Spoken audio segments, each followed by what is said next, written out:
Well, good evening, everyone, and welcome. Today is February 22nd, 2023, and I'd like to call to order the City of Homestead City Council presentation ceremony agenda for this evening. Again, welcome to everyone. Welcome to your City Hall, everyone. If you haven't been here, and if you're returning, welcome back.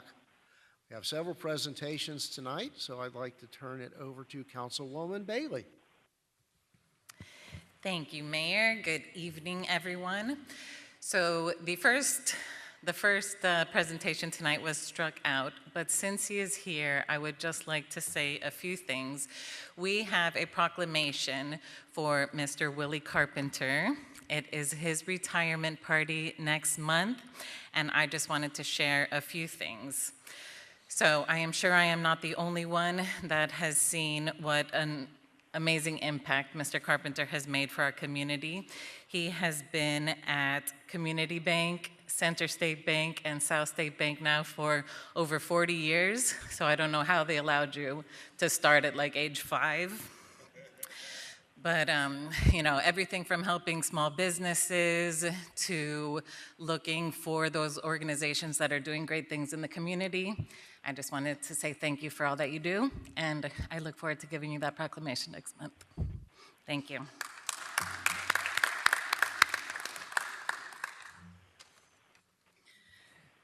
So, the second presentation is our Artist in the Spotlight. So, this month we did things a little backwards. We had our gallery night already February 9th, so we could allow the artwork to be up as long as possible in February. So we have a few slides here for you to be able to see some of the amazing artwork that we have showcased at the Seminole Theater. So as you all know, February is Black History Month. It is a time to honor, celebrate, and highlight all the historical contributions of African Americans. And although some progress has been made, there is still much work to do to right the decades of systemic injustices.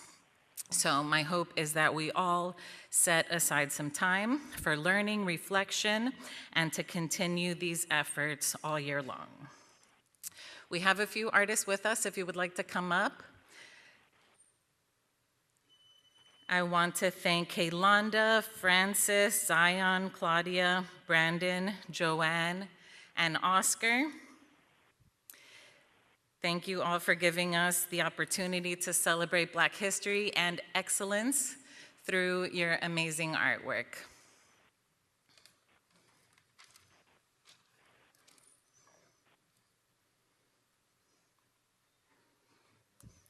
So all of their artwork is available through the month of March at the Seminole Theater. It's available for purchase and to view at the Seminole Theater. Thank you to the Friends of the Historic Seminole Theater for helping us to continue this program. Would you guys like to say a few words? You want to introduce yourself, talk a little bit about the program? You can take the mic right there. Yes, thank you. How it works. Hi, my name is Frances Salberet. The pieces you may have seen up there were mine, the Bob Marley, the Eartha Kitt, and the Black Panther drawing done in pencil. It was very much a pop culture kind of thing. I took it as a pop culture kind of thing because I've always liked portraits and doing portraits, and especially catching the personality of everybody's faces.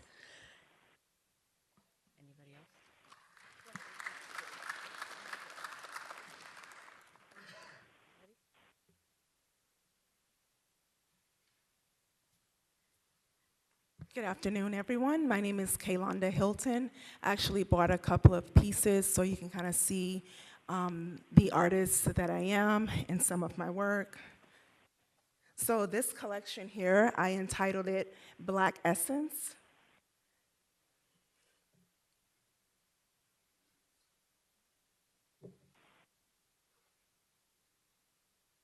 So I am a multi-medium abstract artist. I am inspired by nature and color as well as culture. So if you haven't had a chance to pass by the Seminole Theater, I implore you to do so to see all the wonderful artwork that all of us artists have put together.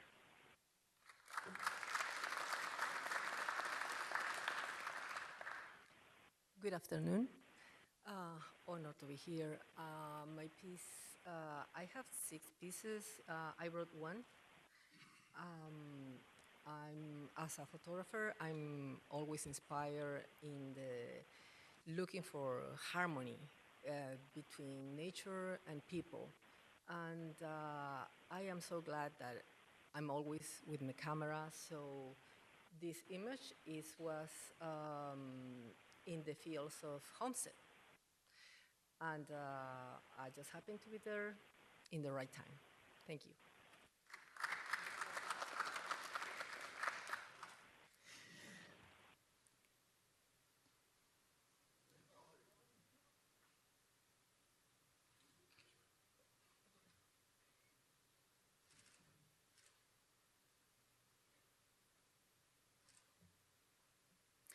Thank you, ladies, again so much for sharing your talents with us. And as they mentioned, and I did before, please visit the Seminole Theater so you can see these beautiful artworks for yourself.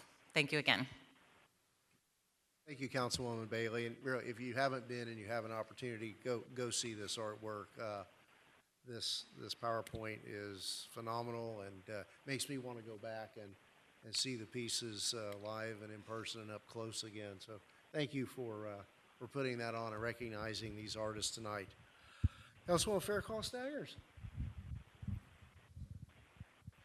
Thank you, Mayor, and thank you, Councilwoman Bailey, for kicking off Black History Month.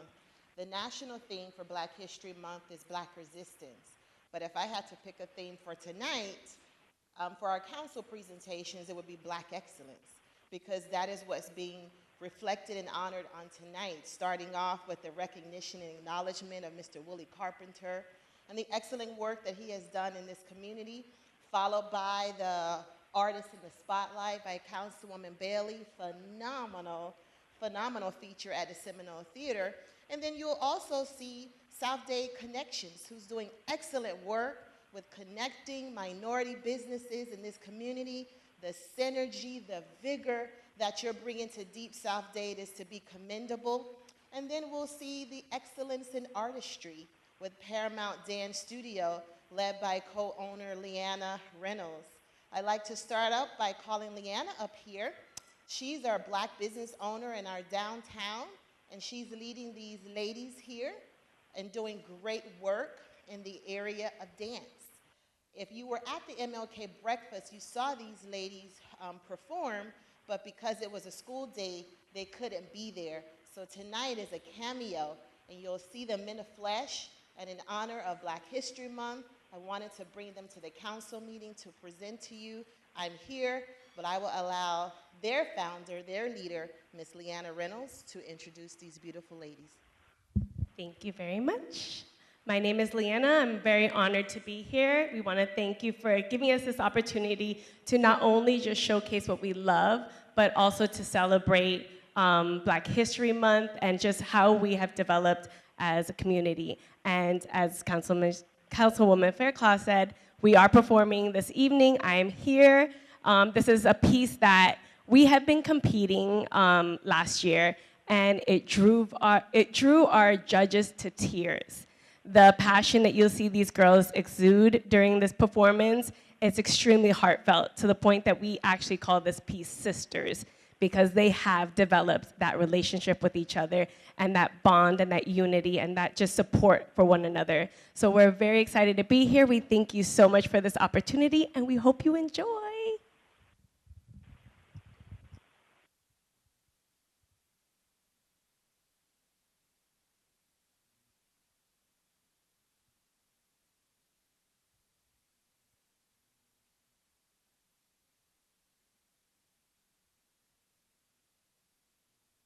I don't need you to love me. I don't need you to love. I've got, I've got, I've got my sister. I can feel her now. She may not be here, but she's still mine, I know.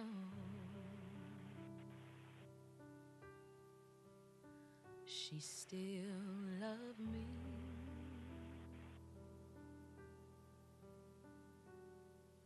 Got my children, I can't hold them now. They may not be here, but they still mine, I hope. They know I still love them.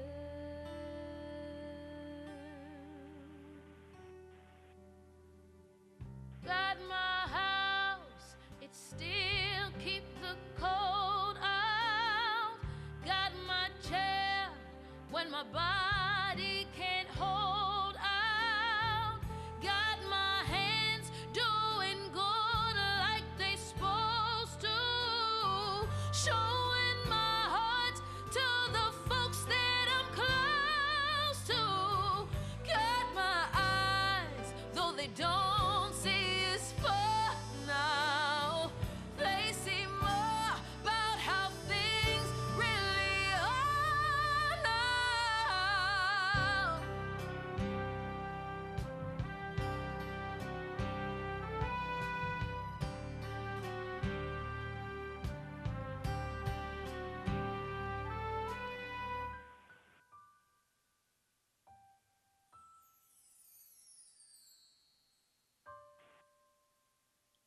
I'm gonna take a deep breath. Gonna hold my head up. Gonna put my shoulders back and look you straight in the eye. I'm gonna flirt with somebody when they walk by. I'm gonna sing out, sing out.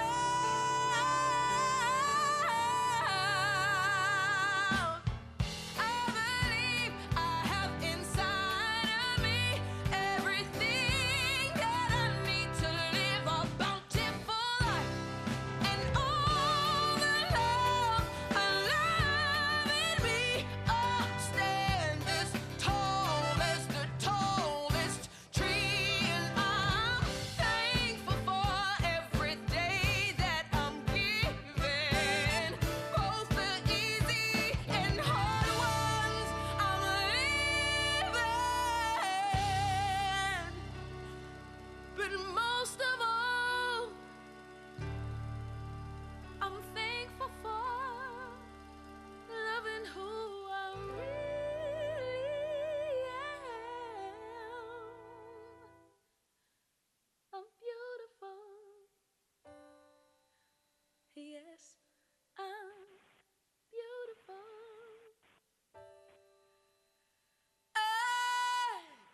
I'm here.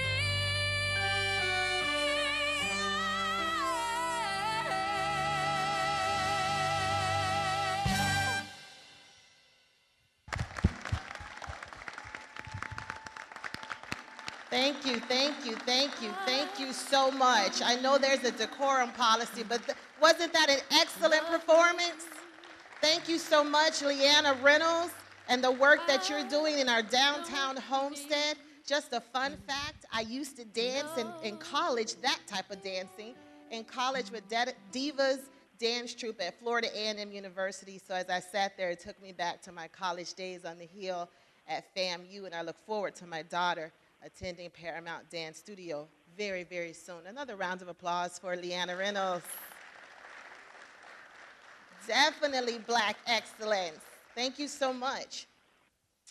And now, South Day Connections. Mr. Cardell Hayes and your board and your leadership team, if you would please join me up front.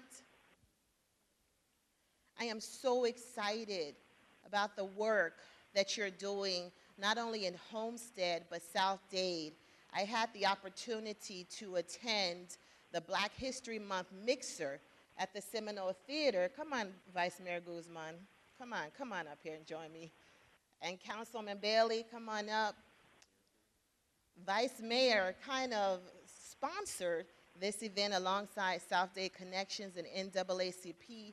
And when I tell you, it was a phenomenal experience to celebrate Black History Month and just the work that you have been doing connecting these businesses and linking them to resources to help scale their business is to be commendable. Your synergy, the energy, it's just what I haven't seen in a while. So you excited me. You know, I sit back a little bit before I get engaged. I have to see what's going on first. But I am impressed with the work that you're doing, and I am honored to recognize you on this evening for Black History Month. And I'd like to give you the microphone to share a few words about the powerful work that you're doing in South Dade. Uh-oh, you giving me the mic? So, first off, thanking God for being here, but thanking God for the family that is here that helped put this together. And if I could start from this end over here, Dr. Evans Branch, from day one, sat in the backyard and said, listen, we don't have a lot that's going on in South Dade for us. Everybody already knows Willie. Willie is a board member, but there's no doubt, I mean, he is a rock for this organization. AKA Papa D, Melvin Dennis. I mean, he's been here, he's guided me, he's an advisor, longtime educator, and knows all the different points for our community. Dr. Monique Dennis Hayes. The elegant Dr. Monique Dennis Hayes, she's a marketeer, brander, and she helps make these small businesses get seen and recognizable. Natalie Rowe. Natalie Rowe is phenomenal. She's good with the numbers. She make things tick. There's no way we can make things happen without having the money. So thank you. And listen, I have to tell you that Vice Mayor Guzman has been with us every step of the way. This is why we are a family and well connected, and not just him, but also his brother that sits in the back, or standing in the back over there. They have helped me on numerous occasions from every event, helping me take things down, put stuff up, talking to me, hey, we're in Homestead, this is where we're doing this. And so that goes hand in hand. And let me tell you, Councilwoman Bailey, there's not enough I can say about you. I know you and Monique are working on a women's business luncheon that's coming up in the month of March. So not just us, black and brown, but also women and any other marginalized groups that are needing of help and assistance. You know, we're here, and Councilwoman, we appreciate you so much. And listen, I'm not done because, listen, everyone is still talking about your outfit. I said that earlier. If everyone was out at the event or saw the pictures from, you know, the Black History Month social and saw this elegant African attire that Councilwoman Fairclough donned, it was phenomenal. She didn't have to say anything. It was just unbelievable. But I can't thank you enough. I can't thank Homestead enough. I mean, this goes on and it's relentless with the work that we're doing to try to help people in the community, and we're so grateful. So thank you, Councilwoman. Thank you so much. Thank you, Mr. Hayes. Before I give you this, I have to do things in decency and in order. Let me acknowledge my soror, your better half. Thank you so much for diving in and supporting Mr. Hayes and the work that he does, and to keep the mission going forward, scholarship, sisterhood, and service. So thank you so much. So the City of Homestead recognizes Cardell Hayes, President of South Dade Connections, for serving as an advocate for the creation, growth, and sustainability of Black-owned businesses in South Dade, awarded on February 22nd, 2023. The City of Homestead applauds you and your team.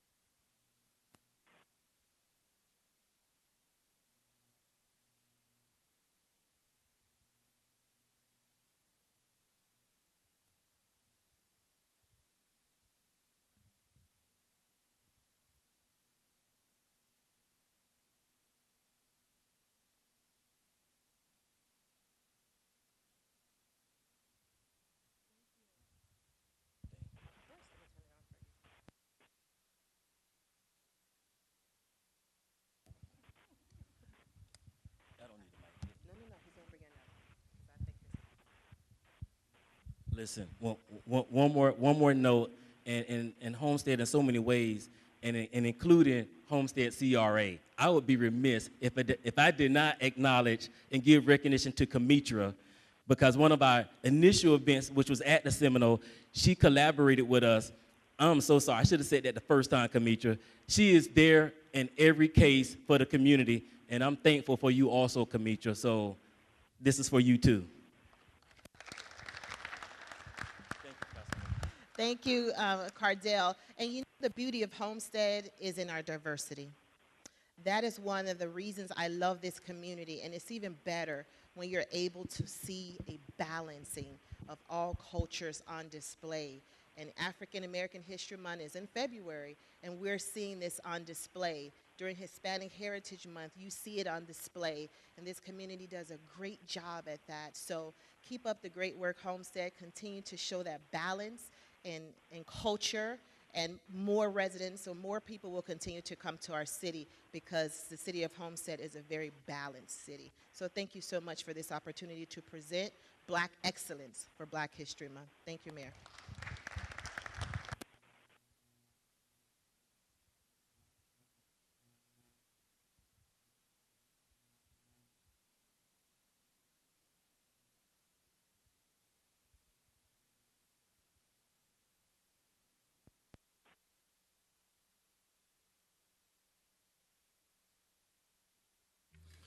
Oh, is Councilman Roth here, or someone going to make the presentation on his behalf?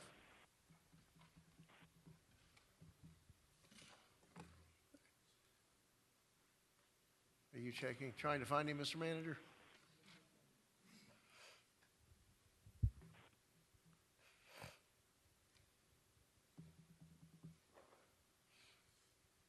Hang on with us just a few moments here, and we'll have our final presentation of the evening.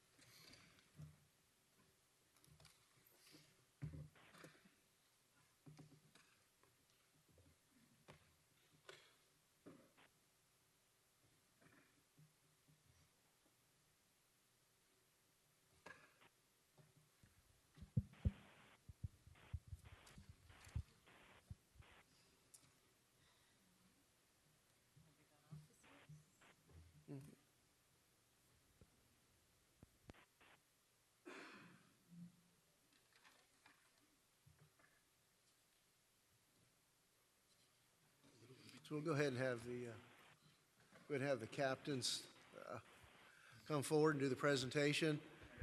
This is just to set the stage. This is Councilman Roth's, I think, favorite part of the month of the presentation ceremony, to take part in the recognition of the Officer of the Month. Captain Owens. Thank you, Captain Mr. Mayor. Wright. Good evening, everyone. Rodriguez. I'm here today to acknowledge the Officer of the Month for January of 2023. First off, I'd like to thank the Mayor and Council, as well as the City Manager and staff, for the opportunity and the venue to acknowledge him. Officer Island, would you please come down with his little baby daughter in tow? This is her first presentation as well. Officer Ireland was nominated for the month of January. He started his police career in Florida City in 2010. We were lucky enough to acquire him in June of 2017, and he's been with us ever since. Brought two daughters with him. For the month of January, the nomination letter was written by Sergeant Garcia, if you'd like to come on down as well. Basically, Ireland is a workhorse, to say the least. Just for the month of January, he had 82 calls for service, 44 backups, wrote 30 incident reports, 14 traffic tickets, and had made an 11 arrests. Of those 11 arrests, he impounded 36 grams of marijuana and 6.5 grams of MDMA, which the street terminology would be ecstasy. But more than not, the main reason for this nomination letter, he's been working in conjunction with GIU on our new GVI initiative, and they're proactively out there trying to get guns off the streets. Officer Island was directly responsible for taking 6 firearms off of individuals for the month of January. So that's a phenomenal feat. Phenomenal, phenomenal. So with that being said, on behalf of Chief Roll and the command staff, we'd like to give you the award for Officer of the Month for January 2023. Congratulations. And along with the title comes a plaque that says, presented to Officer Dwayne Ireland for being selected Officer of the Month from Chief Alexander E. Roll, Jr., January of 2023. And congratulations again, Officer Ireland. Would you like to say a few words?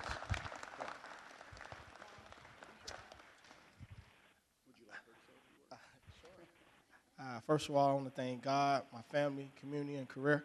And I just want to thank the Mayor and Council and command staff. Thank you. Would you like to come down for some photos, please? Come on down.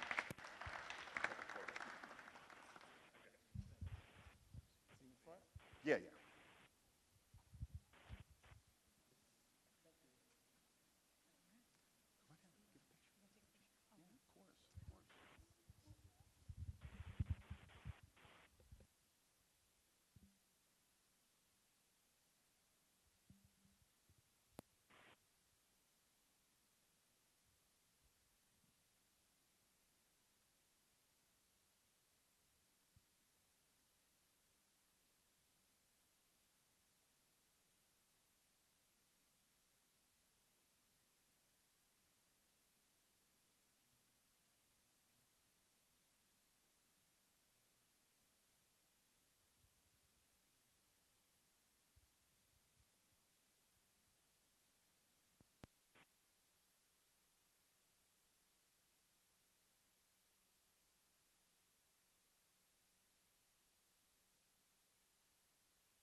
Again, thank you to everyone and congratulations. This is what really showcases what really happens in our community by everyday people, each and every day.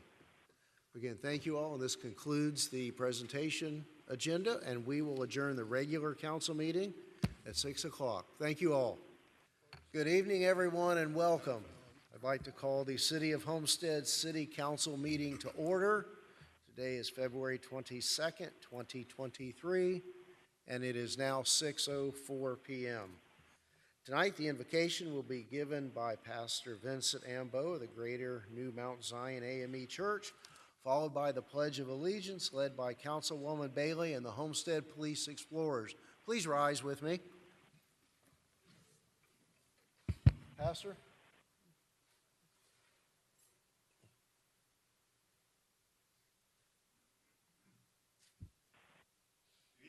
Good evening. Let's pray.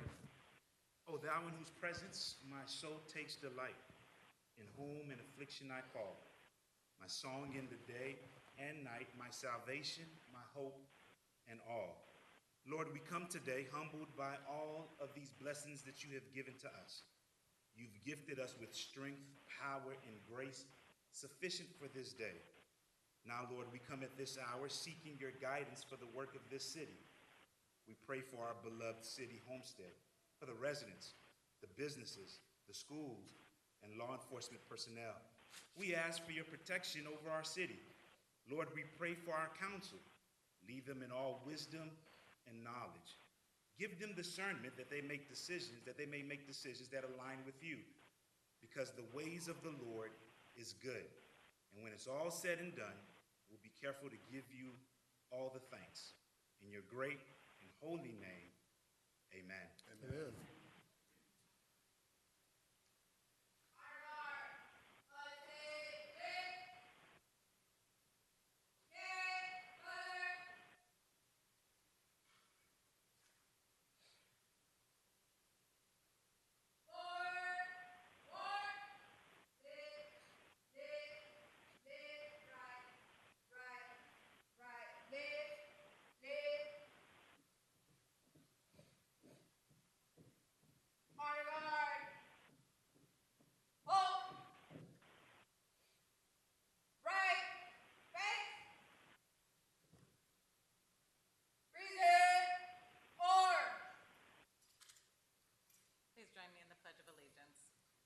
pledge allegiance to the flag of the United States of America and to the republic for which it stands, one nation, under God, indivisible, with liberty and justice for all.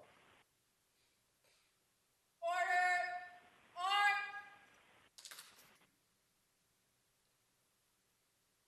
Left! Face! Forward! Mark! Left! Left! Left! Right! Right! Thank you. Please be seated. And thank you, Pastor Ambo, and to the tremendous Homestead Police Explorers. All right, roll call, Madam Clerk. Councilwoman Avila. Here. Councilwoman Bailey. Here. Councilman Roth. Here. Councilwoman Faircloth Staggers. Here. Councilman Fletcher. Here. Vice Mayor Guzman. Here. Mayor Losner. Here. Mr. Manager, are there any additions, deletions, or deferrals? Yes, Mayor. Staff would like to defer tab 10, car number 3734, PH 2021-74, rezoning from redistrict B1 district to residential townhouse district. We'd like to defer tab 11 as well, car number 3735, PH 2021-75, rezoning from multiple apartments to residential townhouse.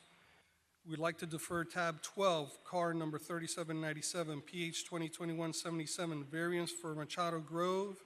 We'd like to defer tab 13, car number 3793, PH 2021-76, site plan approval for Machado Grove.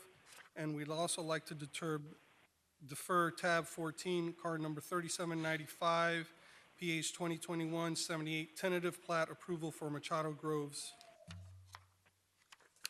Thank you. Mr. Cordino, any background on that? Yes, sir. We have, and we need to do 16, tab 16, which is the land use tab, way in the back.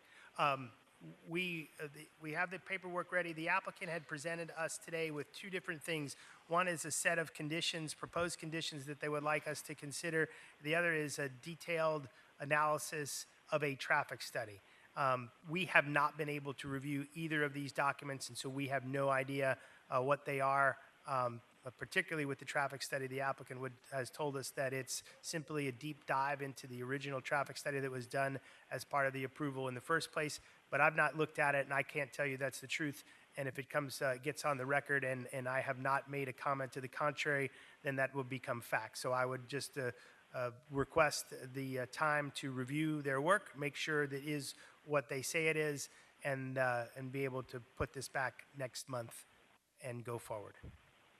Okay, thank you. Appreciate that. You're welcome. Now, we have a couple of the items that have been requested for deferral. Our second reading.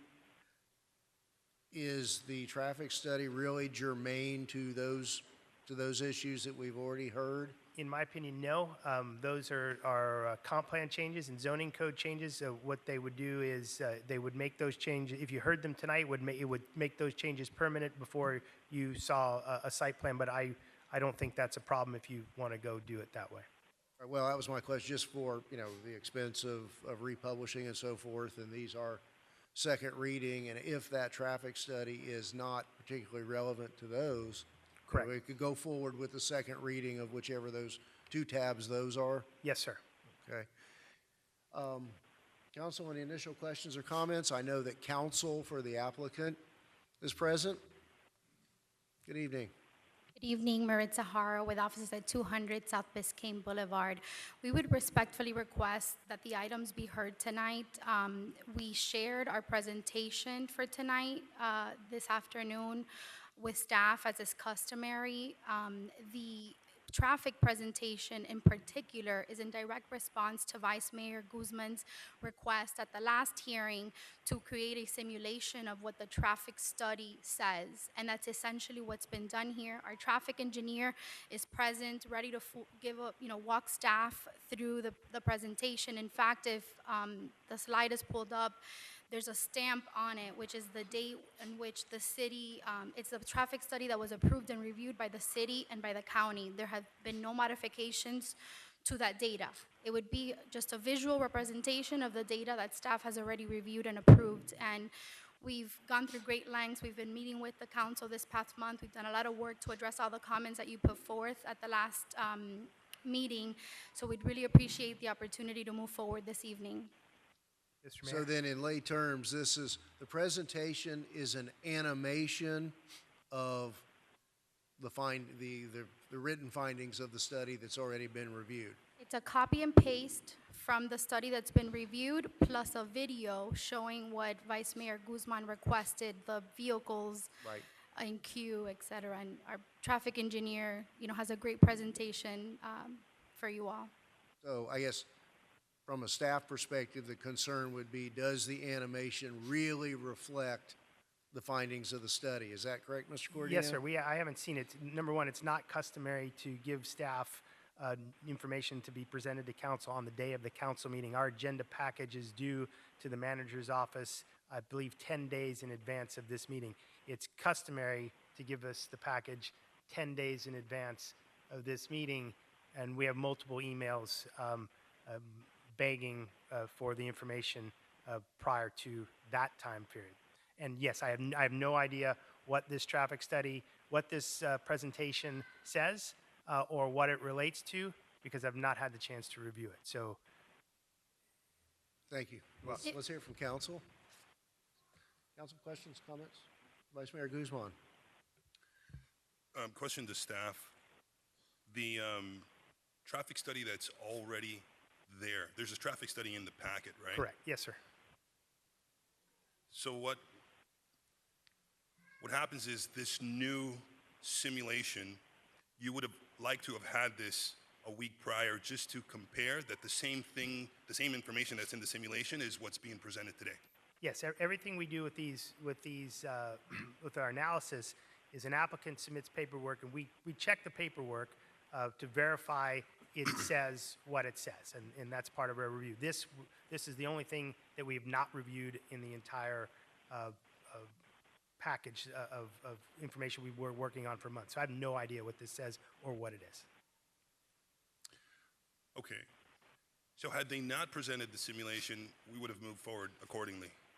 Had they not presented this new information, we would have been moving forward accordingly. If they came to deliver a presentation on the information that was put in the agenda in your package and was submitted to us, I guess, last week at some point in time, that made the agenda deadline that you all had been given to you a while back, that you've read and reviewed for this meeting, then we wouldn't be asking for deferral. We're only asking deferral because you haven't seen this, we haven't seen it. It just dropped on us today, which is completely unorthodox. Well, I saw this presentation, which is why I'm feeling it's a bit unfortunate that, there was a miscommunication between, the applicant and staff, because had the applicant provided the information to staff, then we wouldn't be having this conversation now. We'd be moving forward as business as usual. Because this is the information that I requested, because a lot of times when we get a traffic study, you can't really understand what the traffic study is telling you because we're not traffic engineers. So I told the applicant that I would like to see the study in a simulation so that we could see it in real time to see how it affects, the traffic in that area. So I just feel a bit disappointed that that applicant didn't provide the information to staff prior.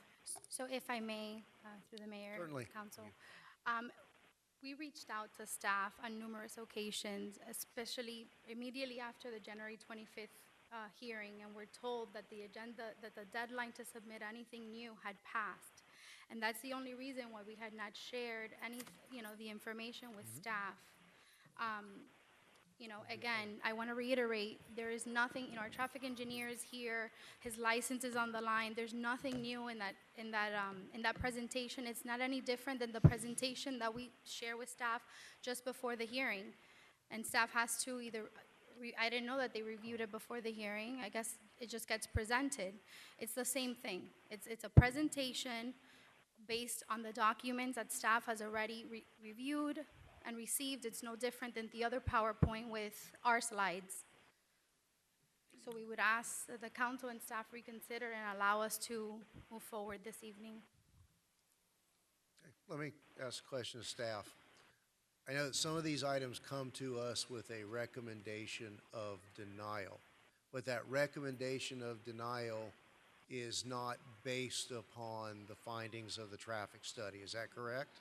It can be. If the traffic study were to have had a reason for denial, like something that the applicant needed to mitigate, we would have worked with the applicant to mitigate that. And when, one of the any comment they couldn't address, that didn't want to address, that doesn't make it fit the code, we would recommend denial.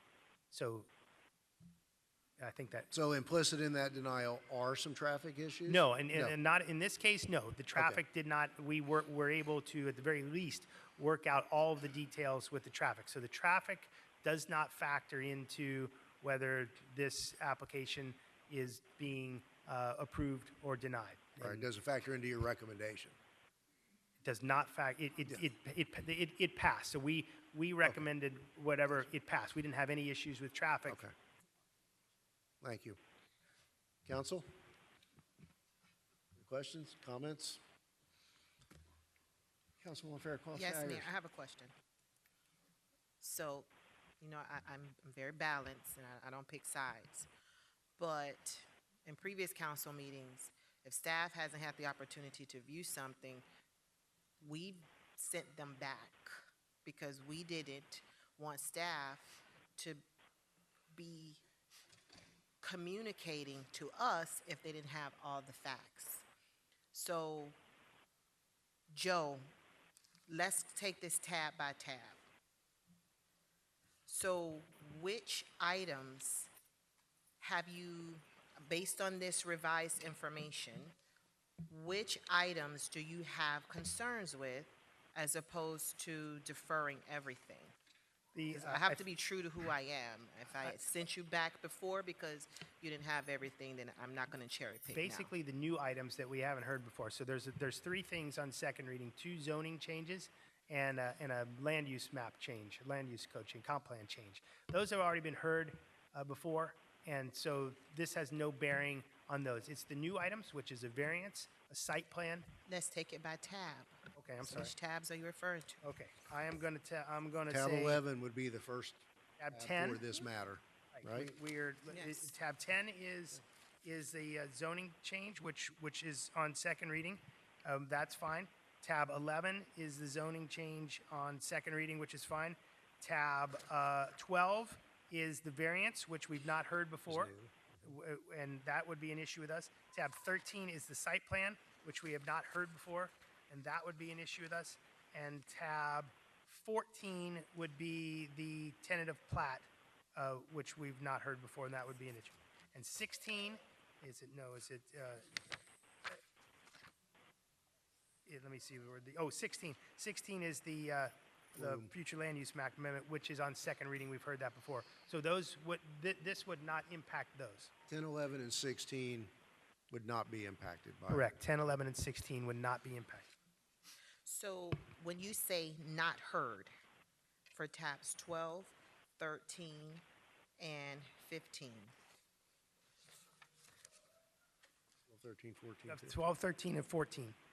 oh, 14, 14, sorry, and 14. So this is second reading, but you say you haven't heard or you haven't had the revised information. Well, the second reading, we've got all the information we need. We recommended approval on those, and we could do those. And this has not, this traffic or this other presentation have nothing to do with that. These are more germane to the site plan and the variant. Well, I would think, I haven't reviewed them. Site plan, the new things, site plan variance and the T-plat. But again, I don't know, I haven't reviewed it, so I really couldn't tell you what is actually in those documents. So why are we hanging everything on the simulation of the traffic study? I think to the mayor's question previously, you could likely move forward with the 3 second readings and get those out of the way, save everybody a little bit of time next time, and at least in terms of their of financial resources they put into this meeting, at least get half of this taken care of tonight and the second half taken care of at the next meeting. Okay, wait, I still have the floor. So for me, that's balance. I think it's fair. I think it's fair. So I would be comfortable proceeding with tabs 10, 11, and 15. 14. Sorry, I keep saying, no, 16. And then, in all fairness, giving you the opportunity and your team to review any revisions or anything new that you haven't seen. That'd be perfect. Thank you.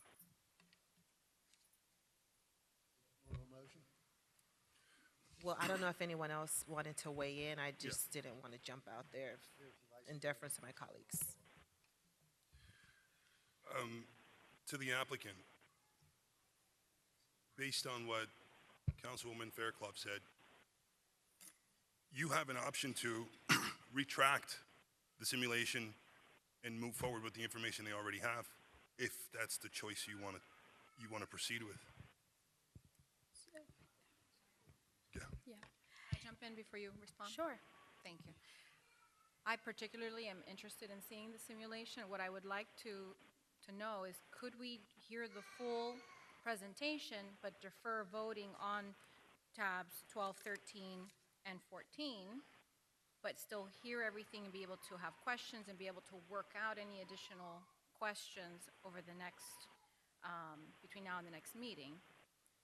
You know, be able to hear and vote on 10, 11, and 16, hear the full presentation for everything, but defer the vote on 12, 13, and 14. Is that acceptable to you, and is that acceptable to the rest of the dais?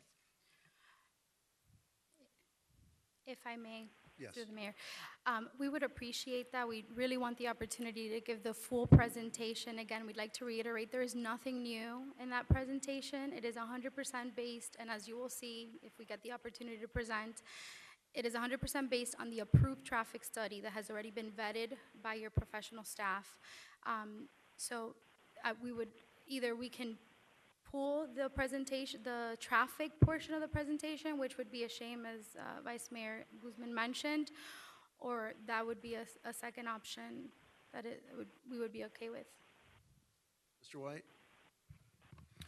Yes, I just want to point out, while you're considering this, that in addition to the traffic study, in the other PowerPoint presentation, there is an exhibit whereby, in response to some of the issues and concerns that you had on first reading, when the site plan were to come back, the applicant has a proposed condition that says prior to building permit, they would submit revised plans to the city to include the following, attached as Exhibit A, and that's a community pavilion, a shaded playground, a community garden, exercise track with fitness station. So those are not part of this site plan approval. Those are not included in the plans. Those are to address your concerns, but they're not in the packet. Staff has not looked at those. So you can hear all this, but depending, if you take action on the flume and the zoning, then you're done. I mean, when they come back through for site plan, you're going to be very limited on any type of approvals or conditions that you're going to be able to seek or request. So just keep that in mind as well. Appreciate that. So what I'm hearing between the lines is a preference not to go forward on any of the items. That we may be foreclosing future opportunities by approving the 3 second readings tonight. Well, with that being said, for the sake of the public and for the sake of time and facilitating further communication to get to a middle ground, do you want to take the opportunity to still do a presentation, albeit no vote? I'd like to see the presentation tonight. I would like to as well, but I don't want to waste your time or your client's money. So will the council be agreeable to hear at least the second reading of the flume and the rezonings? Or vote on them? Based on Me, not based upon Mr. White's comments a moment ago.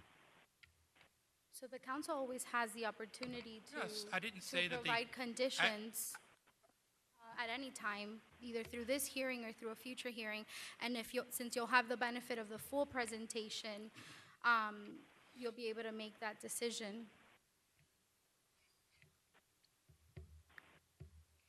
Vice Mayor? Yes, I think based on what our attorneys are advising us to do. I think it's the will of the council to defer all items at this time, based on what our attorneys are telling us to do, based on their opinion. Oh, Unless- I'm just telling you the ramifications of taking action and giving you the various options that are on the table for you and what the consequences are with respect to that. Heard you loud and clear. So James, could you elaborate if they move forward today with the future land use amendment and the rezoning, and that gets approved? Right, then your client can come in with a different site plan at any given point in the future.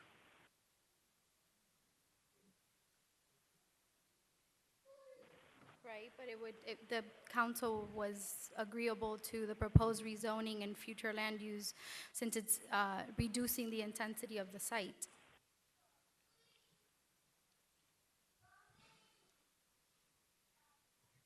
A motion? Go ahead. Thank you.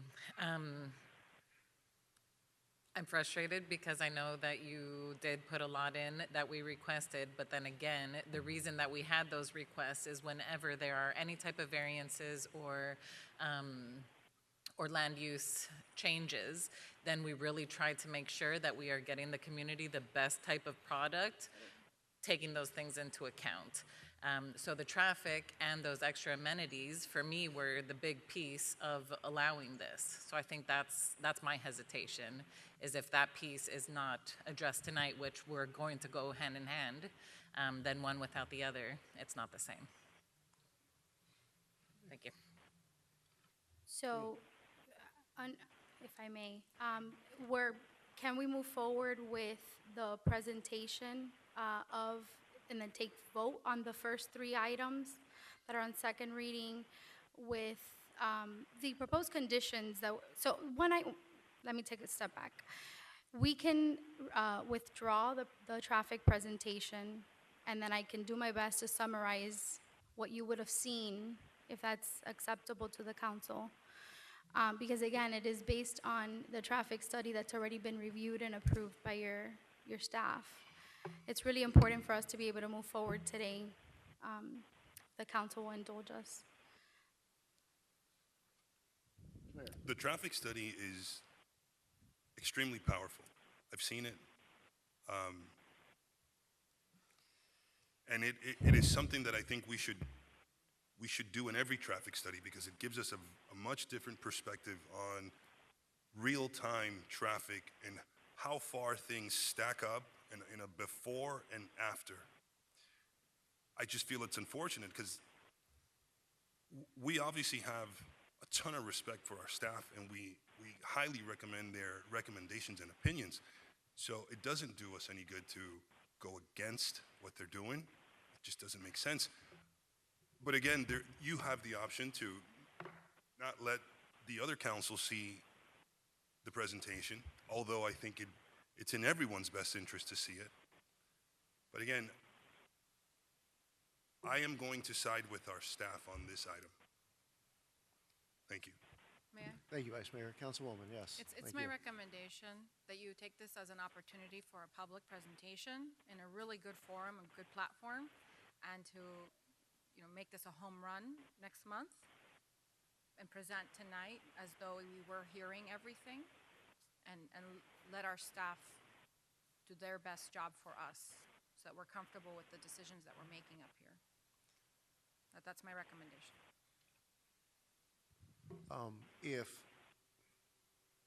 If time, I understand there are contractual issues and things that aren't necessarily relevant to our discussion, what would be the minimum time you would need, Mr. Cordino, and would it make any difference if we were able to schedule a special call meeting to hear these items after seeing the presentation tonight?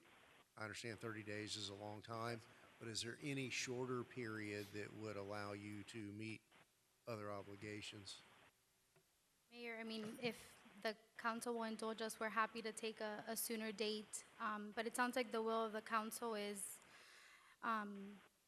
to hear the full presentation. I do agree that you should have the benefit of the traffic simulation. We would be very appreciative if the council could accommodate that.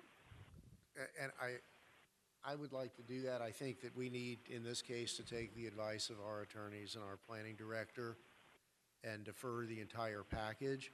But at the point in the agenda where we would have heard your first item, I would like the opportunity to see the presentation tonight, just as a presentation, so that we will have seen it. And then if we have any questions, there's plenty of time between now and whatever meeting we're able to accommodate you to hear that, you know, and I'm not tagging you or your client with this phrase, but over the past several years, the council has really withdrawn from these kind of gotcha last minute moments, and there have been policies put in place that we don't hear, certainly in land use, a lot of non-agenda items and last minute issues. It's just been an evolution, and while this I do not for 1 minute believe is one of those gotcha moments, it falls into that our staff needs to look at it. We need to take the safe course.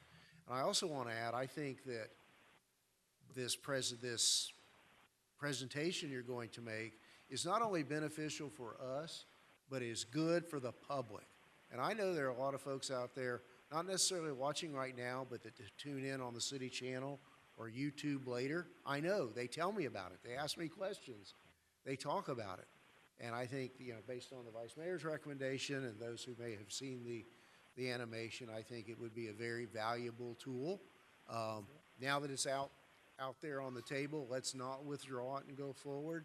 Let's show the public. I think it's another layer of transparency. So do we have a motion to defer all of those items? Mayor, Yes. I'm sorry if I could. So I'm hearing two things. One is defer all the items, but then you also would like a presentation. So in this case, these items are quasi-judicial. There is due process issues, there's notice issues, there's public hearing issues, people have an opportunity to speak and be heard. So if we're going to go down that path and you're going to do that, you're going to have to open it up as a quasi-judicial hearing. There's not any way just to give a random presentation. And then see the presentation and vote to defer. Is that? You could do that if you'd like. If that's the procedure we have to do under the statutory and judicial constraints, we'll do that. But that doesn't necessarily apply to the 3-second reading items, correct? We can go ahead and move to defer those. Because if we were only hearing those second readings tonight, we wouldn't be talking about the animated traffic study. Is that fair to say? Probably not.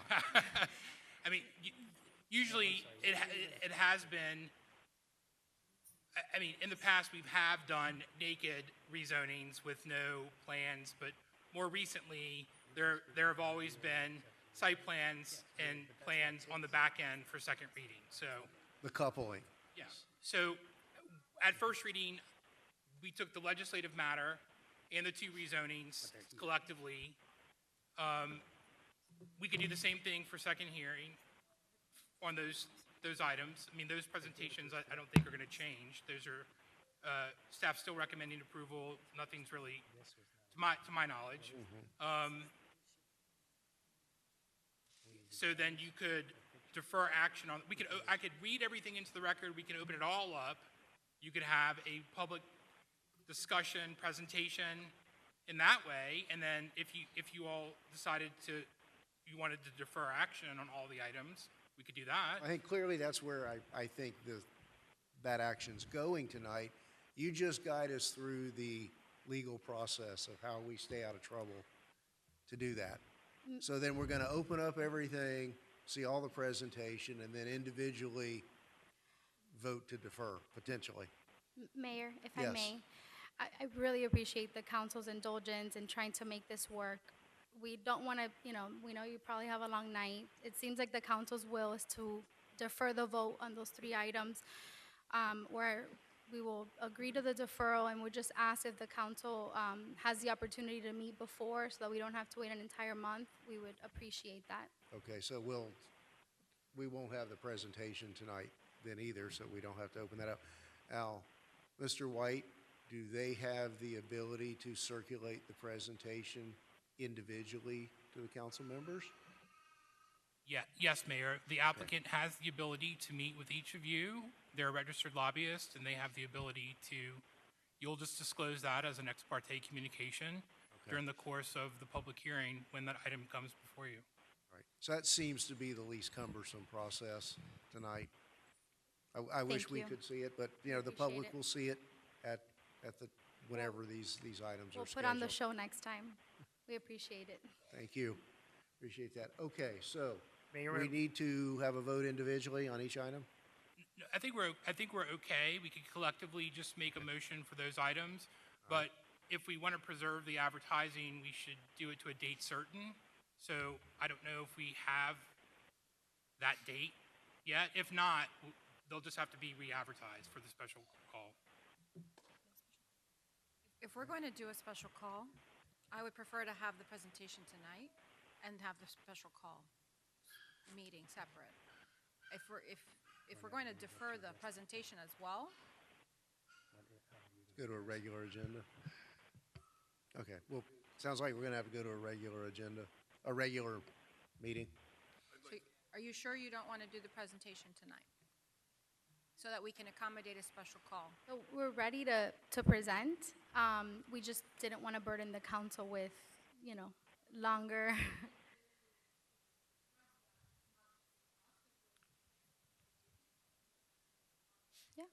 And it'll give us an opportunity over the next couple of weeks, at a date sooner than the regular agenda, to maybe address any final things and tweak any final, concerns. Right. I don't foresee us setting a special agenda meeting for something that's a full-on presentation. That should just be a regular agenda. We've done it, it's really our discretion. Agreed, but for setting precedents, and in the past, it's setting a special agenda meeting for developers to develop. I mean, I've been welcome to adding extra meetings to our calendar, but when you have the opportunity to present, we should take it, that's what I think. All right, so let's, sounds like at this point we need to defer to the date certain, which is the next regular council meeting. Again, seems to be the less fraught with, the whack-a-mole. If we do this, we need to do that. Certainly the cleanest way to do that, and we will see the presentation between now and then. The public will see it at the regularly called council meeting. If I may ask, Mr. Cordino, Yes, sir. had you received the information 3 or 4 days ago, would that have been sufficient time or a week in advance? What is sufficient time? Well, we prefer to have it before the agenda is due, and we need to back it up a couple of days so that we can actually review the information. But in the past, even after the agenda is due in an emergency, we've been able to take it and review the information and have reviewed it, and then something like this would happen. We'd say, we wouldn't have raised an issue. It's just uncomfortable and unorthodox. So, for instance, for next month, and this is, I understand everybody's pain with this, but this is, we have a council meeting on March 29th. The deadline for the package to get to the manager's office is on March 22nd.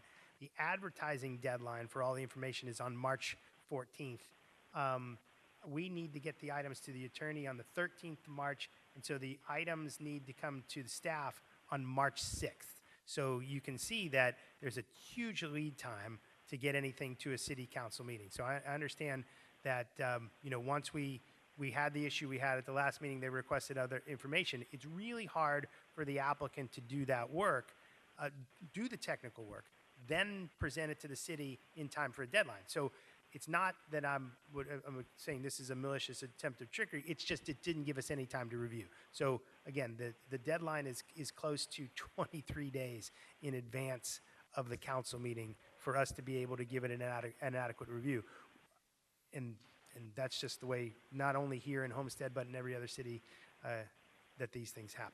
Would this be the first time the city of Homestead in prior council, maybe you may or know, has ever had a simulation, a traffic simulation presented at a council meeting? Does anybody know that answer? I believe it's the first time that we've had that. Yeah, that's why it's really hard to swallow what's happening, because this is at my request. I wanted this to happen. I thought it was going to happen today, and then we come to find out there was a technicality in essence, and it's not very favorable to me at the moment, but we understand your position, we understand your position. Again, I'm going to stick with the staff just out of respect. All right? So what are we going to do so we can move forward? I believe the staff and legal counsel's recommendation is to defer all items.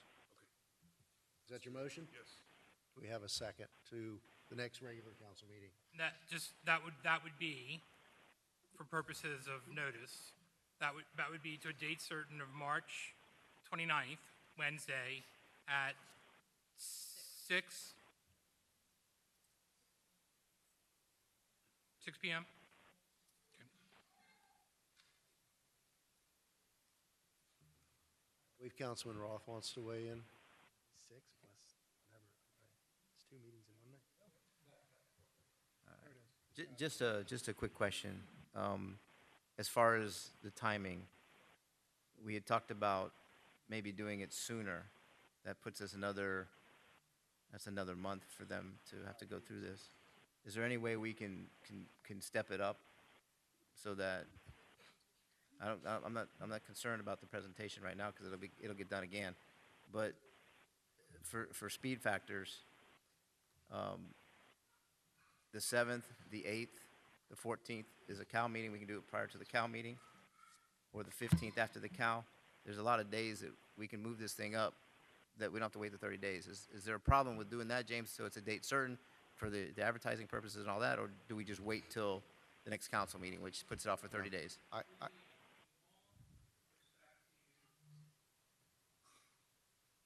It's completely up to you all whether or not you want to decide tonight that you're going to have a special call meeting in that date and time, and then defer it to that date and time. I could be supportive of doing it either before or after the next committee of the whole meeting. We're here, it's noticed, we have folks who join us, it's televised. I'm fine with, in conjunction with the committee of the whole. 'Cause we're at the 22nd. That's like almost 3 weeks too also. I mean, it helps. I mean, does that help you at all? I mean, all right, so. Sure. 14th, I'm okay with the 14th as well, whether it be before or after the CAL meeting, just to, So the CAL is when, 14th or 22nd? March 14th is what I see on my calendar here. Okay. So that's 20 days. Yeah, I mean, then the council's another 2 weeks and a day after that, so at least that gives you a little bit of time in between is that enough time for staff? We would need their items no later than this Friday. And that also would include the conditions, the proposed conditions, if the council would like us to review the updated elevations, the community pavilion, the shaded playground, the community garden, and the exercise track with fitness stations, and any other proposed changes. So we would need all those materials no later than this Friday. Can you do that? Yes. Very good. Then So we can figure out the timing, I guess, before our date, but it'd be on that date, right? The 14th? 14th. Well, it'd be either before or after the CAL, so. Do you accept that for your motion? Yes. Right there. Okay. All right, So thank the you. motion is to defer all items to March 14th. for the Special time to call, be determined. special calls, Special call. special call meeting on March 14th at 5:30 after the committee of the whole. Committee of the Whole is at 5:30. Following the committee of the whole. Yeah, I mean, you can do it for a later time. I just didn't want to lock you into something if, The committee of the whole is normally noticed for 5:30 or 6? 5:30? 5:30. So we notice it for immediately following the committee of the whole meeting. yeah, but we usually put a time on it, and yeah. 6:30? What's that agenda looking like? Do we know? No, Mayor, I have not seen it yet. We could just say 6, and then, Or as soon after as may be heard? Yeah. Yeah, that's the language you use. Okay. so it would be motion to defer the items to the Tuesday, March 14th at 6 p.m. or as soon thereafter following the committee of the whole meeting. What's your motion, Vice Mayor? Yes, sir. Do we have a second for that motion? Seconded by Councilman Roth. Is there anything further from council? All right, I'll open the floor to public comment. I'll close the public hearing and ask, Mr. Manager? I think you had one more deferral, Mayor, on the agenda, additions and deferrals. Well, Remember, this that's how we might- started. Well, we need to do this one as a Okay. deferral. That next one will be a deletion. All right, so roll call, Madam Clerk. Councilwoman Bailey? Yes. Councilman Roth? Yes. Councilman Fletcher? Yes. Councilwoman Avila? Councilwoman Fairclough Staggers? Vice Mayor Guzman? Yes. Mayor Losner? And with deep regrets, yes. I wish we Motion could- carries. Thank you. All right, and I'm going to announce the deletion of my item under my business for the appointment of the, what's the correct terminology, the magistrate? Special Master for Code Enforcement Mayor. Issues. It's interesting what research reveals, and yes, Mr. Manager, we're going to need to address that big picture issue between now and, or for the next meeting. Also, while we're here, I think he's trying to sneak out now, or already did, want to recognize that longtime former Vice Mayor and Councilman John Burgess was in attendance tonight. Welcome him back home to our chambers. Are there any other former elected officials among us from Homestead or anywhere else, or current elected officials? Don't want to miss anyone. I know Mia Devane is with us from Mayor Levine Cava's office. Enjoy the show. Extra butter on the popcorn, please. Okay. Next item is tab 1, which is car number 3812, the Miami-Dade County Department of Transportation and Public Works South Quarter Bus Rapid Transit presentation. Mr. Manager? Thank you, Mayor. We have Miami-Dade County Department of Transportation and Public Works is here to do a presentation on the Bus Rapid Transit project to give us a status update, as well as give us information on the naming process for the actual stations within the city. Good evening, Honorable Mayor, Vice Mayor, Commissioners. Thank you for offering us the opportunity this evening to come before you to present you the naming for the stations of the BRT South Corridor. My name is Bassam Mubayed. I am the Division Chief of Construction for Miami-Dade County Transportation and Public Works Department. I have with me Gabriel. She's our consultant that conducted the study, and she will go over the presentation, and I will be here to answer any questions that you may have. Thank you.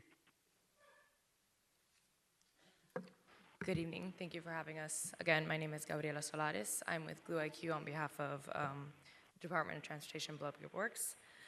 So really, we're here to give you all some background on the research that we did to conduct to understand what we would name the stations, the bus rapid transit stations that fall along the South Corridor.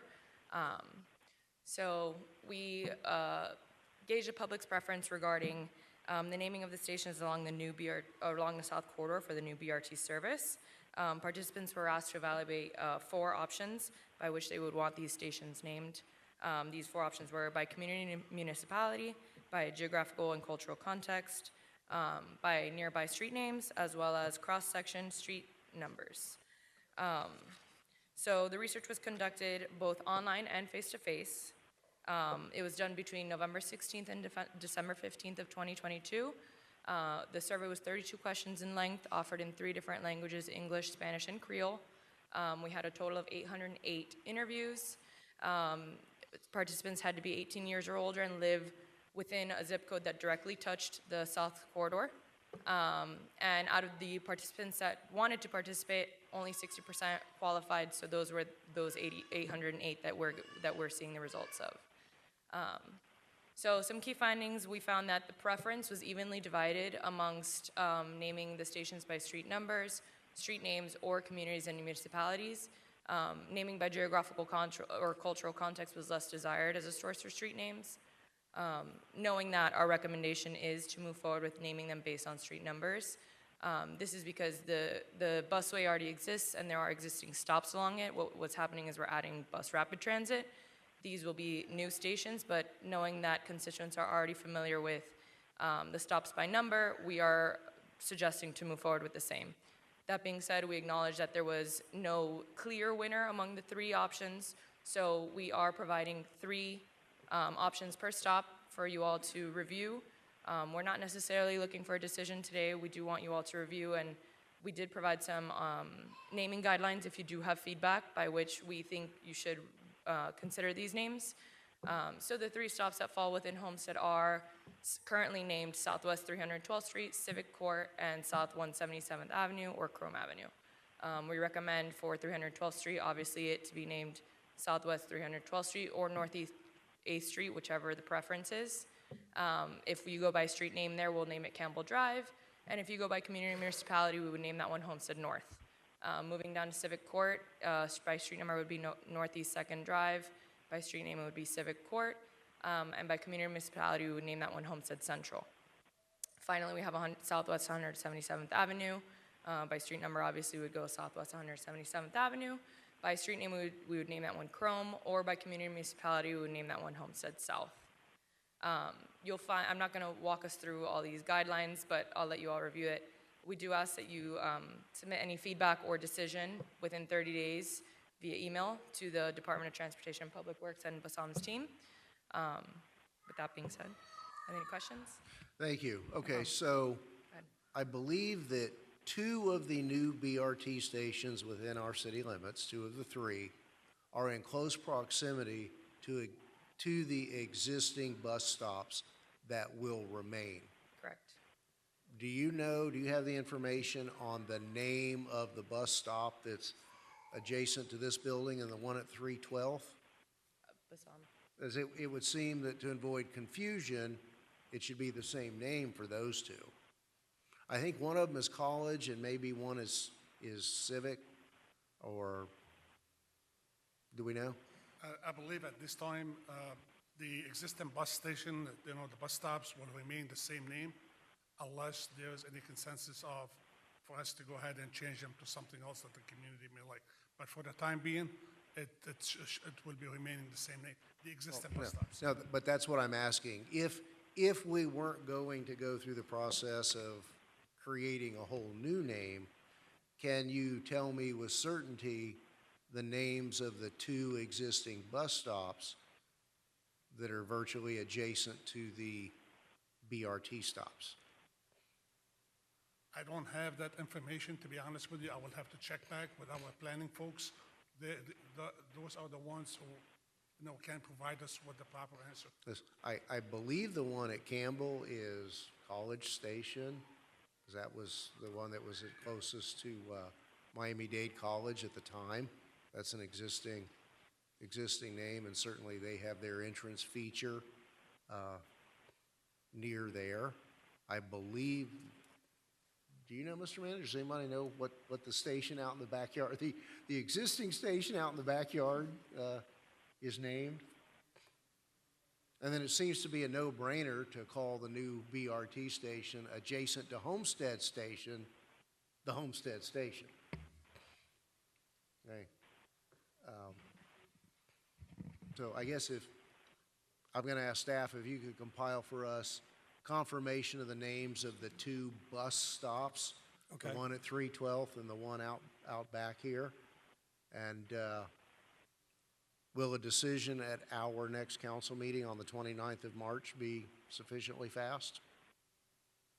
I believe, yeah, it should be fine. We can compile the information. We are seeking input from all of you.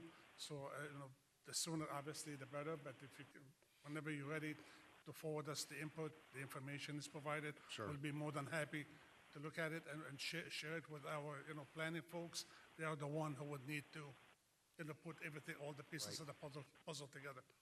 Very good. Thank you. Anything further, Mr. Manager? Mayor, we'll get the information together and we'll bring it to the next council meeting. Yeah, I mean, obviously, we're not going to sit here and play let's make a deal with names tonight, but No. just, some thoughts. But thank you for the opportunity to take part. I know I was on council many years ago when the busway was established, and we jumped in, and of course, it was at pretty steep cost and had the unique architecture of the bus stops. It was more fitting to Homestead, as well as came in with some naming and honored, one of the pioneers from our African-American community, naming the Jesse J. Robinson Jr. station down at 4th Street. Certainly we want to preserve those, the historical flavor. But thank you for the opportunity rather than just showing up with the sign, as happens so often. So we appreciate the intergovernmental cooperation opportunity. Thank you. I appreciate the time for tonight, allowing us to come before you. Thank you. I have a question. Yes, Vice Mayor. As we're excited to have BRT, would you two be the ones to ask when we can expect to get the Metro Rail down here? I wish I could answer that question. I really don't know, to be honest with you. All right. Pull off the mask to reveal Keone. I'm sorry, Commissioner. We all want Metro Rail. That's what we really, really want to see down here. So, I mean, we can get excited about BRT because it's what we've been forced to deal with, but Metro Rail is what everybody in the public wants to see. So let's make it happen. Thank you. Thank you, Vice Mayor. Any further, Council? Okay. So, Mr. Manager and staff, you know what we need We to have see. enough information. Thank you, Mayor. Thank you. Again, thank you for coming down. What's that? Oh, any public? Yes. Ms. Sorrentino? Thank you very much. Thank you.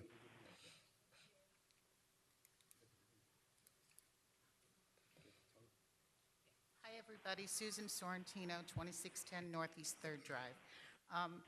The new BRT is really close. The two that I saw built are really close to the old train. I don't know if it's a train stop or the bus stop. It's kind of his historical shelters. There's one over near Campbell and one out here. I would hate to see those destroyed. If you can leave those still up while BRT, they could be utilized in a way where each of the panels that are there in the back of those bus stops, maybe we could rent out as advertising. Those are going to remain. It will be a dual line for BRT and more traditional bus lines. I'm done. Thank you. Or as they used to say, I just didn't want to "Never see mind." them demolished because it's part of our it's part of our history. No, That's yeah. all. Well, Thank they're not you. that old, but they are slated. As far as I know, they're slated to stay. Okay. Thank you. In co-location of service. I mean, the new ones are great, but I like the old ones too. Thank you. Thank you. All right. All right. Next item. Consent agenda. Sorry. Next. What's that? Moved by Councilman Roth and seconded by the Vice Mayor. Any questions or comments? All in favor? Any opposed? Mr. White, you're up again. Yes, this is the public hearing section of the agenda, quasi-judicial hearings. Please be advised the following items on the agenda are quasi-judicial in nature.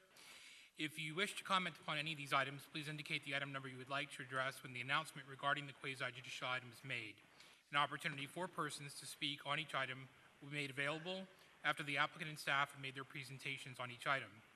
Swearing in. All testimony, including public testimony and evidence, will be made under oath or affirmation. Additionally, each person who gives testimony may be subject to cross-examination. If you do not wish to be either cross-examined or sworn, your testimony will be given its due weight. The general public will not be permitted to cross-examine witnesses, but the public may request the council to ask questions of staff or witnesses on their behalf. The full agenda packet on each item is hereby entered into the record. Persons representing organizations must present evidence of their authority to speak for the organization. Further details of the quasi-judicial procedures may be obtained from the clerk. In accordance with Code Section 2-590, any lobbyist must register before addressing the council on any of the following items. At this time, council members must disclose any ex parte communications concerning items on the agenda. So which tabs remain? So this is really for tab 9. Tab 15 is a vacation, a utility easement vacation request. It's actually legislative. It's under quasi. So any conversations or any conversations that you may have had, ex parte communications with respect to only tab 9 is needed. Good. Council, any disclosures? Yes, no, you're special. No one else got called on tab 9. Well, yeah, nothing new, not for final. Certainly disclosed previous.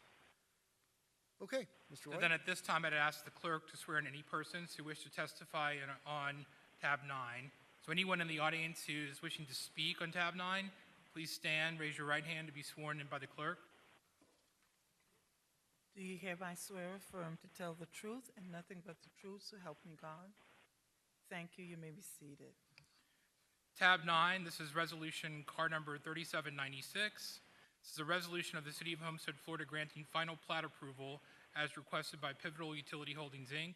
for the development of a liquid natural gas (LNG) facility on an approximately 11.53-acre parcel of land, generally located at the intersection of Alex Muxo Boulevard and Southwest 142nd Avenue, as legally described in Exhibit A, and providing for an effective date. Thank you. Mr. Cordino?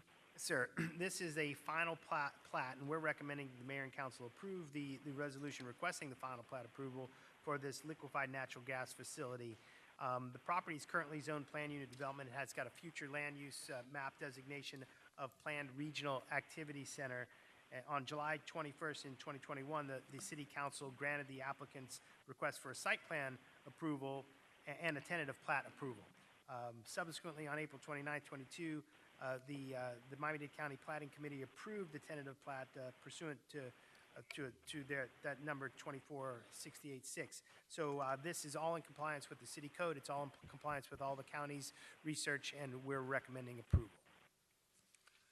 Thank you. Any initial questions or comments from council? Okay, I'll open the public hearing on this item. None appearing, I'll close the public hearing and ask for a motion to approve tab 9. Motion to approve. Moved by the Vice Mayor, seconded by Councilman Fletcher. Any further from council? Roll call, Madam Clerk. Councilman Roth? Yes. Councilman Fletcher? Yes. Councilwoman Avila? Yes. Councilwoman Faircloth Staggers? Councilwoman Bailey? Yes. Vice Mayor Guzman? Yes. Mayor Losner? Yes. The motion carries. So, Mayor, that concludes the quasi-judicial items. Tab 15, as I said earlier, was legislative, so we can move into legislative items. We could just take tab 15 now. That is a resolution, car number 3797.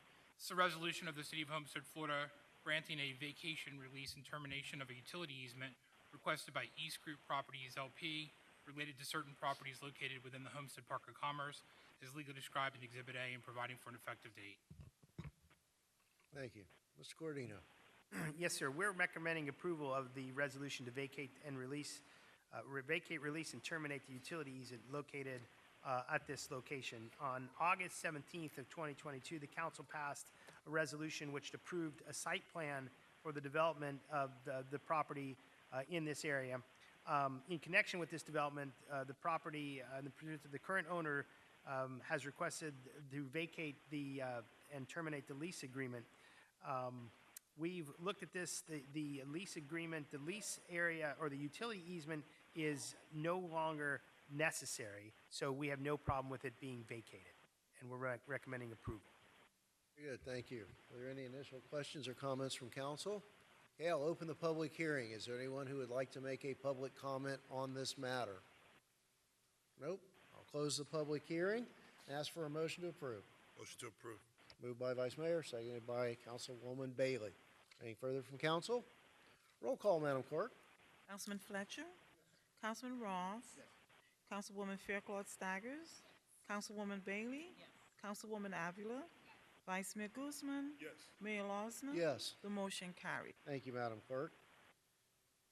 Okay, so Moving on to the next item under your legislative agenda is tab 17. This is car number 3808. This is first reading of an ordinance of the City of Homestead, Florida, amending the City of Homestead Code of Ordinances by amending Chapter 28 Utilities, Article 8, Electricity Division 4 Electric Distribution System, Section 28320, Electric Line Extension Policy and Procedure by establishing revised fees and charges for extension work performed by the city, providing for severability, providing for inclusion in the code, and providing for an effective date. This is first reading.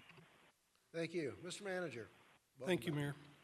As commodity prices continue to escalate, the prices for electrical infrastructure have more than doubled in the last year. In order to fairly distribute costs for new subdivisions and developments, the applicant's contributions towards these costs are outlined in the primary fees section of Chapter 28 needs to be revised. These numbers have not been materially changed since 2006, and the CIP has increased 51% in the same time frame. Specific to electric infrastructure, the U.S. Bureau of Labor Statistics shows that the prices for electrical transformers have increased by over 200% over the same time.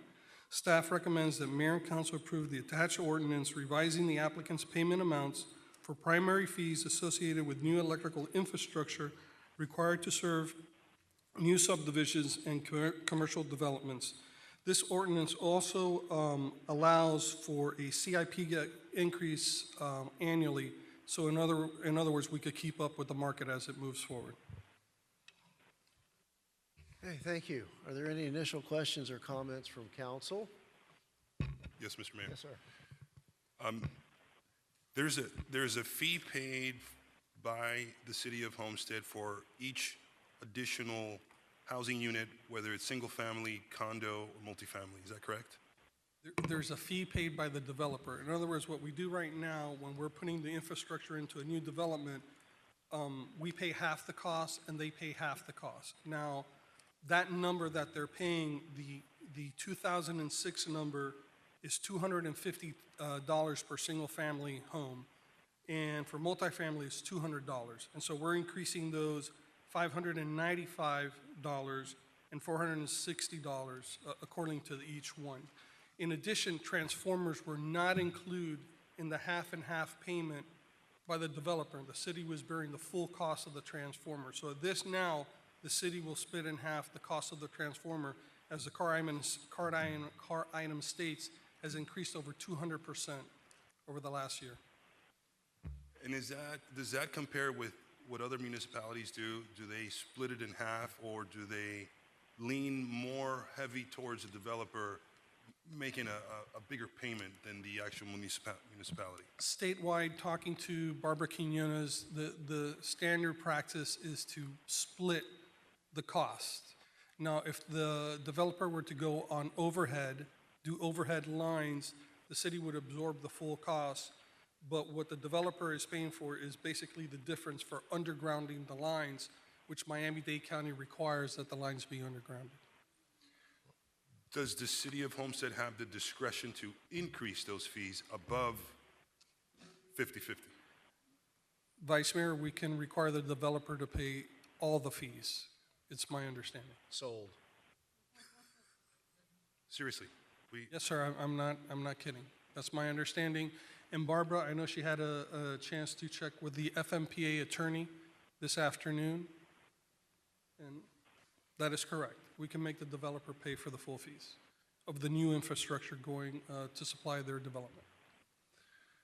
Well, before I make a decision, I'd like to see a report. I don't want to be the only city in Florida that is requiring a developer to pay in full. So if staff can do an analysis for us, I think that'd be beneficial for us to weigh in on if we want it to be 50/50, 75/25, or full.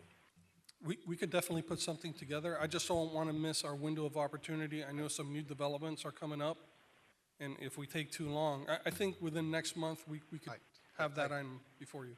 I'm in complete agreement, but let's pass this so that we don't lose the right to capture this level, and we can come back and amend it. Now, these changes, who are we going to dragnet in that we've already approved? Is this going to include Parker Point? Wouldn't be retroactive. It'd be like this point moving forward. Well, but it depends on where they are. Is it geared to plat approval or pulling building permits? We'll have to give you an answer on that. She doesn't know off the top of her head. That's a big difference. Huge. We'll get an So answer for you and we'll email it to you. We need to know that, and if we have the ability to make it an earlier point, Okay. let's do so if we can dragnet some of that in. But, you know, let's move forward with this level of increase and move with haste to see what happens. I mean, this is right along the lines of folks crying, why don't developers pay for their impacts? Well, All right, it's very important. now that we're on that topic of infrastructure, I think there could be a creative way for us to put the burden on the developer to make the updates of the infrastructure, because I think what happens is they pay impact fees, it goes into a pool, and then the city has the burden to make those updates or repairs. Is that the way it works? When an applicant comes and pays their fees, and they're going to do a development, they pay impact fees. Right, which is police, parks, those types of infrastructure. And the road fee goes to the county's black hole of bureaucracy. We do not retain those. Which are talking the roads, right? And the mayor is correct. Those are So collected by the county. What are the fees that directly pertain to infrastructure that a developer pays?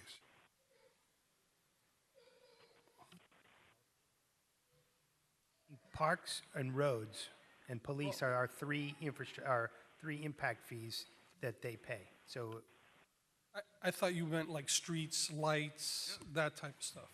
Well, Or like let's the say- or mayor let's say- said. or let's say water too, water, sewer, the whole thing. Well, when the infrastructure is put in, that's when we charge them for the water and sewer infrastructure, or depending on what the project is and what is required, it'll determine what is paid by the developer. For example, if I'm creating a new development and the sewer lines are already there adjacent to the property, then the connection is very simple. If it's more complicated, then things get more complicated. Well, let's say the sewer line is old and it needs to be replaced, and they just tap into the same old sewer line, and then it's on us to at some point make those upgrades. So I think we ought to utilize some sort of mechanism to force the developer to upgrade that whole thing if they want to develop on that property. Well, I mean, we could definitely have the discussion to see how we can structure something like that. But I know most of the infrastructure costs and things already are already codified. And so that's what we're going by at this time. Yeah, specifically if we have any old infrastructure, any new development going there, that's a good opportunity to, present them, hey, listen, in lieu of impact fees, make this infrastructure upgrade. Something that we could tie them to something in lieu of impact fees, or whatever creative way we can make it happen. We can definitely have the discussion. Just by way of example, a pump station upgrade for wastewater, $4.5 million. Right there, one pump station at an intersection. It's pretty significant. Okay, so I'll be interested in seeing what that looks like. Thank you. All right, so do we have a motion to move this forward so that we can at least capture that increase? Moved by Councilwoman Bailey, seconded by Councilman Fletcher. I'll open the public hearing. Any public comment? Okay, I'll close the public hearing and ask the clerk to do a roll call vote. Councilwoman Faircloth Staggers, Councilwoman Bailey, Councilman Ross, Councilman Fletcher, Councilwoman Avila, Vice Mayor Guzman, Yes. Mayor Losner. Yes. The motion carries. Thank you. So that takes us to tab 18, Mr. Manager. Thank you, Mayor. At the February 15, 2023 Cal meeting, City Council requested amendments to the amended 2021-2022 PAC work plan approved on August 17, 2022. Several projects and elements of the projects approved during the August meeting have been revised by the City Council and requires council acceptance prior to further development and implementation. And it's my understanding that Councilwoman Faircloth and as well as Councilwoman Bailey have some presentations to add as well to this item. Very good. Which one of you would like to go? Okay, so who's first? Councilwoman Bailey? Oh, that's the handout here in front of us. the Maori mural project. Thank you, Mayor. So, up again for discussion is the Maui Mural Project. I have not only spoken to more people that are interested in helping to fund these murals, but especially now that we're really looking at art, I would like to bring it back. If we can go to the next slide.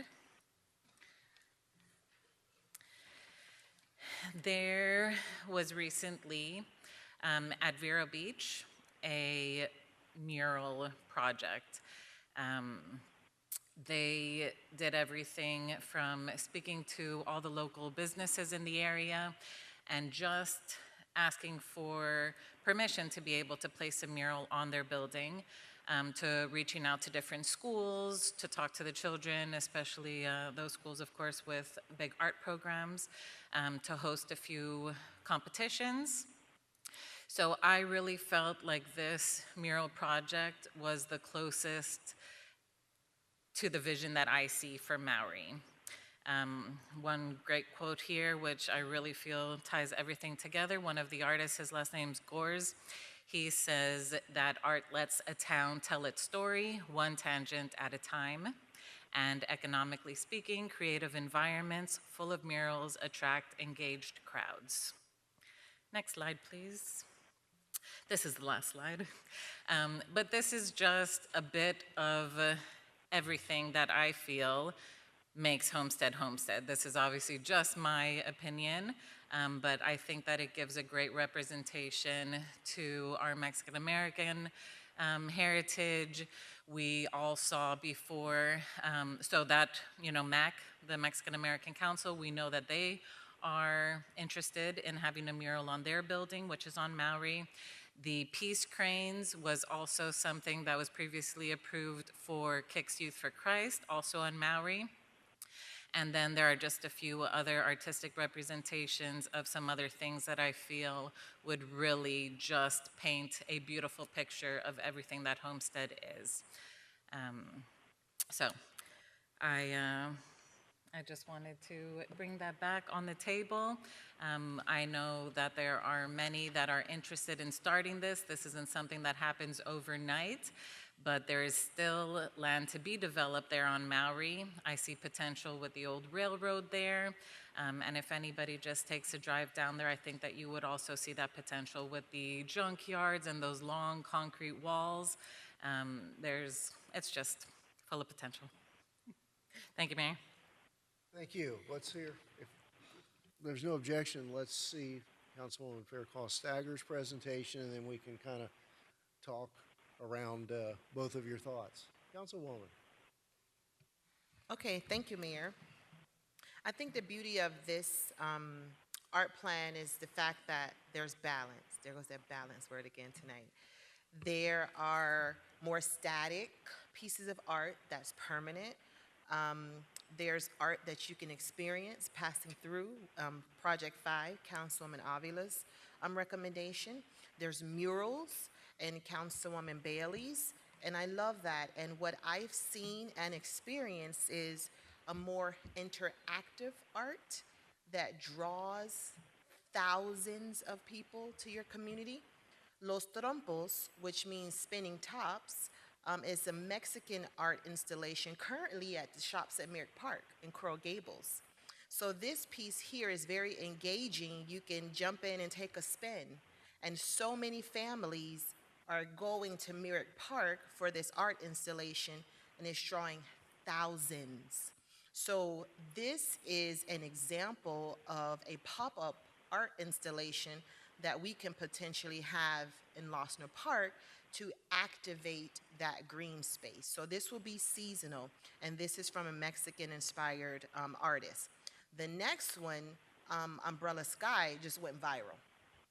This was a colorful canopy in Coral Gables that drew so many people into Giralda Plaza. I think it was spring in 2018.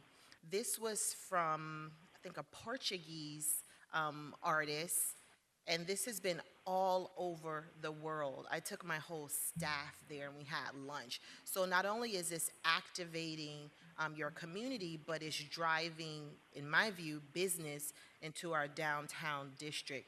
And this art installation was about $55,000. I believe Los Trompos was also about $55,000. And this next piece is a 2-minute video, if you would indulge me.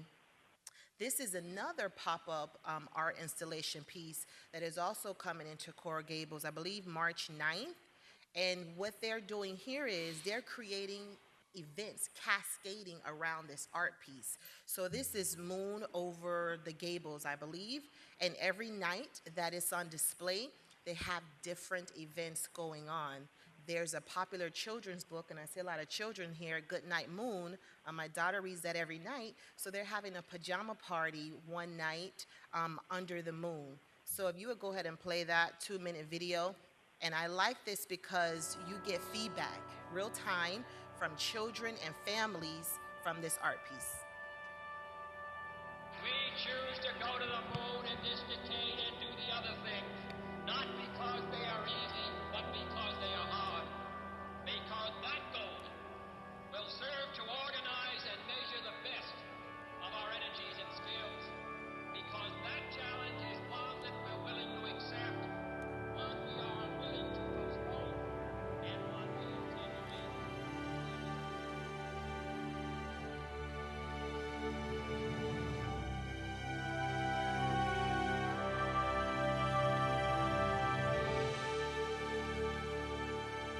It's the middle of the day and it's a beautiful sunny day outside. But in there it's dark, kind of blue, it feels like nighttime. Got families lying down, just watching it with their kids. It's a very different atmosphere to the outside world right now. As I came in, my first reaction was, wow, absolutely wow. And then also the surroundings of the Great Hall, and to see the people all enjoying themselves and finding it interesting. I didn't expect to see people laying on the floor, just chilling out, which is quite nice. The idea behind the Museum of the Moon actually came from living in Bristol. Bristol's got the second highest tidal range in the whole of Europe. So there's a 13-metre gap between high tide and low tide. And it's the moon that's making that happen. The amazing thing about the moon is it acts as a cultural mirror. So every culture has different stories and mythologies and stories to tell about the moon.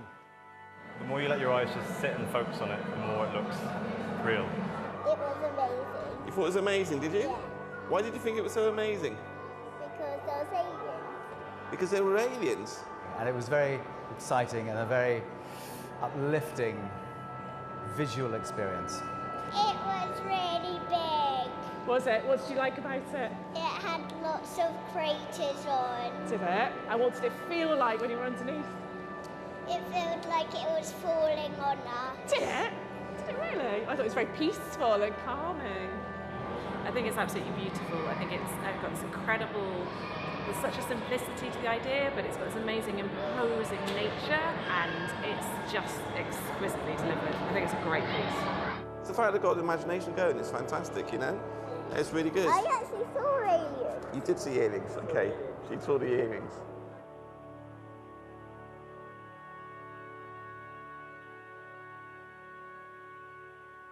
Thank you. So this piece will be on display in, I think, Ponce Park in Coral Gables. And my idea when I saw these was I think we need to really reimagine and redefine how we interact, engage, and draw people into our downtown. Family experiences, something they've probably never experienced before.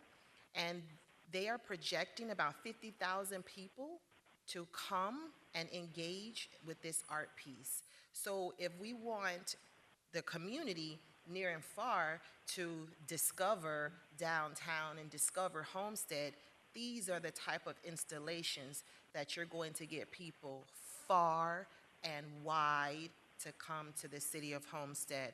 I've already had conversations with Pedro about, okay, what does this look like for parks?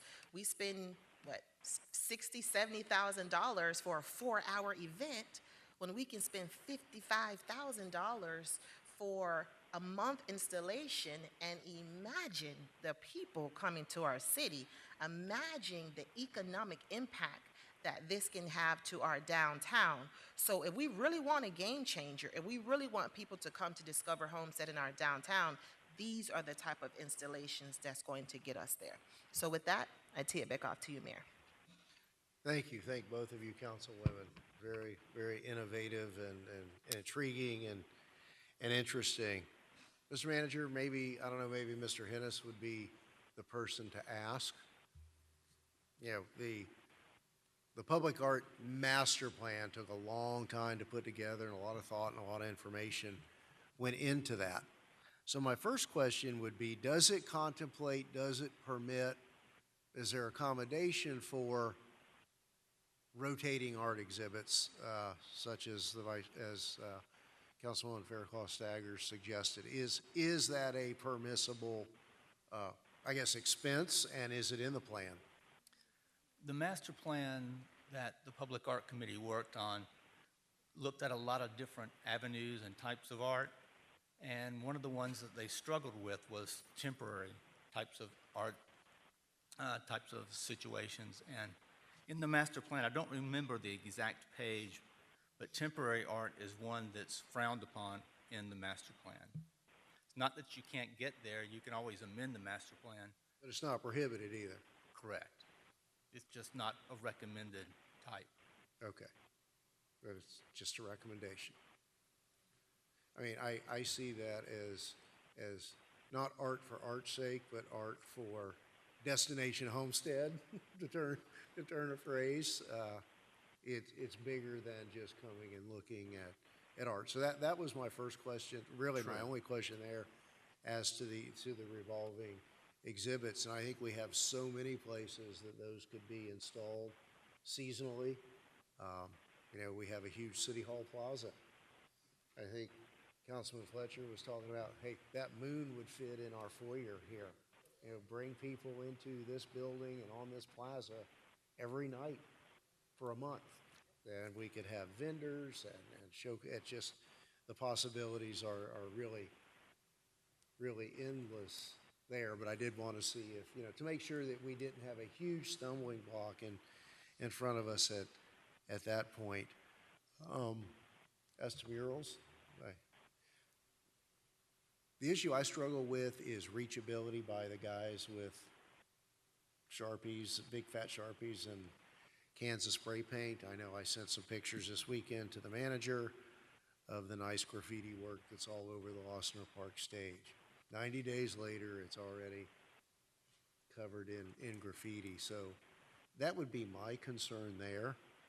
And I'm not saying we can't fill that in. And you mentioned something about organizations and people wanting to fund them. So are there opportunities, and again, back to Mr. Hennis, is it permitted? Are there opportunities to do joint financing of these small-scale murals that we're not prohibited from that, as long as they, you know, I know we have a lot of really obscure guidelines to follow in using public money, but we do have the ability to partner with entities to bring those to fruition.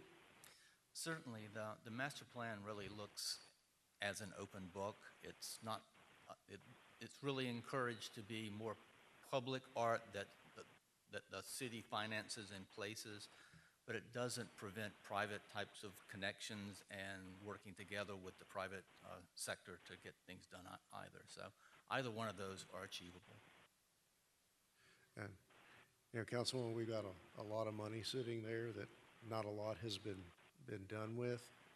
Have you considered starting out with one giant mural on the west back rear wall of the Seminole Theater, that as you're coming up Maury, as you're leaving the parking garage, as you're in Losner Park, there's just tremendous mural that's really hard to get to with a Sharpie or a can of spray paint? And what reminded me of that are a couple of the slides you showed, the one with the pine trees and the Everglades look, as well as the Native Americans.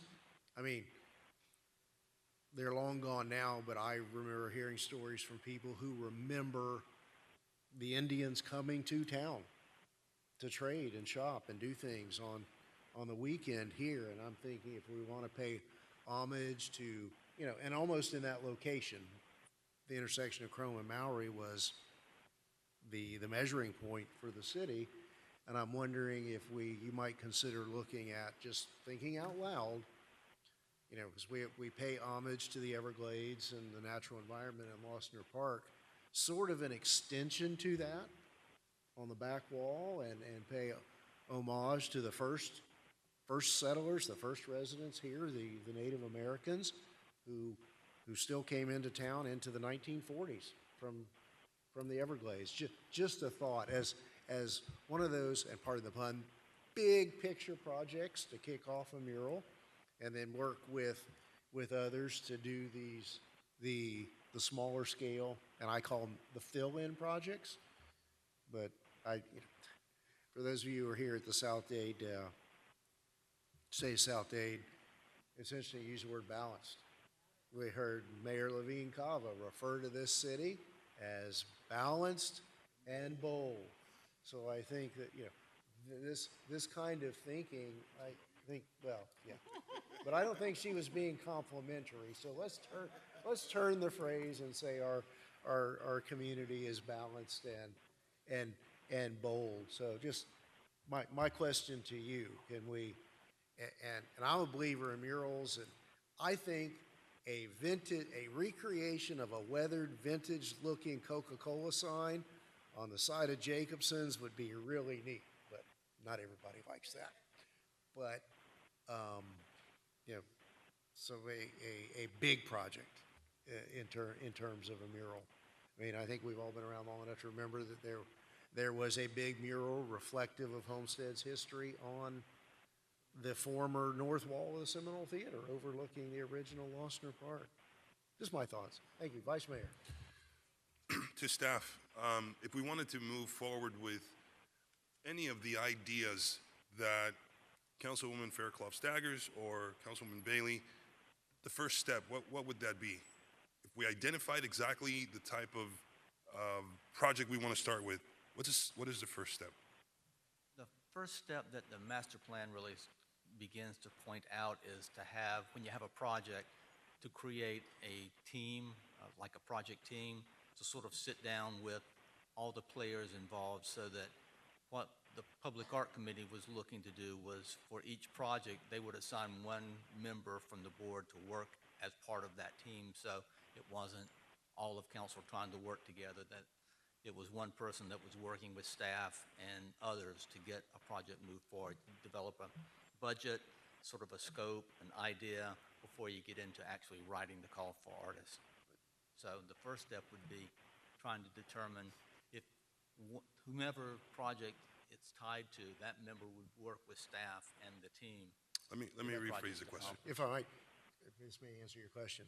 Isn't really the first step adopting these concepts into the work plan? Sure, that is the and first then you step, go do yes. your thing with all of this bureaucracy later. We've got to adopt them in the work plan. Is that step one? Was that your real question? Yeah, if we wanted to do a mural next week, and exactly what Councilwoman Fairclough-Staggert said next week, that cannot happen. Well, nothing's impossible, but it's probably unlikely to achieve it in that short time frame. And that's because we're using federal money? No. No, it's because there's a process of putting it into the work plan, and, you know, art just doesn't happen. You know, and I think what Mr. Hennis was explaining, kind of like an RFP for art, is that a fair analogy? This is kind of what we're looking for. Okay. They call it a call to artist. Understood. You know, think about it, an RFP for art. You know, this is kind of what we're looking for. This is where it's going to be. Give us your proposal. This is our budget. Understood. Thank you. Okay. Thank you, Mayor. Councilwoman Bailey, you know I support your mural project. I think I made no less than 3 motions the last time you brought it up for a discussion to pass it. I understand the challenges and the difficulties with making sure that there are safeguards in place for content so that it's not obscene, offensive, and within the state statutes. So my understanding is that if we proceed with the murals, then, you know, there are First Amendment right protections there. So I understand the challenges for those that might not be in favor for it. But I believe that that graffiti artists like blank slates. And so if perhaps the stage at Losner Park was beautifully covered in murals, maybe it would not have been tagged up. And I think that engaging the community and engaging members of different organizations to make their mark on these pieces, that it would just bring to life a lot of these blank slates that are causing blight. With regards to Councilwoman Fairclough-Stagger's ideas, I think that they are feasible. I think that they're fun and inspiring and fantastic. So I'm in favor of adding the murals and these additional rotating concepts to our art plan. And I don't think that it's difficult for us to achieve, and I see the vision. So I'm happy to support this item tonight. Thank you. Thank you, Councilman Fletcher. Yeah, let's be very clear though too, that art doesn't have to be expensive, and we have a lot, unless you're dealing with local artists who are trying to make a living, you got to pay them, you know, the willing wage. But we also have a great big canvas that we don't even think about, which is the parking garage. And there's a lot of opportunity for us to partner with local schools that may want to do, you know, small murals as you move through the parking garage. Let's think about something like that in the future too, partnering with those schools to help further educate them in public art. That's all. Thank you. Thank you, Councilman. Councilwoman Bailey. Thank you, Mayor. Okay, so I may or may not have included that piece of the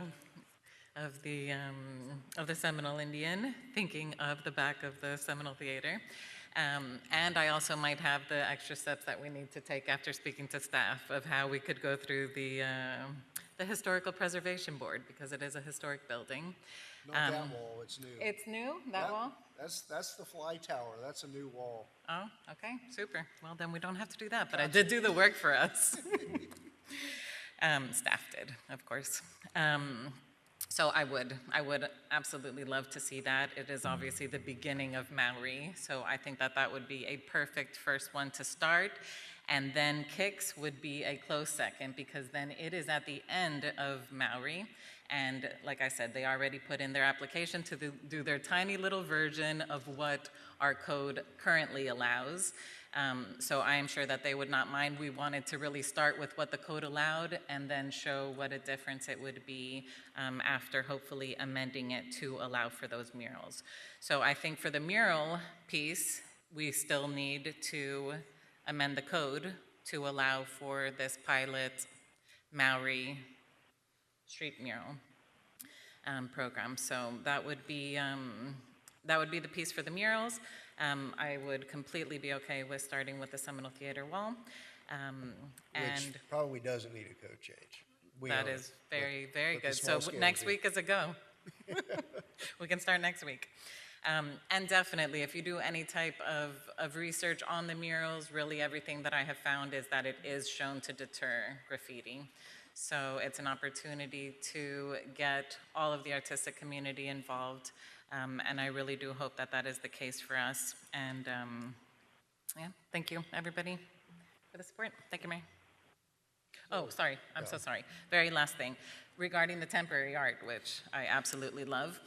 One thing to consider is to do some type of more fixed piece. So let's say we found a couple different variations of the umbrellas, and I'm thinking of the walkway down City Hall Plaza.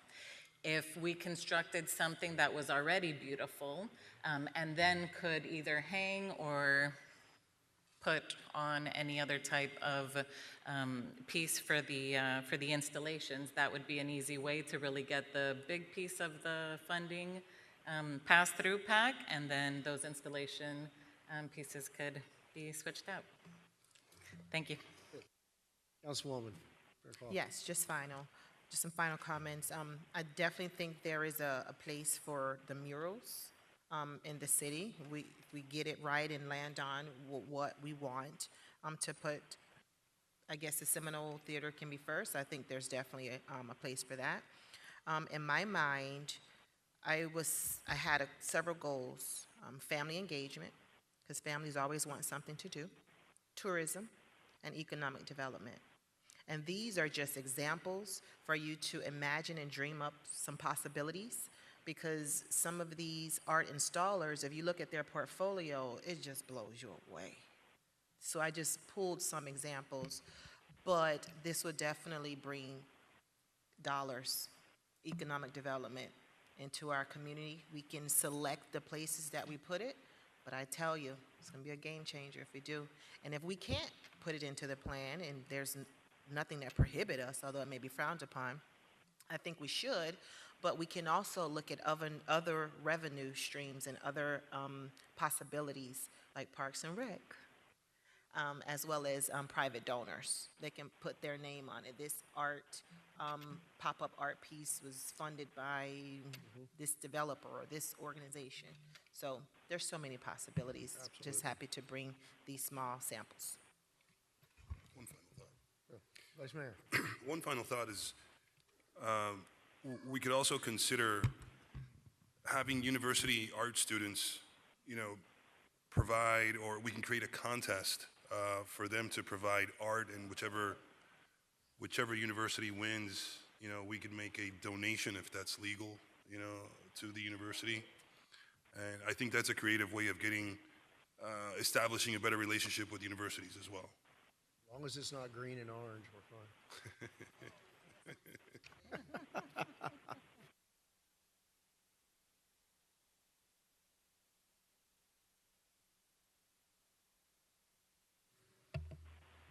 Okay, so I guess we need a motion then to amend the plan by the addition of revolving, we'll get to you, Susan, revolving art as well as the mural. And just as an aside, he wasn't able to come last month. Ms. Sorrentino has referred me to a very accomplished artist who I want to invite he wants to give a presentation at a committee of the whole meeting. And this is not to promote himself or pitch his work. It's to talk about his experience and things we may want to consider in casting a wider net in the call to artist process. Go way beyond, international, that we don't need to leave any door closed. So I'll remember to get him on the committee of the whole agenda for March. So, Ms. Sorrentino, did you have anything to add?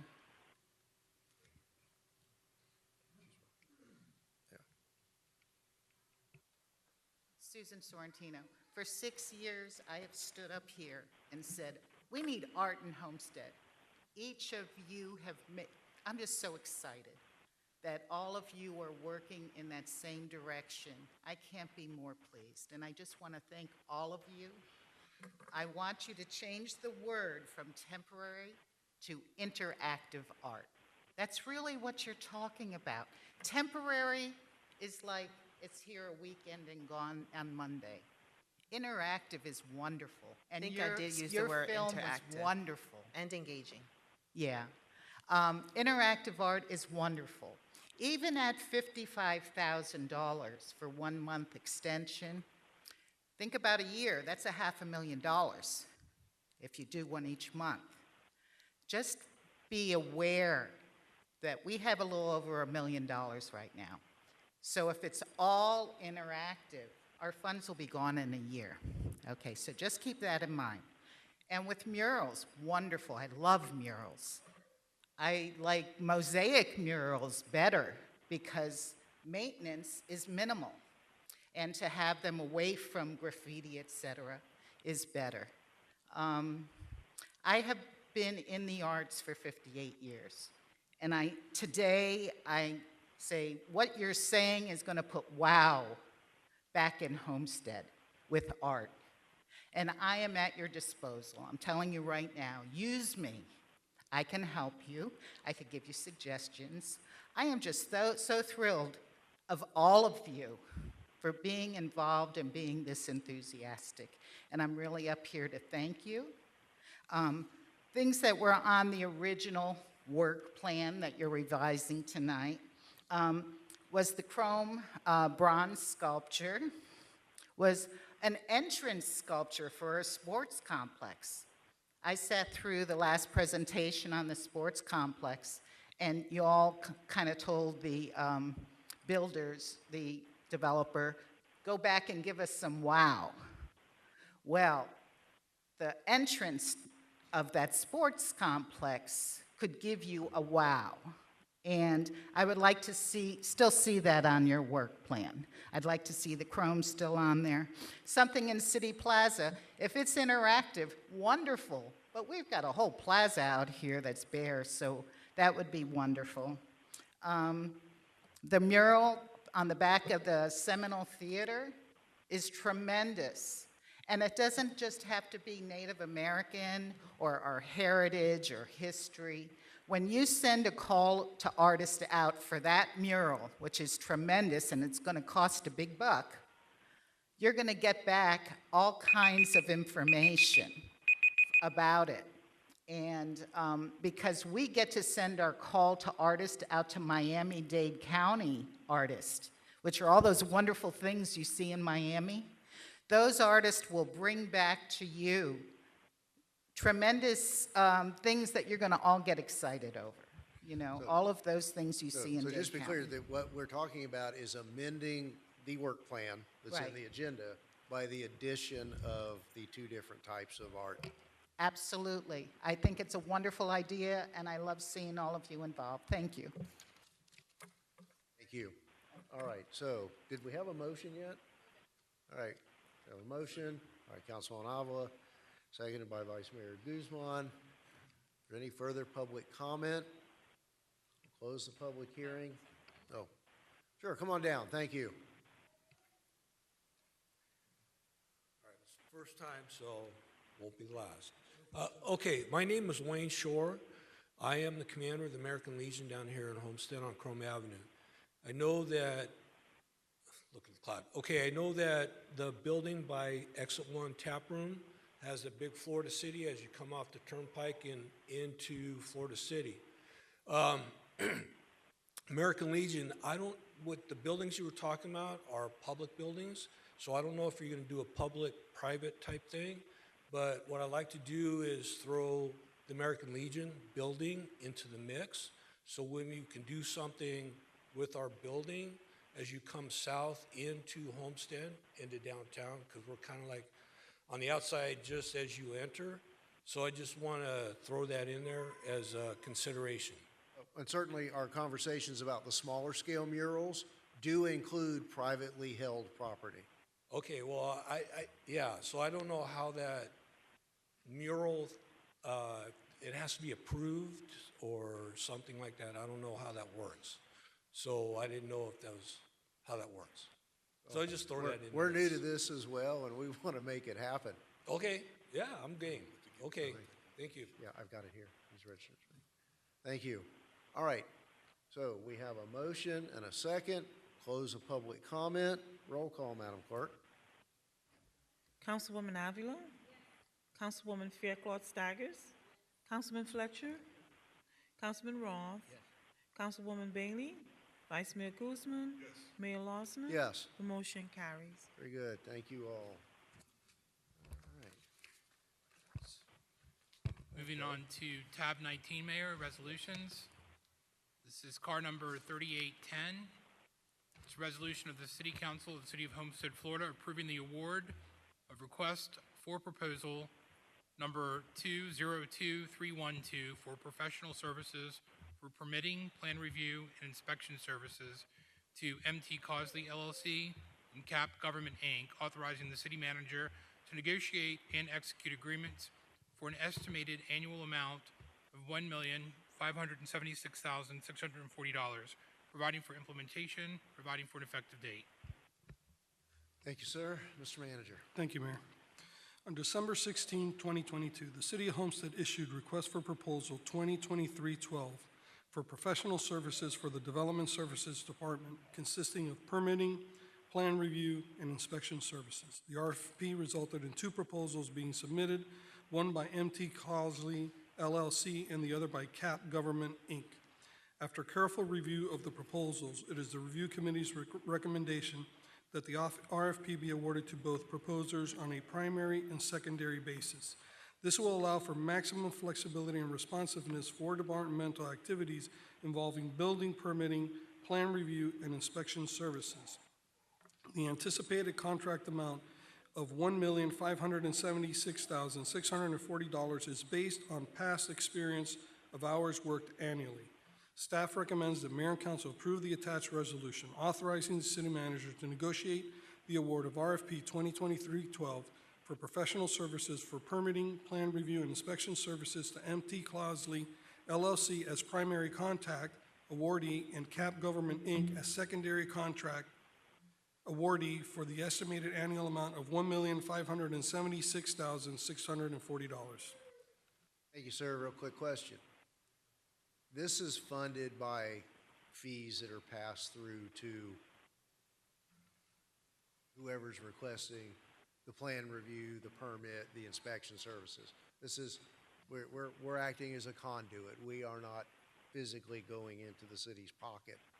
You're correct, to Mayor. fund It's this. impact neutral. You put in for a permit for a fence, and then that's when we send out the inspector to check it out, and that's how the monies are transferred. So they don't get the full $1.6 million only if the service is actually used by the city. Right, right. Okay, very good. Thank you. Council, further questions or comments? All right, so I'll open this up for public hearing. Is there anyone wishing to speak on this matter?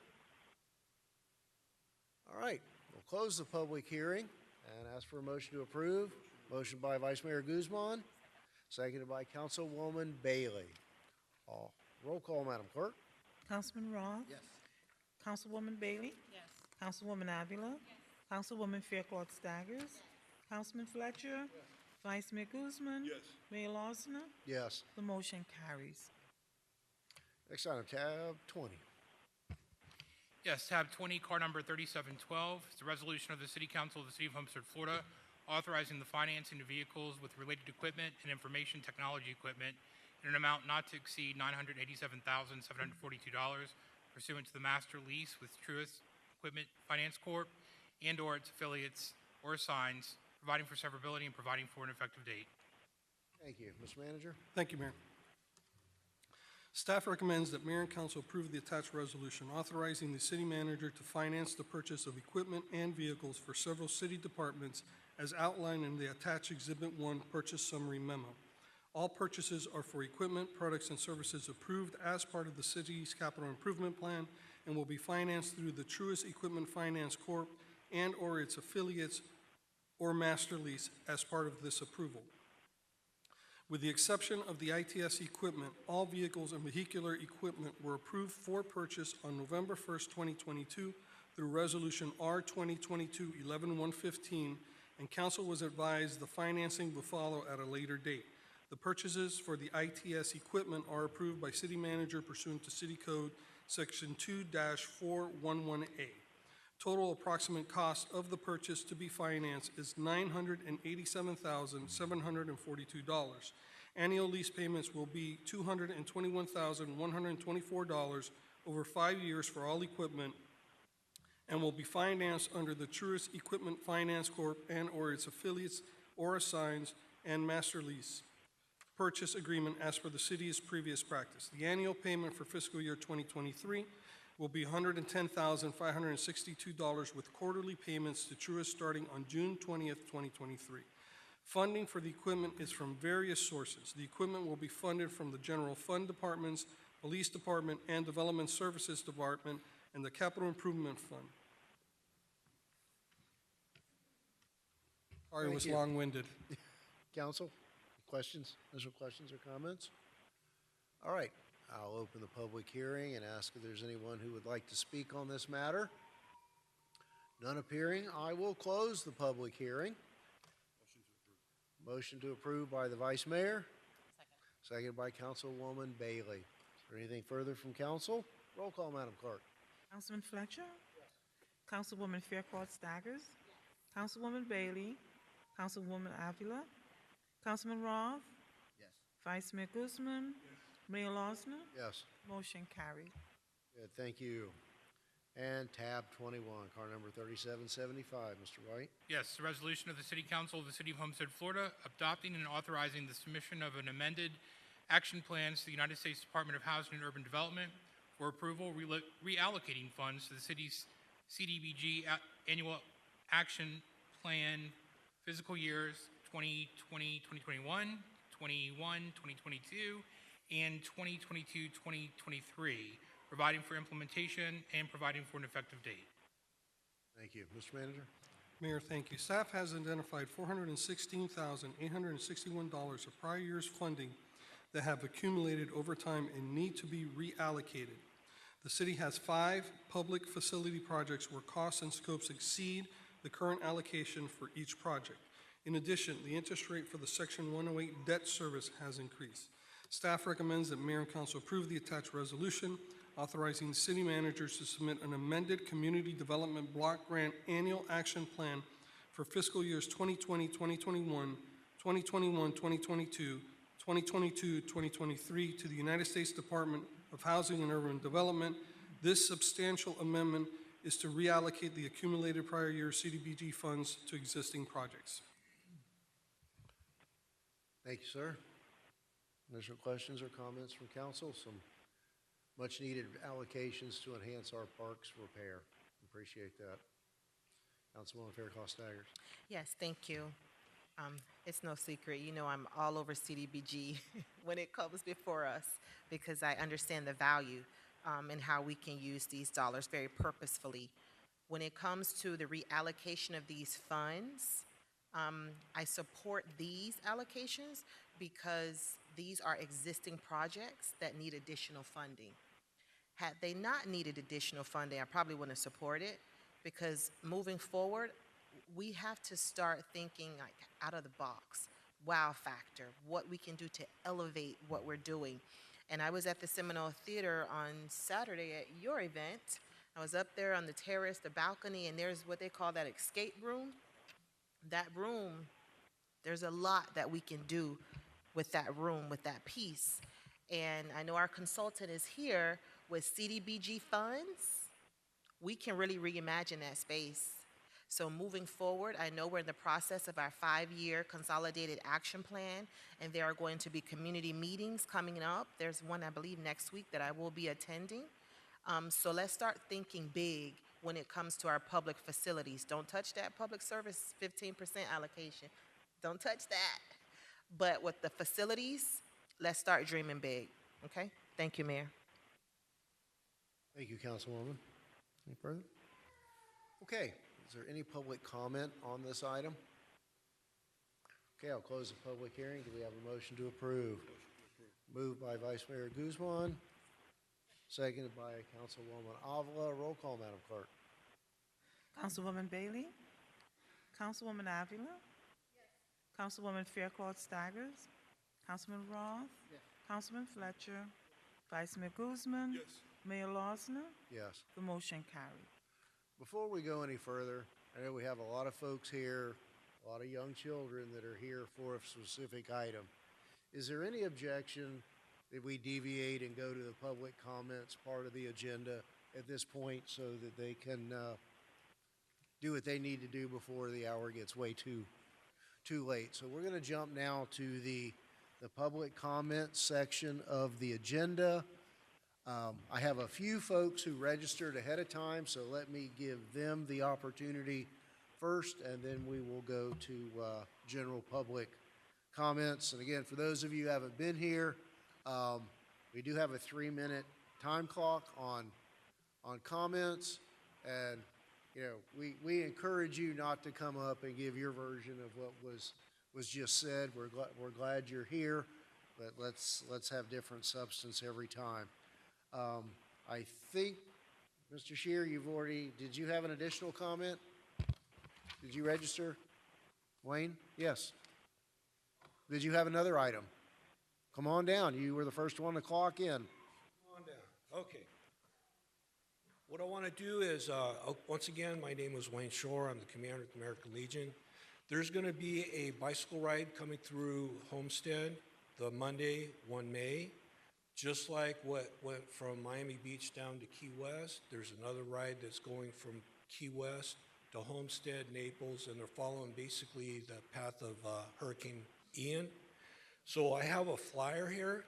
I don't know how to present it, but I went to the MAC meeting, talked with Mr. Roth. He said, come here. There was a captain, I didn't get his name, from the police department. I'll talk to them tomorrow. I was out of town doing personal stuff.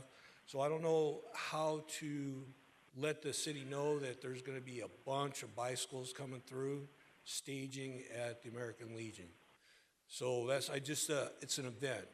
I talked with Dale from the news leader, so I just gave him a flyer, so I don't know how or what to do with a flyer to let somebody know or post it. I think the best thing to do would be to give the flyer to our city manager and let him coordinate with our police department, and if council needs to take tomorrow? part in anything, Yeah. we have plenty of time.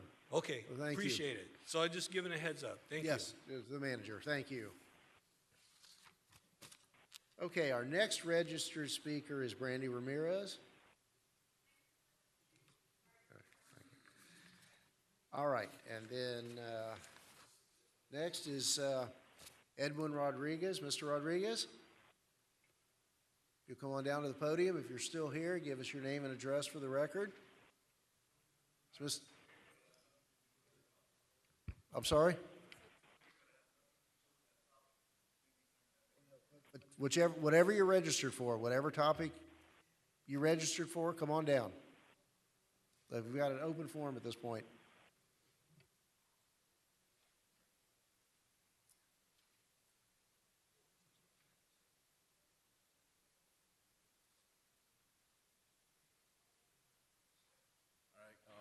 Good evening. So basically, Edwin Rodriguez, known as Coach Eddie in the local Homestead community. I am the head coach slash manager slash founder of DSP Baseball. I'm here on behalf of the agenda on JD Red Park and the Homestead baseball community. Not sure what topics we want to jump into. I'm just here to support. I'm no longer affiliated with JD Red or HYB. We departed due to the turmoil that was caused dating a few months back. We tried to make ends meet and make it work. Unfortunately, the support wasn't there, so we were basically forced out in other ways. But I have many friends and players and many connections that I have made through the years, which I'm here to support them. So if you guys want to know anything about the past or anything I could help you guys in, and intel information I could provide. But besides that, like I said, I'm no longer affiliated there. What I have is basically just, as you see, I didn't come down with notes or memos or nothing. It's just basically experience that I had and the reason why we're no longer there.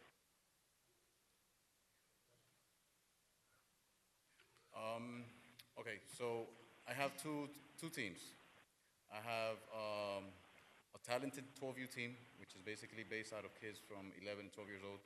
And I have another 12U team, which is a development team with beginners players, a lot of kids that are still developing, learning the game of baseball. So I went up to the current commissioner at the league, I'm not going to mention his name, for his support to support my program, take one of my teams to join another league, another alliance. I think that the players deserved a little better. We went through a tough season, which we went 16-0. Nothing against his league or nothing, but the competition just wasn't there for that team. And unfortunately, the support wasn't there. Basically just told us, if you take one team, both teams got to go. So it kicked me out and my 28 players. We joined a league in Cutler Bay, Perrine area, and we've been independent ever since. This was recent, like two months ago, max. I did everything I could I pointed out various scenarios that would benefit him. I would represent your park, I would represent your league, I will put HYB on my sleeve, whatever it has to just support. The kids were no longer having fun playing these games. They were no longer fun. The kids were having more fun doing practices, playing amongst themselves, because the games were just blowouts. The team was a little bit too talented. And I just wanted to do best for the kids. That's all I wanted. I told him I'm going to leave the B team behind, which is the development team. I'm going to leave them at the league. My only support was let me join the other league with my main team and let me practice twice a week here. That's all I wanted. And we just Appreciate got it. That's your time clock, and Yeah. trust me, none of us want anything more or less than what's best for our kids in our Homestead Parks for youth leagues of whatever sport they're playing. Appreciate your So efforts. basically, long story short, on behalf of DSP Baseball and the Lady Pitbulls, I'm talking over 60, 70 players. This is where I'm at, right? Thank you for taking Thank you. Appreciate it. Mayor, I just have a quick Yes. question. Sir, excuse me. So you said 28 players, 28 boy players. 28 correct. had to leave. And 28. do these children live in Homestead? All of them are from Homestead. And they Every had to single leave one of them. outside of their city Outside of their city. to go play baseball? Okay, that doesn't make me happy. Thank you, Every Mayor. single one of them. And I'm sure we're going to hear more. Like I said, I came here to represent the whole baseball program. I didn't want to bring the parents into none of this. At the end, they follow my charge. They have trust in me. They know I'm going to make the best decision for their kids. But here I am representing the 28 players and the 20-something girls, because there's also a softball affiliation. All right? All right, thank you. Thanks for having me. Who would like to speak next? Mr. Fletcher, go ahead. Yeah, if I may, just for information, we have been aware of some of these issues, and we have turned those over to the Parks and Rec Department to take a look at, and they're currently conducting an investigation into those items. So just to be perfectly clear, the city is working on the issue. It's not falling on deaf ears. We are aware and doing what we need to do to address that. So, who would like to come down next? Well, you got to come down to the podium and give us your name and address for the record. We do try to keep you to a 3-minute limit. Welcome. Good evening. My name is Carlos Garcia. I am the president of the league, which Coach Eddie is referring to. I'm here to present our side of the story, which is not the way he's presenting it. The reason Coach Eddie decided to leave is because he didn't want to be part of the Cooperstown team. He was against that. In fact, that was a new initiative that we did this season, was to create a Cooperstown team to go to Cooperstown and represent the league, represent the city of Homestead.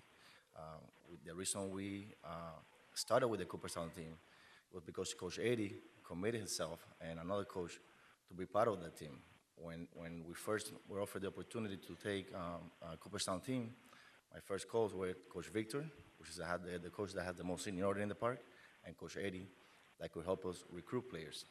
And that was the reason that we presented that. And when we did that, Coach Eddie first, after the first meeting, after they say yes, he decided that he didn't want to be a coach.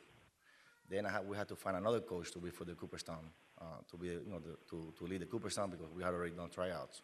When we did tryouts, Coach Eddie wanted to be part, to get back on the Cooperstown team, and then we accepted him, right? And then towards the end of the season, when he stated that he didn't want to be a coach anymore, that he wanted to take a team over there, and I said, how are you going to leave? You have your team, the Cooperstown team here. You want to take those players over there. You take the players to the league. When is the Cooperstown team is going to be together? So there was a conflict of that, and it wasn't going to be logistically speaking. The Cooperstown team needed to be together, to practice together, to develop, to get better, to be ready for Cooperstown, which is the strongest division league in the United States. So that's one of the. So I'm here to, there's probably several parents. If I get the opportunity, I would like to come back to state some, respond to some of the issues and complaints. Oh, well, Okay. let me ask you this, though. When it comes to dealing with city staff and just the general operations, are you satisfied with the level of involvement from our Parks and Recreation staff? I understand, there are internal issues, but are you getting what you need from the city Absolutely. to conduct your programs? Absolutely, absolutely. We work closely with Parks and Recs and members of the council. We have done several activities throughout the years, and we continue to do that. And we are expanding our league. When we first took over as a president of the league, we had 9 teams. We got to over 23, 24 teams before COVID, and we're now averaging 19, 20 teams. So we hired providing a lot of opportunities to our players to develop.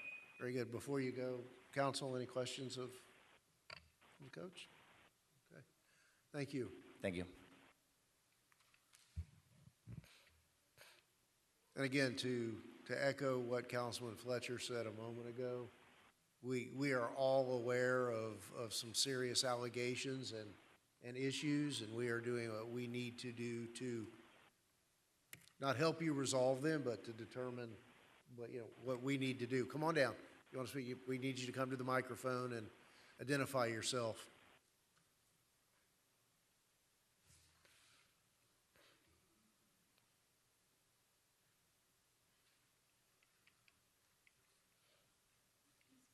Welcome. Good evening.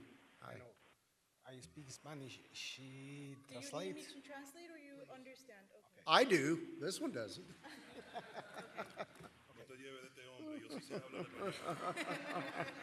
Oh, maybe the time is very low for the translation, but I try to speak a little. Esto es simple. Aquí hay una persona que tiene aires de autoritarismo. That this is pretty simple. I'm sorry. That this is simple. That there's a person in charge of the league right now that seems to be an authoritarian, somebody that a dictator. Yeah. Uno dice algo, un comentario, y si no le agrada, tú eres malo, tú tienes complaint y te calumnia. That if you don't say something that he likes, he gets upset and he will find a way to get back at you. La liga se ha convertido en un únicamente negocio de dinero. The league has converted now to just being about money. A mi hijo 2 veces lo hizo llorar porque yo tenía que pagar porque sí, más dinero para los grupos de él cuando él mete sus entrenadores que quiere cobrar. That his son, the gentleman, the league president, made him cry twice due to that he had to pay more money because it was the trainers that the league president had chosen. Y cuando una oportunidad lo confronté y le dije que él no podía hacer eso, que alguien arriba de él tenía que supervisarlo, me dijo que fuera donde me diera la gana. And one time he told him that he wasn't able to do that, and he told him, well, go do whatever you want. Y fui a parques y recreaciones y no hicieron nada. Lo único fue que nos sacaron al hijo mío de la liga porque no lo quería dejar jugar. And he went to Parks and Recreation, but nothing happened, nothing changed. And the only, ¿qué dijo el último? Que no lo sacaba de la liga. La gente de parques y recreaciones dejó que mi hijo jugara. And the Parks and Recreations allowed for his son to play. Yo vivo a 1 minuto del parque. He lives 1 minute away from the park. Yo no puedo llevar a mi hijo a otra ciudad a jugar. I don't want to take my son to another city to play baseball. Mi hijo tiene, 9, que acaba de cumplir 10 años el domingo. He just turned 10 on Sunday. Y hay entrenadores que se han ofrecido, que se han ido amablemente a llevar a mi hijo, pero es muy pequeño y obviamente no lo puedo dejar ir. There is coaches that have offered to pick his son up, but since he's young, he doesn't feel comfortable. Aquí esta liga no se está manejando bien. Los niños de verdad tienen uno que otro juego y cuando de repente el equipo quiere conseguir juegos amistosos de repente, porque esto es recreacional, no permite que vengan otros equipos al jugar al parque porque, tú sabes, es el dueño, amo y señor. And he tries to have scrimmages and bring other teams to the park, but the president doesn't allow it because he's the boss. Discúlpenme por el tiempo. Sorry about the time. Siento que esto es un caldo perfecto para un dictador y para la anarquía. He feels that this has been the perfect soup for a narcissist and a dictator. Okay. And again, know that we want everyone's child who lives in or near Homestead to be able to play in Homestead with an enjoyable experience. And again, not to be a broken record, if we find that there are leaders that are not allowing that to happen, our Parks and Recreation Department will have to take the appropriate action. And thank you, Mayor. I know Councilman Fletcher touched on it already. We had a parent or former parent of the league come, I want to say it was about 4 weeks ago, might have been a little bit longer, with a series of complaints. Meetings were had with this individual and the councilman himself and Pedro from Parks and Recreation. And we've actually reached out to Mr. Garcia as well and inquiring on the allegations. So there's going back and forth going on here. So we're still in the process of looking into this matter. There's a lot of he said, she said going on. And once hopefully we finish our investigation, hopefully we can bring most of this matter to a conclusion. I hope so. Are there any other comments? Well, come on down.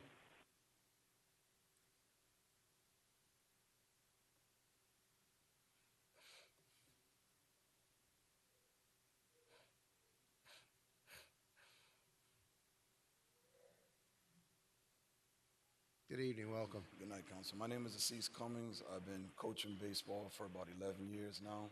I coached out of Tamiami, Richmond Park, here at JD, Somerset High School, Everglades.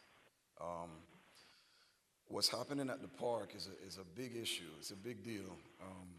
What is happening is that the kids are not being exposed to good baseball, to proper baseball. I see tonight that the board is trying to get more, like, the economy to grow. The founders of Homestead have built fields. That's a major league field over there at JD Red. The benefit that these kids would get growing up on that field is huge. There's, excuse me, that's a major league field. The designers, there's almost like 11 fields here in Homestead. I think even 12. I've made many suggestions to Mr. Garcia about what can improve the park. I spoke with let me paint the picture for you. You have Hammocks Park. There's a league called the Alliance League. It involves at one point JD Red, Franjo, and Hammocks Park. So what happens is all the baseball that's surrounded. Here's Hammocks Park, here's Franjo, and then here's Harris, and then here's JD Red. Harris Field is run by a little league. Like you cannot come with a whole team. They run under a different program. But JD Red, because of Mr. Garcia's his actions over the years, the president of Franjo and Hammocks, they said, we will not do business with him again.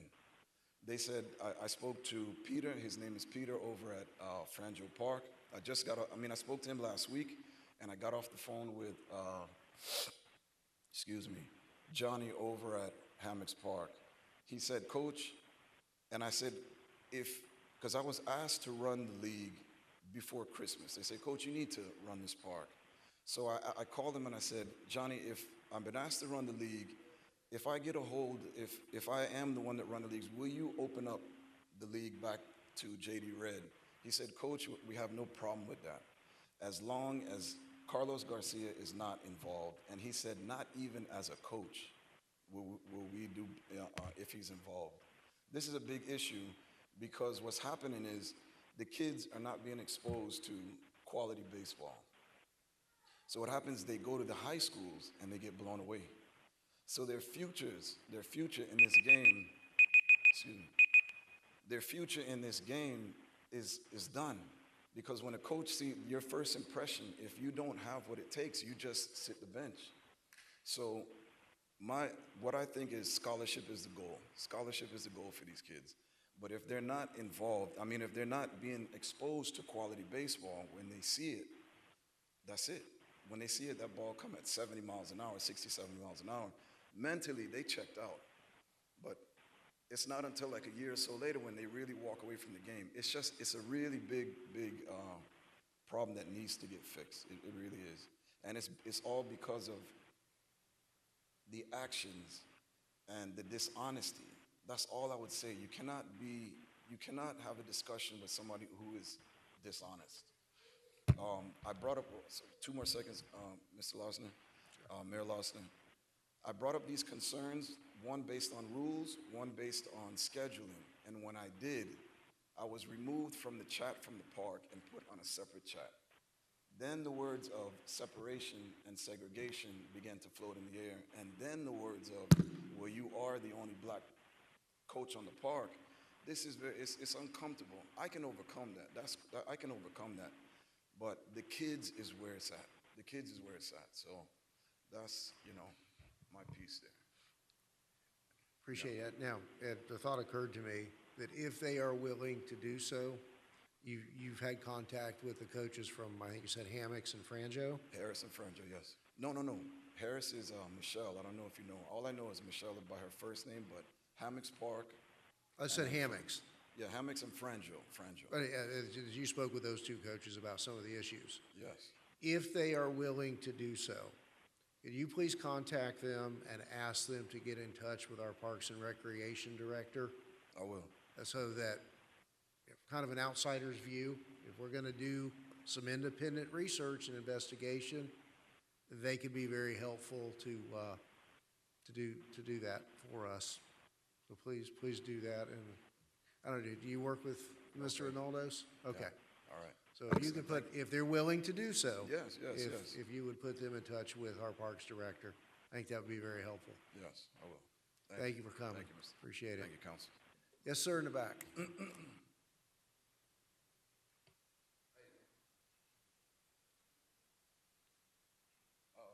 Hi.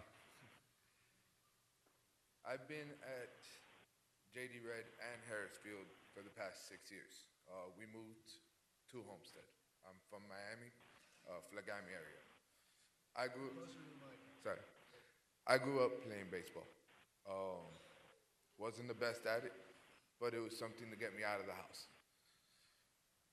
These kids that I've been coaching for 6 years now, they're looking for a way to cope. They don't just learn the sport, they learn interaction. Some of these kids, they don't talk to other kids. They come to interact with others. When they play with other teams and then they get drafted the next year and they're playing on a different team, they got to interact with those new kids and get out of their comfort zone. Mr. Garcia has taken that from them. These kids are now forced, and these parents are now forced to pay extra money for extra coaching that shouldn't be allowed by the city. One thing is, if you are in a travel team and you pay for those travels and those extra practices. This is rec ball. I'm now coaching at Harris Field, forced out of JD Red. Michelle and another coach sat down with Michelle and said, no, this coach needs to come over here. My kids are 10, 12, and 2. My kid was scared of even getting near a ball because they're moved up too fast. They don't let the development happen. When it was brought up, why are these kids being moved up? They're too young. Their answer was, well, that's how we develop them. At Harris Field, we don't develop them that way. When we go up for a draft and we do our counts, we score them. And if they score 1 or 0, that's when we have a meeting between all coaches and say, this kid should be moved down. So he gets that extra year or extra season to build. It's unfair to the parents at JD Red that have been forced out and they've gone to other parks.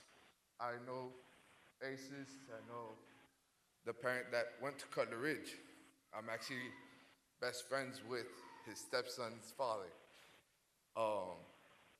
We're a group. We do this, we don't get paid for it. So I think JD Red has to be looked into, and if Mr. Garcia wants to build a travel team for himself and make those funds for himself, he should do it on the side and have the rec ball open to those parents that want their kids to be brought to an environment of just, fun.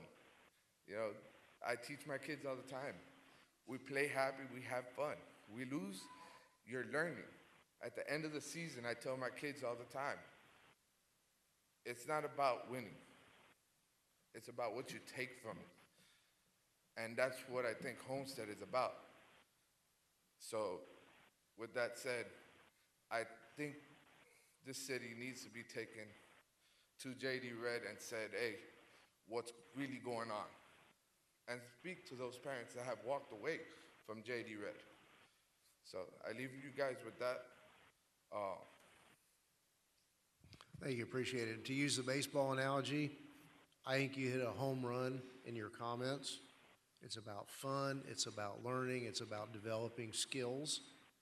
And staff knows that, and we've had a lot of folks come in here in many different sports, soccer, baseball, across the board. And when we really dig down, it's about somebody's making money on the side.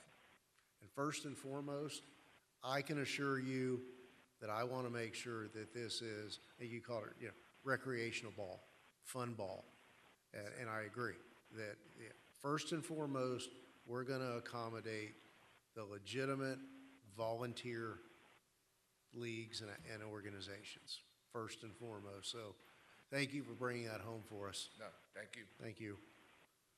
Anyone else?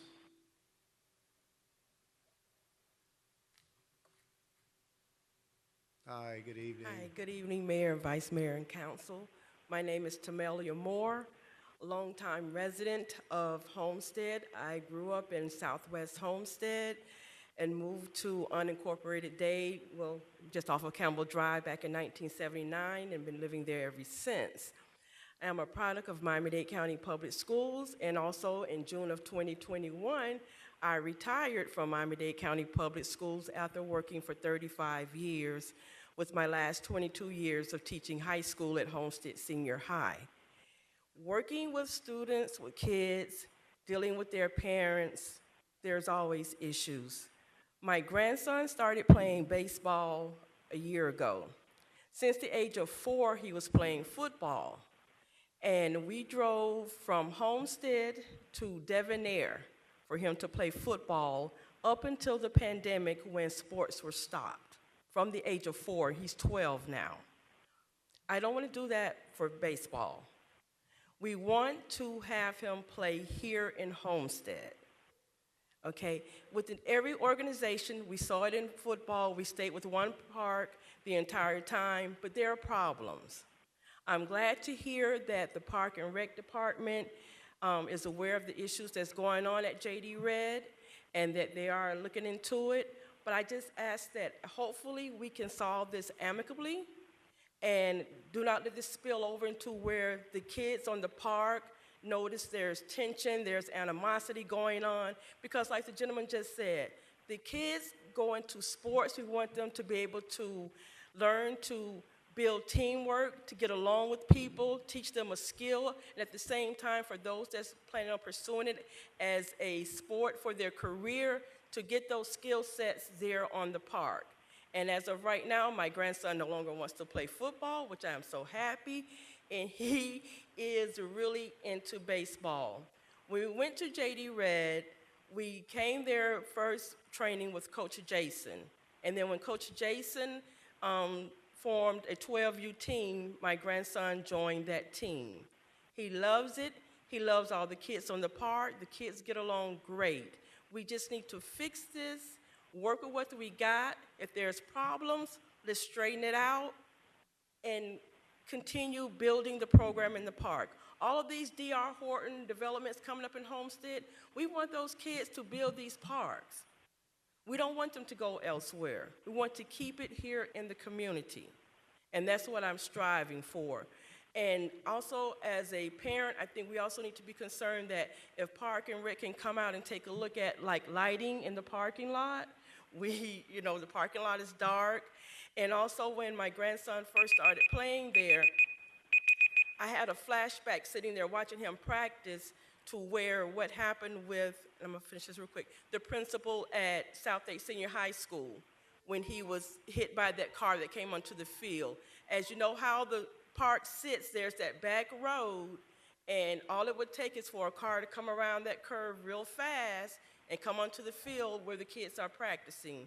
I would love it if we can take a look into possibly erecting a wall that can kind of be as a barrier so that we don't have that tragedy happen on our park that happened to the principal at Southgate Senior High School. And that's all I have to say. Thank you for your input. Thank you. Appreciate that. Anyone else? On down.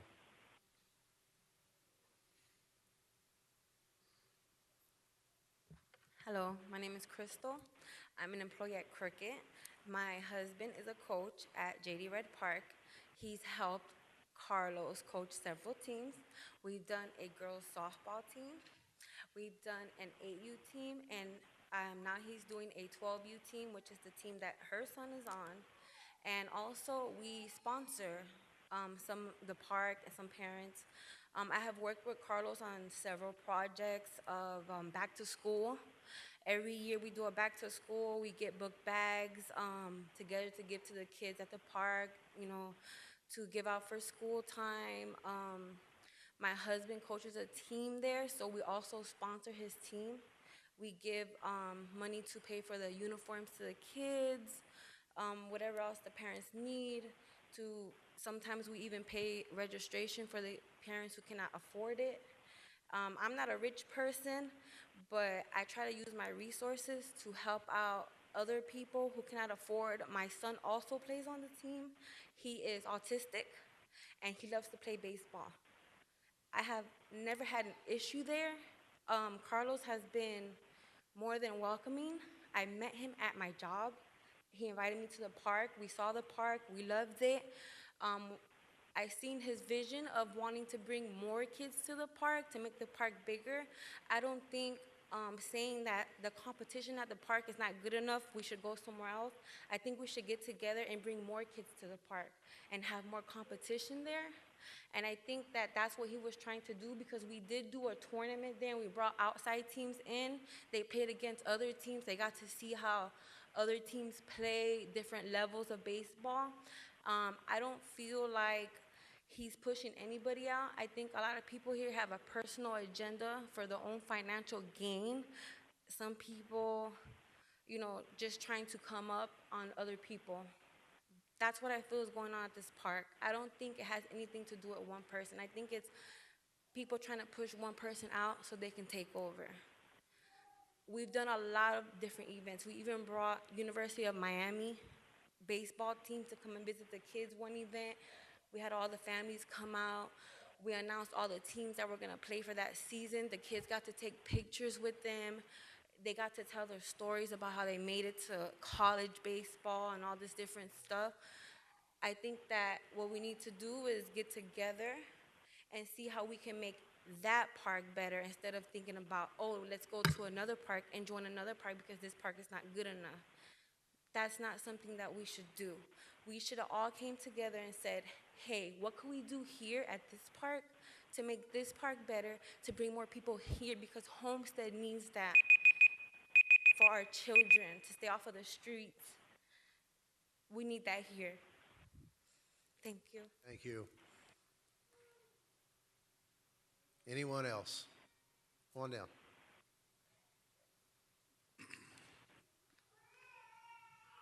Hi, good afternoon. I'm Wendy Lopez. I'm actually here because my daughter, who played softball right after, COVID, pretty much loved the park and was there all the time. And then it got to the point where one day, because I didn't pay the registration fee, Carlos came up to my daughter and said, call your mom and have her pick you up. You can't be on the field. Mind you, we were paying fees and we had to pay extra. And these were 3 teams playing, practicing. You had 16-year-old girls practicing on a field with 8-year-olds who were actually playing a game. I don't think that's fair. or having 3 teams practicing. The girls only have 1 field, and sometimes had to use the baseball field that were meant for the 10 and 12-year-olds. At this park, yes, at the beginning, the commissioner, she went out, did a check. My daughter was one of those girls on that team. At that time was a 6-year-old, was playing baseball, loved baseball. I took my kids out because of the situation that happened with my daughter. My daughter was an umpire while she played. And she was the only girl that was able to umpire. I'm sorry, she was 2 girls that was able to umpire the softball team. If not, it was boys who couldn't even umpire a girls' softball game because they were going based off of baseball rules, not softball. And I can tell you this, that my daughter, because of this, stopped playing softball. It took her coach to actually say, hey, come out again, let's practice. And finally was able to do it, but she aged out this year, and that was it. It's sad that her last season was pretty much, you can't come to the park, yet she was umpiring for the park. It wasn't like she was there for free because I pay for both kids, and that's sad, because what is that telling her? That even though she worked there and she said, I'll pay, and I told them I would pay, that she was told to leave the park. I don't think that's fair. And the girls are leaving. The girls went to the Stingrays, to the Lady Canes. They're going to other parks. They're not staying in Homestead. And my daughter traveled. Coach Mike would take these girls from Homestead, and parents, yes, paid and traveled to Lakeland. They didn't stay just here. He moved them out because he knows that these girls can get it done. They want to go to college. They now play for Homestead, Somerset, South Dade. The girls just had a great game right now. And it's awesome that these girls that didn't know how to play are now playing for these high school teams. And some of the now middle schoolers have time, but it's sad that they cannot play at J.D. Reed. They got kicked out of Harris Field because Carlos went to the park and ratted. The girls were practicing there. We had to play, basically the coach, so the coach can pay at Live Like Bella Park so the girls can practice. And they couldn't practice because guess what? Live Like Bella doesn't have lights. And parents couldn't travel to Southridge. Parents couldn't travel to Goulds to pay for a lighted park because all the parks here couldn't accommodate our girls because it was soccer, because it was football. So what does that mean for our girls who play softball down here in Miami-Dade? Homestead, South Dade, Somerset, Southridge. What does that say? That's just my point. It's sad that our girls are getting exiled out of the park down here in Homestead, and parents can't travel up there. I can, but that doesn't mean every other parent can. We can carpool, but not every parent's gonna let another parent drive their daughters to a park that's 45 minutes away, and it's gonna come home at 10 o'clock at night. Thank you. Thank you. Anyone else? Mayor, Yes. need a motion to extend the meeting. Yeah, I will. We're going to have, is there anyone else who wants to speak after these two? Okay, we've got to handle some quick housekeeping here. Just stay right where you are. We need a motion to extend the meeting to 9:30. Been moved and seconded. All in favor? Aye. Any opposed? All right, go ahead. Buenas tardes a todos, muchas gracias por darme la palabra. Mire que yo vengo sobre todo porque hace un año que voy al parque porque a mi hijo le encanta el béisbol, ¿sí? Entonces, desde hace un año dijeron que iban a reparar el parque, ¿sí? Pero hasta el día de hoy no, los baños están en muy mal estado. Ay, perdón. Good evening. Her son plays baseball. She's been there for about a year. Since she was there, they always told her there was going to be repairs done with the field, the bathroom. Sí, el fil, las mallas están rotas, ¿sí? El baño está muy en mal estado, no hay ni dónde cambiar, no hay pañaleras, ¿sí? Lo que es. The nets are broken. The bathrooms are not good at all. There's no, the diaper changing table is not usable. El parque donde juegan los niños está en muy mal estado, ¿sí? Mejor dicho, cuando llueve se inunda el parque, ¿sí? Y hasta ahora nadie hace nada por ese parque. Y hay muchos niños que van. Le digo yo, todo mi embarazo, Todo desde que ha nacido mi hija, yo voy todos los días de 5 a 8:30 de la noche, estoy allá, porque a mi hijo le encanta jugar béisbol, ¿sí? Entonces yo estoy allá todos los días. La verdad que no puedo ni ir al baño. ¿Por qué? Porque no hay ni dónde colocar a la bebé, ¿sí? Y está muy sucio y en mal estado, la verdad, ¿sí? Entonces prefiero evitar ingresar, ¿sí? The playground floods. She's at the baseball field from 5 to 8:30 every night because her son plays baseball and has training. She can't go to the bathroom and change her baby because she can't use the diaper changing table, and the kids can't play in the playground either. Let me turn to the manager and the parks director. I know we've allocated monies to do those repairs, to fix the bathrooms. I know that we've partnered with parents to bring in fill and sod and remedy a lot of those problems. Can you address kind of where we are and when we're going to be? Thank you, Mayor. The the renovations are going to start now in March, first week of March, or second week of March, I'm sorry.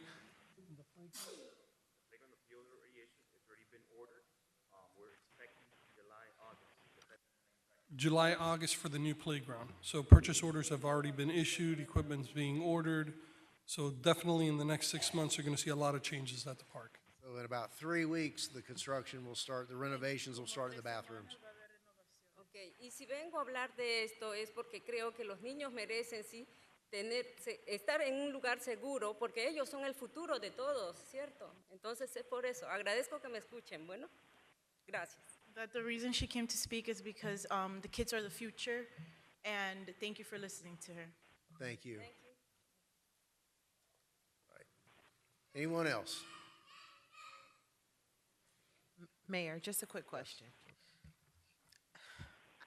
Is there anything we can do temporarily? It's just unconscionable to me for a mom to be on a park with that baby from 5 to 8:30 and can't go in the bathroom and change the baby. Definitely, I'm going to have a That's little check on. low-hanging fruit. No, I agree. And the changing table, if it is broken, we'll have it repaired tomorrow. Tomorrow. Yes, ma'am. One down.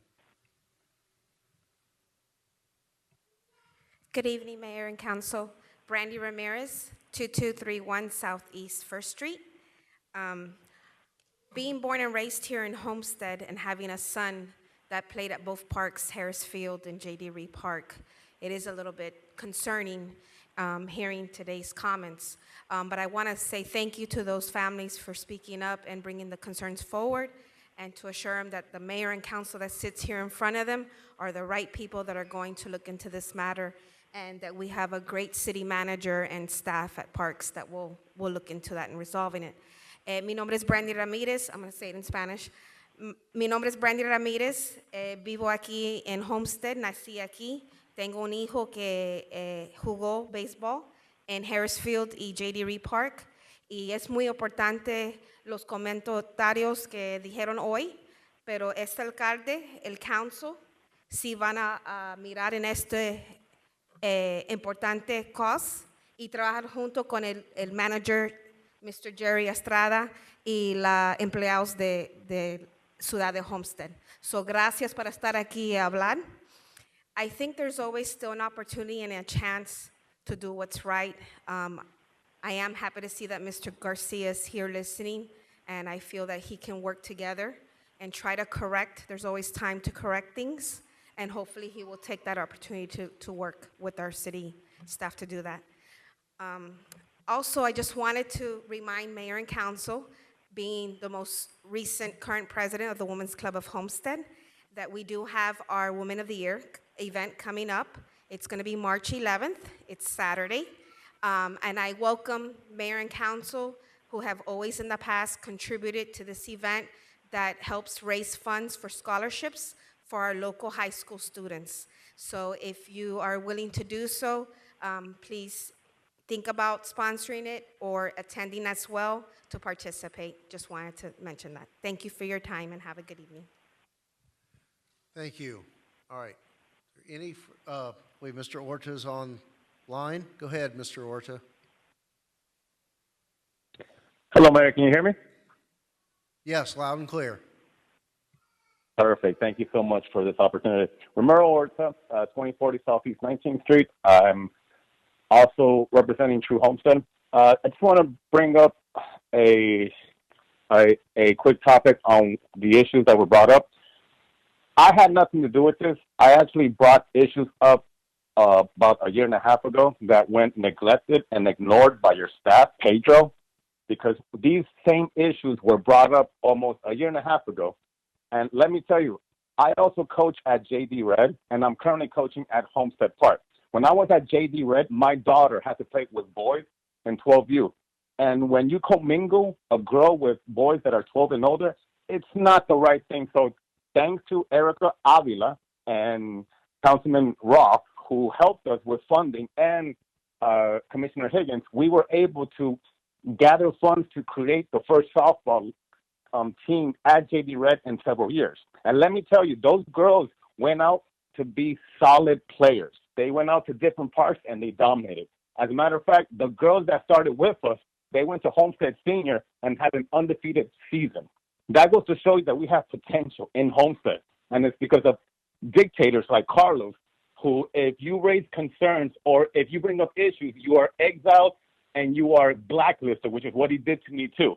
Okay, because the same team that blacklisted him, Franjo, for trying to take players from their parks to his, he was blacklisted as well, which karma, you know what it is, okay? So it finally came back on him, all right? But enough with Carlos and JD Red, because you guys heard all these parents bringing up these concerns and they went neglected. My issue is with Pedro, okay? Because this is already the second league that he's destroyed, okay? The first one was a 40-year rec football league where a couple of years ago, okay, he turned it into a travel team, which he eliminated 300 kids from playing at one park for one league, okay? That was Dick Conley Memorial Football League. I was on that board, and we requested an RFP to keep it going. We had the meeting, and at the meeting, when we were ready to present, you all know what Pedro did? He looked at us, he goes, "Don't waste my time," and he walked out. That goes to show you the type of person that he is, okay? So if anything needs to be done, not only look into JD Red, but you need to look at Pedro and the staff as to what they do behind the scenes. Because this has been brought up to him a year and a half ago, and he ducked it under the rug because guess what? Maybe there's something going on in the back that you guys don't know and we don't know. But there needs to be some accountability because there's a negligence on your staff, especially Pedro. So I ask you to please look into him and his staff. And for the parents who are in the audience right now, I feel for you, okay? But just know, you have a league across the street who will welcome you with open arms, at least for this season. Bring your girls over, bring your boys over. We have teams, and we have softball. We have two teams in softball where we're going to start playing other parks. Bring the girls over. We'll welcome them with open arms, and we'll give them a discount. But don't let them quit. Let them keep playing, all right? Just look into it, Council. Thank you. Thank you, Mr. Orta. Mr. Manager, any response? Not to those comments, Mayor. Thank you. Is there anyone else here wishing to speak on any matter? If we could get Mr. Kraft a microphone.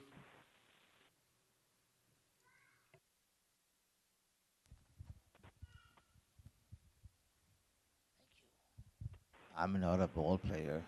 I guess that's obvious, but I love the game. Anyway, I have something to ask about. That is that the appraisal has come back to the council. And now when the appraisal for the famous property has arrived, what will be the next step? Would there be another workshop, another sit down, or will it be at this special CAL, or will it be coming up at the next council meeting? That's all. Thank you. The best I can answer your question is that when the appraisal was received, I asked for a briefing to help me understand the ins and outs of that appraisal from the firm who did the appraisal. That's been scheduled, I believe, for early next week for myself. I can't speak to the other council members. It's over 200, it's almost 250 pages in length. It's not something you just thumb through and absorb. It's very, very complex. And at such time as management indicates to me that council has had the opportunity to have briefings on it, at that point, I foresee that it would be a workshop type situation as to where we go from there. Quite frankly, to my understanding, we have not heard from the other side of this transaction as to their concerns, their agreements, their objections to the findings of the survey. But I personally, to let you know, I'm not really interested in that until I understand the findings in the survey from our side of the table. Is that sufficient? And again, I don't speak for the others. I know I've asked for a briefing, and I think I have one scheduled next week. And I'll rely upon the manager to indicate to me that everyone else is ready to go. All right, anything else? All right, thank you all. Yes, wait, yep. One more, come on down.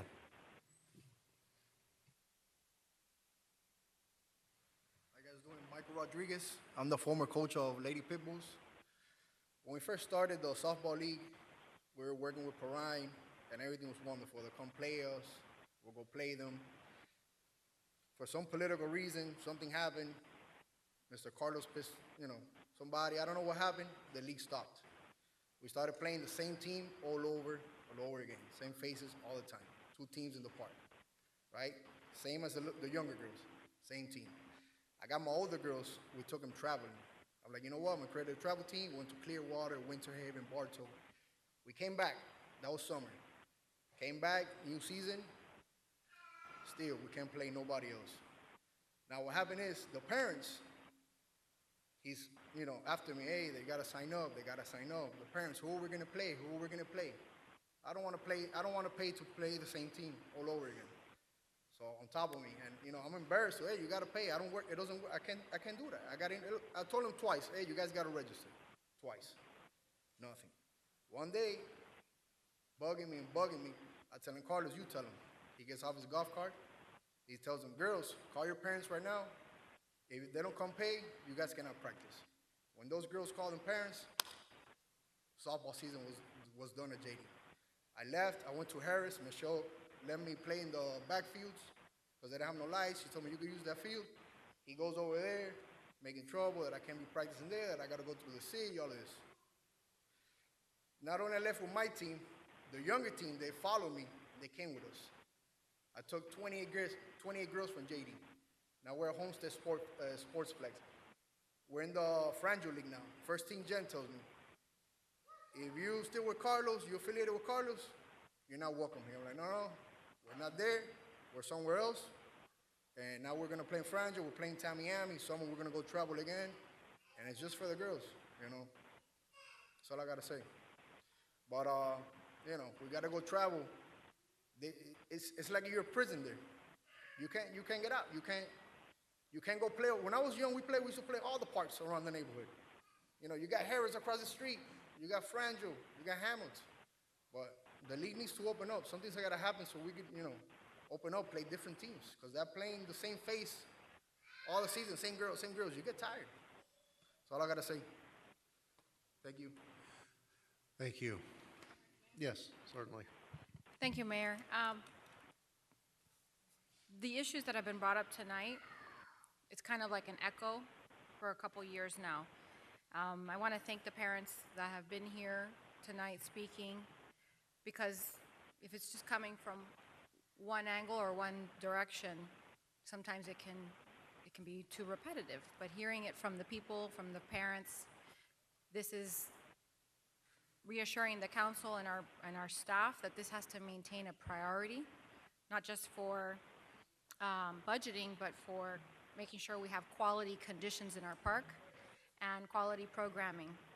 And of course, there's always 3 sides to every story, right? There's this side, and the truth. And we will get to the bottom of what's being alleged here.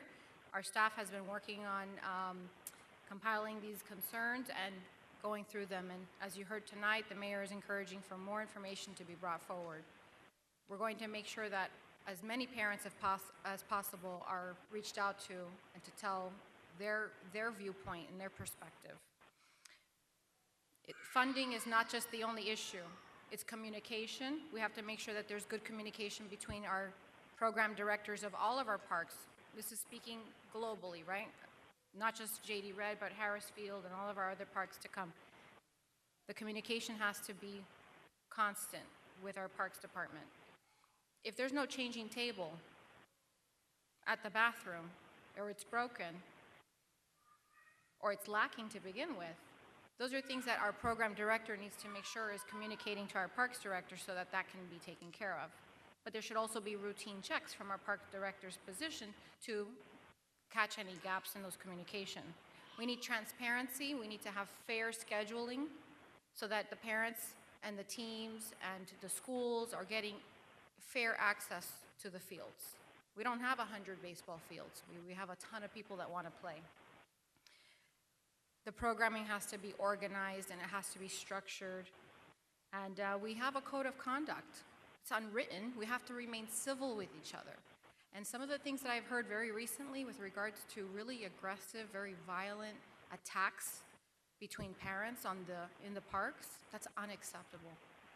Baseball, softball, it's meant to be fun. It's meant to be a learning experience, right? Developing skills. We heard all that tonight.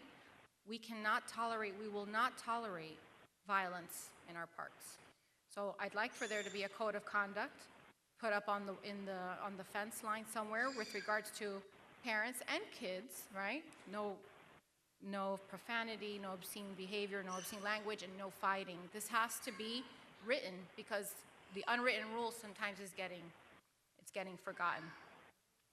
As a mom of kids that play sports, I feel your passion. I know what you're going through. My husband coached softball, and it is a sacrifice.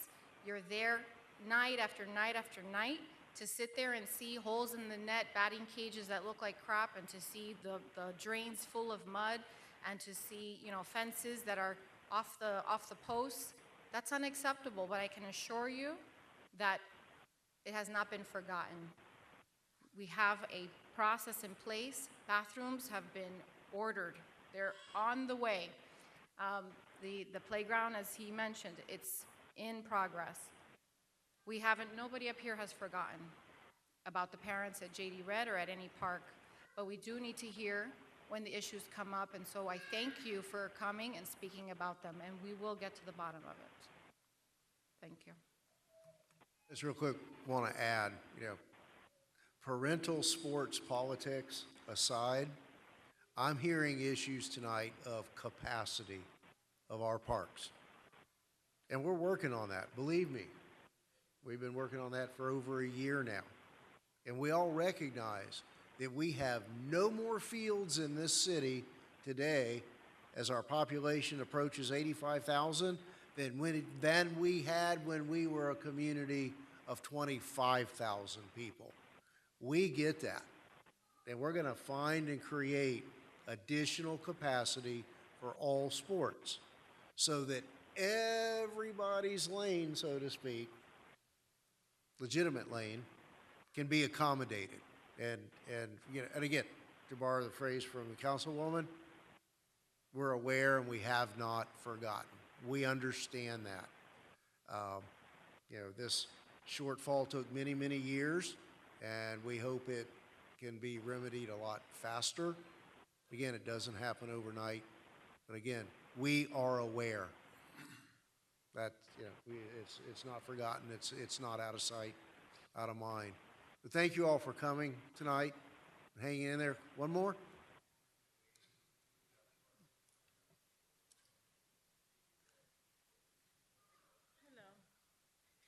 My name is Gina. I started at JD Red in the summer. Then I was an employee of Carlos Garcia. Everything went great in the beginning. Everything was fine. It seemed like he was trying to do the right thing, and that's why I took the job, because I've always been a government employee. As time went by, I saw that his vision was a little bit different of what I thought it was.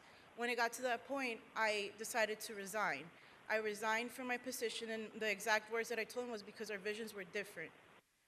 The money hungry that I see from him, the not caring about the sport itself, I saw it, and I wasn't going to be part of it. So I resigned. I do have here, I don't know who I would give this to, a bunch of, even as of yesterday, I received from a coach that his wife had sent out a message about me coming here and this, and that. I have a bunch of proof here that I could give you guys as to everything that's been going on at the park for the last month.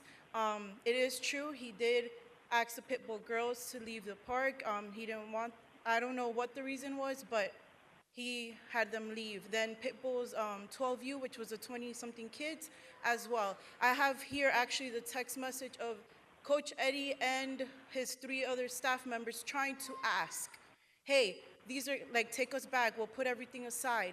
He did not want to. They left. They went to another city that they should play here. Just as of today, actually, a whole team asked for a refund today. They asked for a refund. Supposedly it's going to be honored. A whole team, we're losing a whole other 10U team. And if it continues this way, it's going to end up that we're going to lose all our Homestead children, and we're just going to, JD Red's going to be empty, or it's going to be just a new crowd that's going to have to go through this again, and it's going to happen again. New parents here trying to say the same thing over and over again.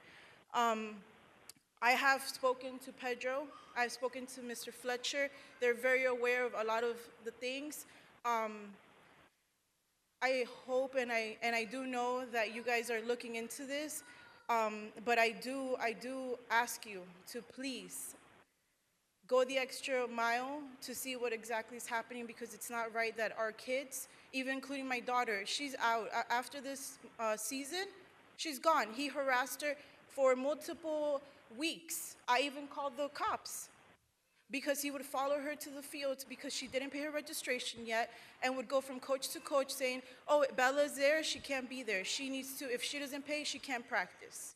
He excluded me from being team mom for no reason. I have proof here that all the coaches were fine with me being team mom. It's fine, I let it go, because at the end of the day, it's about my daughter, and I'm not gonna fight about being team mom. But if it's not his way, you're blacklisted. And it happens over and over again. So I'm not sure You can who- submit those to the clerk, and she'll duplicate them and Perfect. circulate them to us later. Thank you. Thank you. All right. Mayor, if I may? Can we draw? Yes, go ahead, Councilman Roth. Thank you. We've heard a lot tonight in reference to what's been happening at JD Red Park. I had a very short career in baseball, and it was at Harris Field as an umpire back in the early 90s.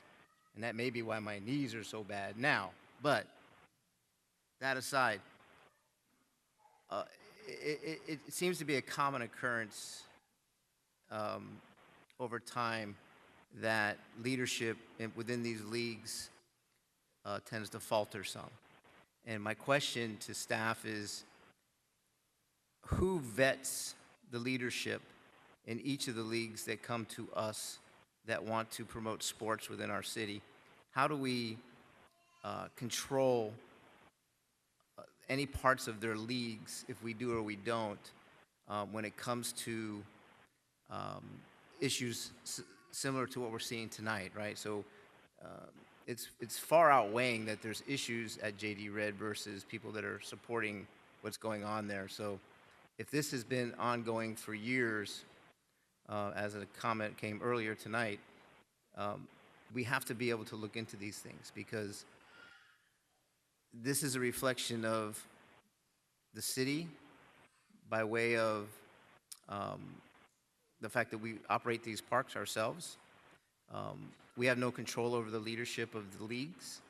And we need to, be able to assure the parents who put their children into programs that they're going to receive equal treatment. I heard a lot tonight about money and collections of money. No child in our city should be told to leave a field that may not be able to afford it that week. To me, that's just unacceptable for an adult to tell a child they can't play. So we may have to look into some of those things as well. I can't verify any of the stories that I've heard tonight. That's not for me to do, but I've heard your stories. And I've heard them over and over again tonight. And we have to do a job. We have to do a better job. And I'll go back to my question. How do we vet the leaders of each of these leagues when it comes to approving an academy in the city? Because I don't know how that happens. I don't know how we control leagues. I don't know anything about any of that part of it. But when we have an issue like this, we need to know how to address it as well.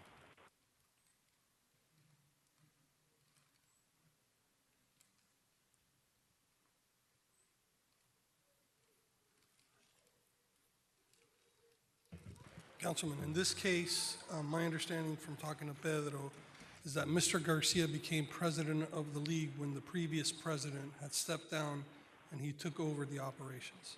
Now, historically, what's happened, and it did happen in the past, when we start receiving a large number of complaints from parents regarding a league, we have gone out for solicitation in the past, and I believe that was Harris Field. Yeah, and well over a decade ago. And I think part of the problem, and I'm just going by my own personal experience, because my father ran Tamiami Park for almost 30 years, so he knows the business. And I think part of the challenges here is it does become a money-making operation, right? And I think that's where I'm hearing the money part of this, that hey, a child's not paying. It's not that the city is saying the child needs to leave. The gentleman who's running this operation as a money-making operation, he needs to collect his monies. And I think that's where it's coming from. And I agree with you, Councilman. No child should be asked to leave a park because they can't pay. And I think what we really need to take a look at is the strategy we're using now for these leagues. Because when you bring in an independent party, because that's what we do, right? They bring in an independent party, whether it's soccer, whether it's baseball, whether it's softball, and they're running the operation because we're hands off and we don't want to spend money, right? It's a money-making operation for them. So maybe the idea here is to change the concept and say, you know what? The city of Homestead is going to run the league. We're going to hire a person who's going to be the president of the league. They're a city employee or a contract employee. And so that idea of that I have to have a traveling team so I could bounce around every city and make money, or I get these people and they're paying me for the traveling team, kind of goes away. And the best model I ever saw, and it was an old model, was the Corey League model. Every kid played, every kid got to bat, and so nobody felt left out. And so leagues over time have changed, pony league, competitive leagues, travel leagues, and I think that's put a lot of the wrong incentives in some of these leagues that we're talking about. And so this is something that I mean, me and Pedro need to have a very serious conversation and later bring ideas to you and council and maybe just change this whole model of how we're running these little leagues. All right, so that those are all good and valid points. Are these leagues set up as not-for-profits, or are they corporations that operate as for-profit? Non-for-profits, according to Pedro. I'm sorry? Non-for-profits. So they're non-for-profit. I understand that they have expense and all those things, but are they set up with boards? Do they have voting members? I mean, how do they function as a governing body? Because it can't be one person in charge. It depends on the leagues. I've seen boards on certain leagues and other leagues not, in my past experience. Right. So I'm going to end now, but I just want to reinforce the urgency to get to the bottom of what is going on there. It saddens me to hear a couple of comments that, one, children were asked to leave a playing field because of money, one. Two, that children have to leave the city limits to go find recreational activities and sports to play in. So, again, I'll encourage you to expedite whatever investigations that are underway, and let's bring some closure to those who have brought concerns, to us tonight. Thank you, Mayor. Thank you, Councilman. Come on down, please. Try not to do a back and forth. Keep it to the time frame.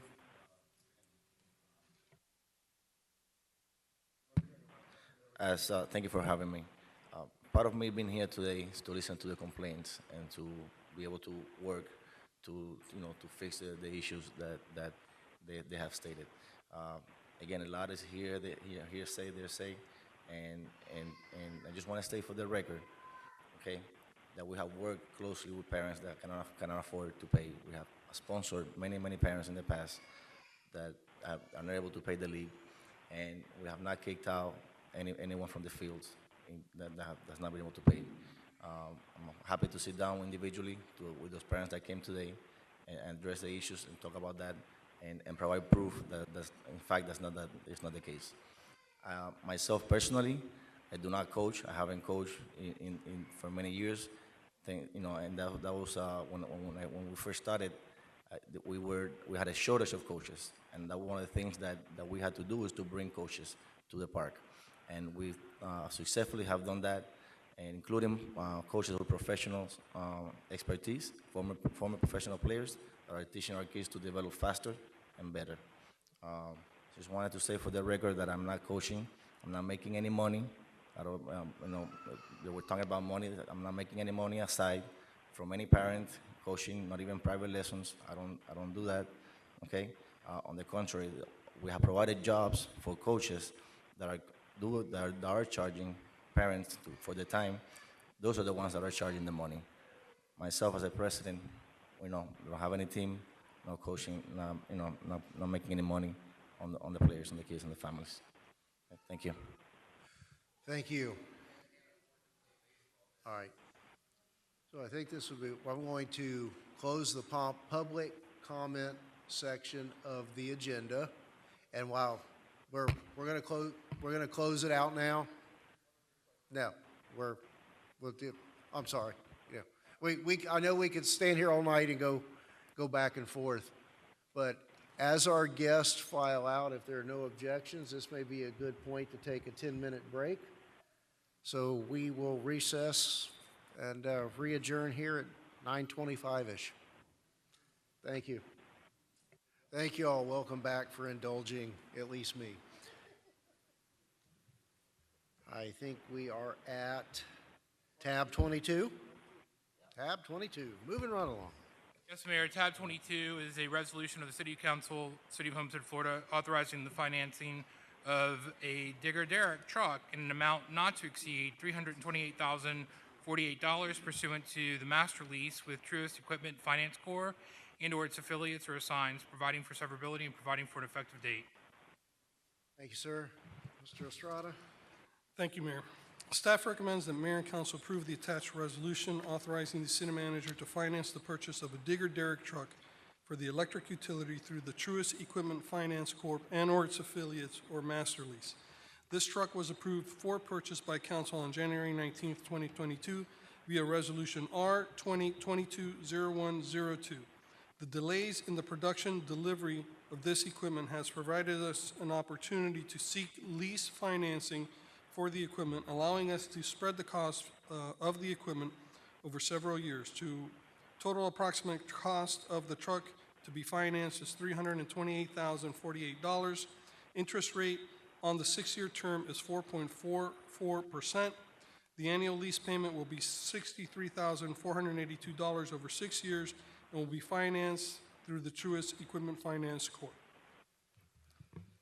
Thank you. Any initial questions or comments from council? Is there anyone wishing to speak on this matter? So I'll close the public hearing. Approval has been moved by the Vice Mayor, seconded by Councilman Roth. Roll call, Madam Clerk. Councilman Roth? Yes. Councilwoman Bailey? Yes. Councilman Fletcher?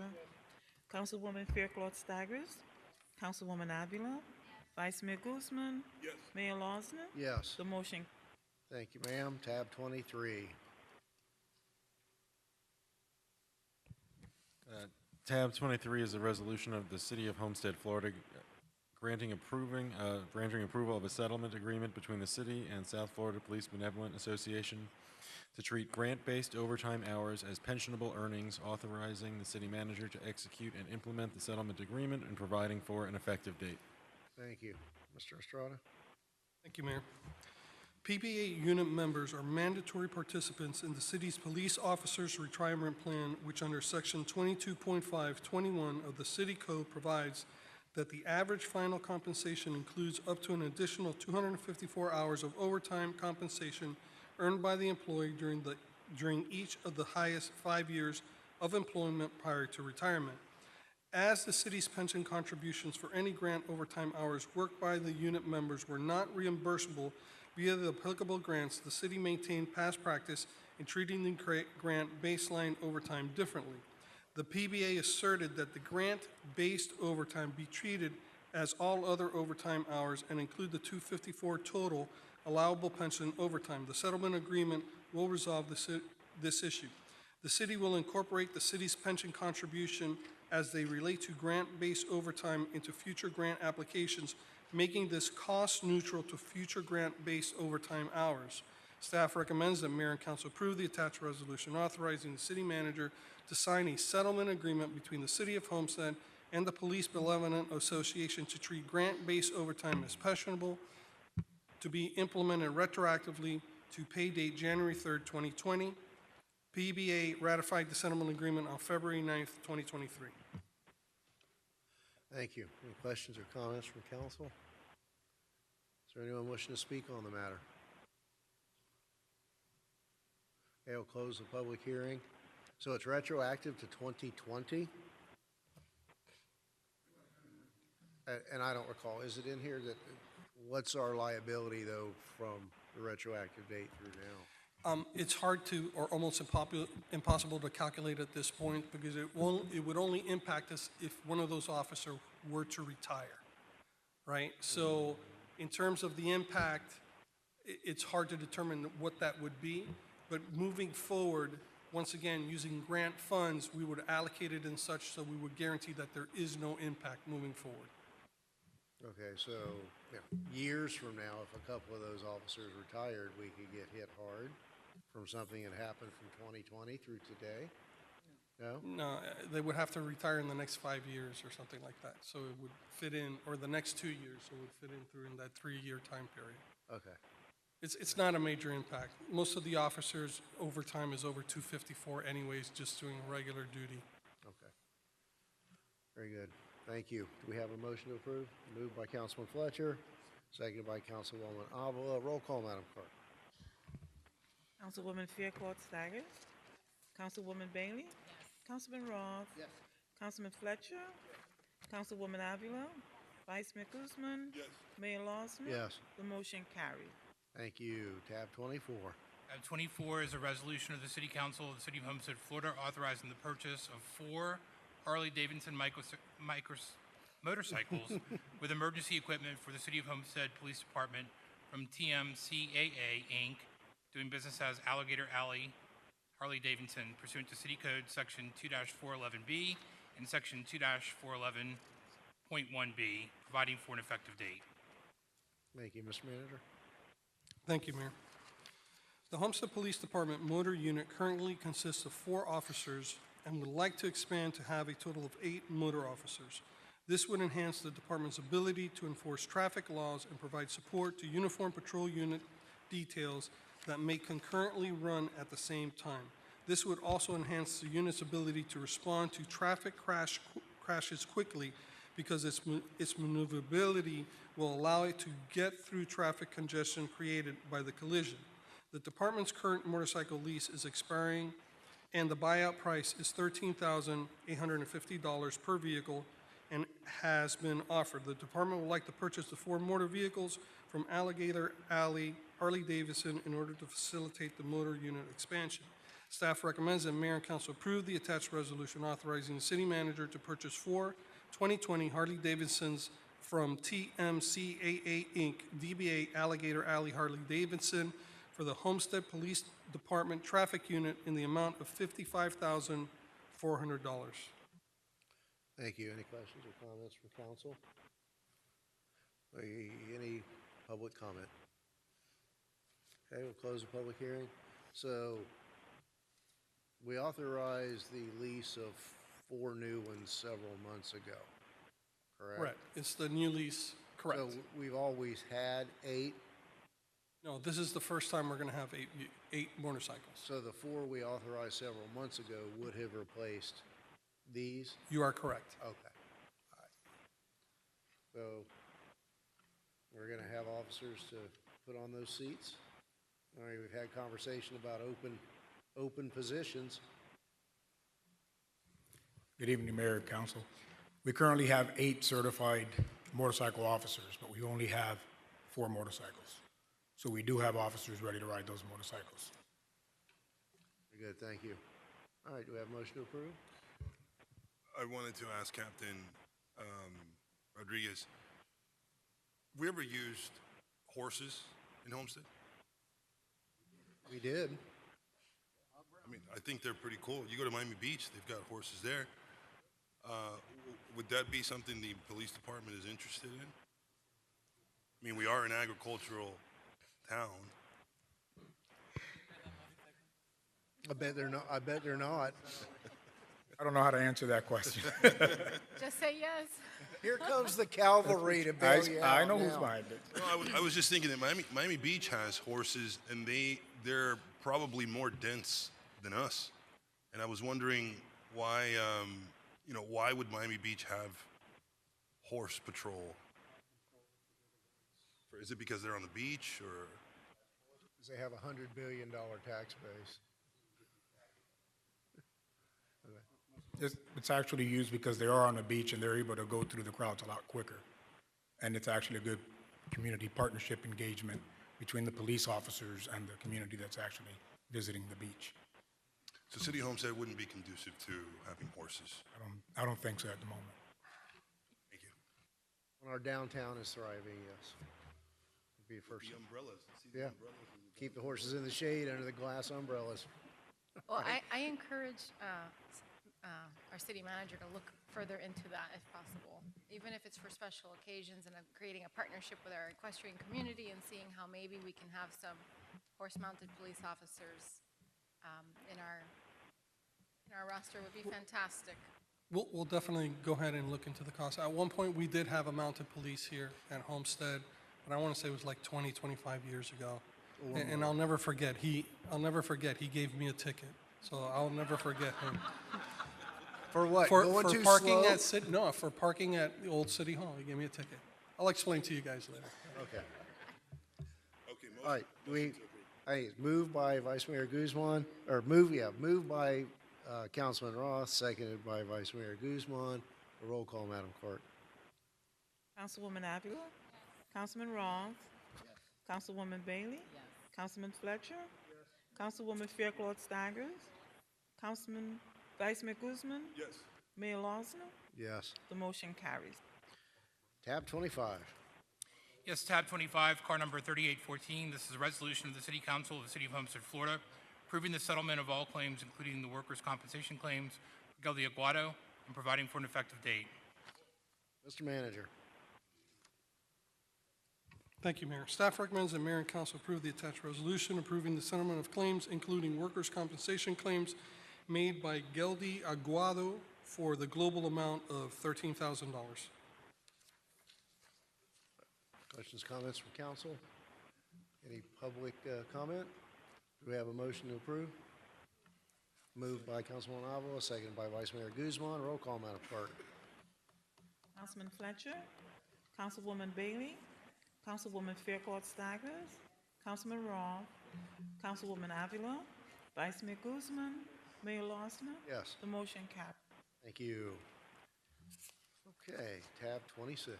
Tab 26, car number 3815. This is a resolution of the City Council of the City of Homestead, Florida, enacting revised comprehensive council meeting and agenda procedures, superseding resolutions on the same subject, providing for conflict severability, and providing for an effective date. Thank you, Mr. Manager. Thank you, Mayor. At the January 25th, 2022 council meeting, the mayor and city council discussed revising council meeting and agenda procedures and directed the city attorney to revise the order of business to place the public comment section at the beginning of the council meeting. Staff recommends that mayor and council approve the attached resolution enacting the revised comprehensive council meeting and agenda procedures. Thank you. I guess tonight was not really a good example of, but if we said, we do have the discretion of moving it around if necessary, but I think, you know, tonight would have been a good night to get folks and young children up and out of here and respect their family time and school nights. So we have a motion to approve? Move it. Moved by Councilwoman Bailey, seconded by Councilwoman Avila. Roll call, Madam Clerk. Councilwoman Avila? Councilwoman Fairclough Staggers? Councilman Roth? Councilwoman Bailey? Councilman Fletcher? Vice Mayor Guzman? Yes. Mayor Losner? Yes. The motion carried. Thank you. Moving into the home stretch, speaking of police horses, tab 27. Is that you, Mr. Manager? Thank you, Mayor. On August 19th, 2020, the City Council approved a site plan R2020-0857 and tentative replat R2020-0558 for the development of the Copart Vehicle Storage Facility within the Homestead Park of Commerce. On November 30th, 2020, the applicant recorded a declaration of restrictions with Miami-Dade County in connection with the respective tentative plat and site plan, which included item number 8, lake improvements. On April 26, 2022, the applicant transmitted a park site offer letter pursuant to item number 8, lake improvements, offering to convey the park site to the city. The offer states that the city shall have 1 year to notify the applicant in writing if its decision is to either 1, acquire the park site, or 2, decline the proposed conveyance of the park site. Thank you, Mr. Manager.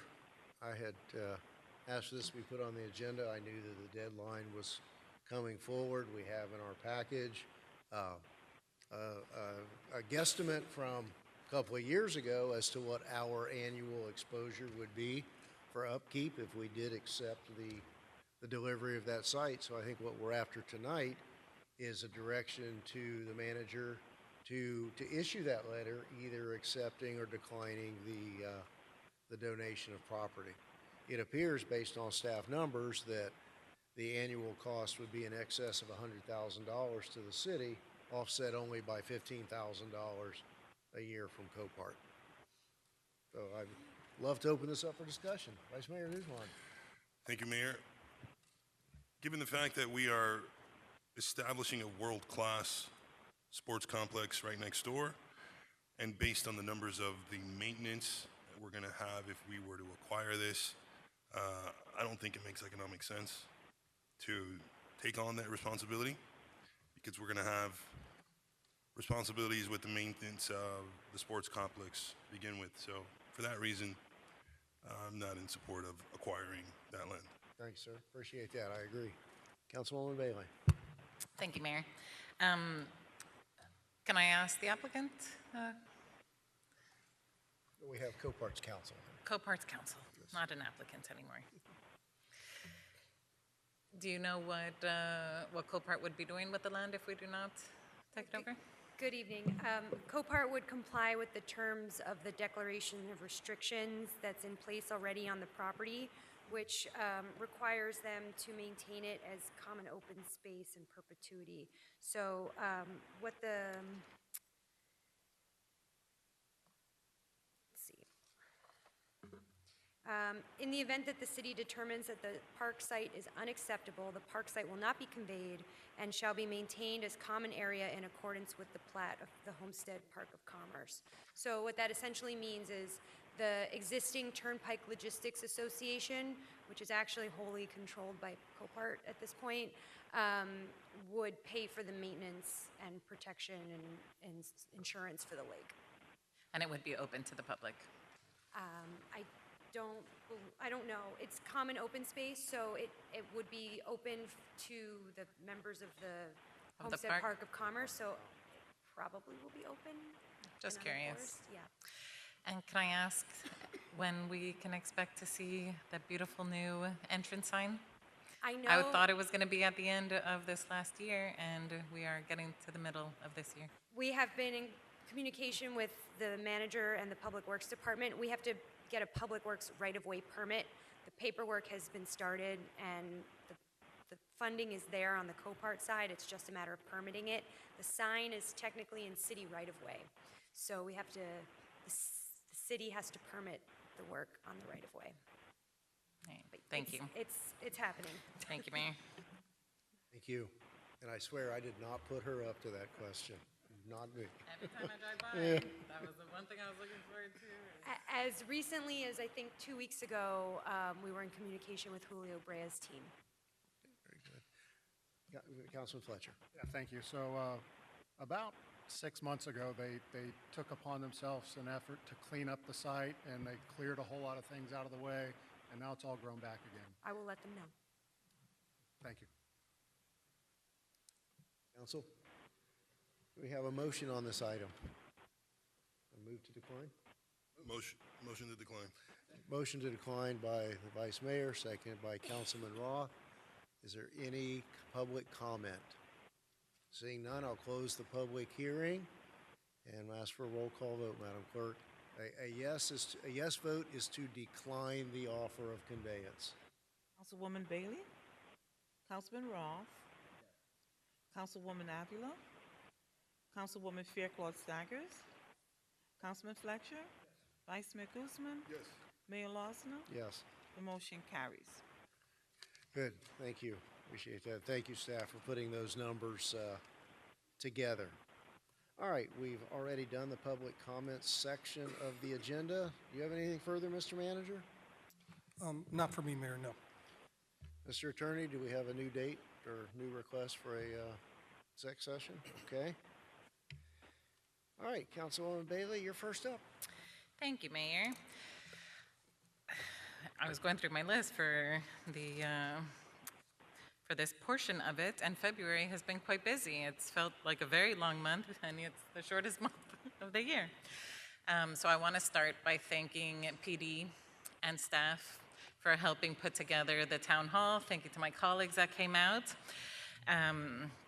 As in most of these events, we put a lot of time and effort into it, and we don't get the turnout from the community that, of course, we would love. So I'm in communications with staff to see if we can put together, PD was already working on a video to be able to share with the community regarding some of their new initiatives. So I thought it would be a really interesting way for us to be able to get that message out to our community. I'm going to start with the Southwest Advisory Committee and just visit different churches on Sundays and ask the pastor if he would show that short video, and then we would be able to speak about more current and pressing issues. It doesn't have to be a full drawn-out town hall where all the staff is there, but just something a little more comprehensive that we can share when the opportunity arises. So whether you are at a community center or whatever type of event you all are coordinating, it might be a good way to share some valuable information. So Friday night, we need to get a very good night's sleep because Saturday is going to be packed with events. This Saturday, the 25th at 10 a.m., we are finally renaming the street for longtime teacher of West Homestead, Mr. Everett Sewer. It was a very lengthy process, but we're very excited. We're going to be gathering right by the basketball courts at Blakey Park. So I hope you will be able to attend this Saturday, 10 a.m. Then at 3 p.m., Kicks Youth for Christ is celebrating their 30-year anniversary here in West Homestead. So even more reason to give them a beautiful mural. They're not going anywhere. And then lastly, 5 o'clock at Losner Park, we will continue our Black History celebration with what I'm sure will be another great event by city staff. So I hope to see you all out there. Thank you, Mayor. Thank you, Councilwoman. Councilman Fletcher. Yeah, one quick item for city staff. I know we had this discussion a couple of months back in regards to the lighting on Southwest 344th Street. We had made some calls to FPL to try and get them to fix the street lights, and they're basically down from the outlet mall in Florida City all the way to at least 162nd Avenue. There was some email traffic back and forth between Keysgate management and the county. The county says, no, it's the state. The state says, no, it's FPL. Is there any way we might be able to get a map of who's responsible for what when it comes to streetlights on our main thoroughfares to ensure that we're able to reach out to the right parties and get these taken care of? But I know these lights have been out for at least 6 months now. I'm sure a map exists. If not, we could definitely create one and provide it to council. So in the future, when you get questions, you have the immediate answer. Excellent idea. Yeah, and if we could make some telephone calls to help try and push We'll- it along we'll again, reach out I'd to them appreciate again. it. Thank We'll you. reach out to them again. That's all, Mr. Mayor. Thank you. Thank you, Councilman Fletcher. Councilwoman Fairclough-Staggers. Yes, thank you, Mayor. I have a question through the city manager, perhaps to Carlos, maybe? And I didn't think about this earlier when I was referencing the CDBG projects. Now that we are approving the funds to be reallocated for existing projects, do we have a timeline for the completion of the projects for the POW and Blake and Roby George Park?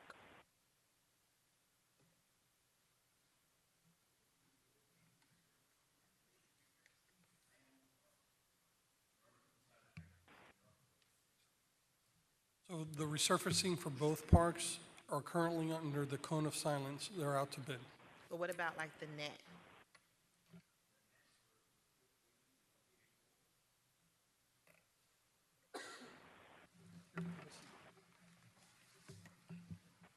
We're preparing the bid summary with the scope for the netting. So that's still a little bit, I know procurement, they have a backlog, but as soon as they can get that out on the street, they will. Okay, keep us updated with that. I know it's been a long time coming for the net and the restriping because that park is heavily used and it's very important that we bring it up to par. Yes. So thank you for that. That was my only 2 questions for CDBG. I'd like to thank Councilwoman Bailey for that Artist in the Spotlight at the Seminole Theater. Incredible. I really, really enjoyed that. And Vice Mayor Guzman for the Black History Month mixer at the Seminole Theater. I believe this has been like a banner year for the celebration of Black History Month. We've had a robust lineup of activities to celebrate Black excellence in this community.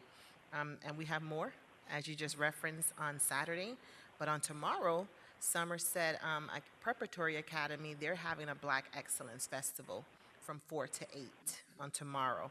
And I will be in attendance to that. Well, for that, and I'm sure Councilman Roth will talk about the renaming of the police station to kind of cap off or culminate Black History Month. So thank you so much for everyone's support and involvement with celebrating the contributions, the milestones of the African American community. With a grateful heart, I thank you. Thank you, Councilwoman. Councilman Roth. Thank you, Mayor. First, I never realized how important it was for the residents of the city of Homestead, Jerry, to have calendars for solid waste pickup.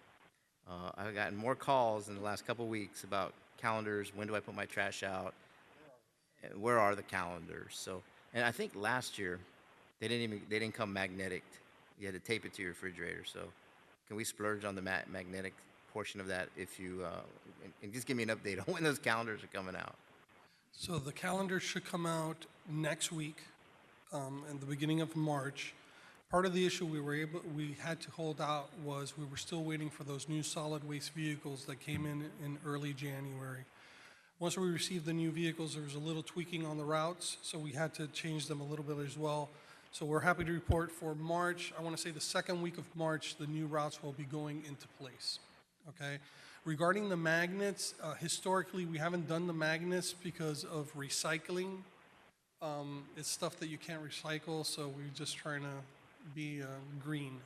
But we'll see what we can do about the magnets, if we can get magnets to the residents. Okay. And then, yes, I'd like to invite everyone, I think, was it February the 28th, 4:30, is it when it starts, the celebration of renaming the police station?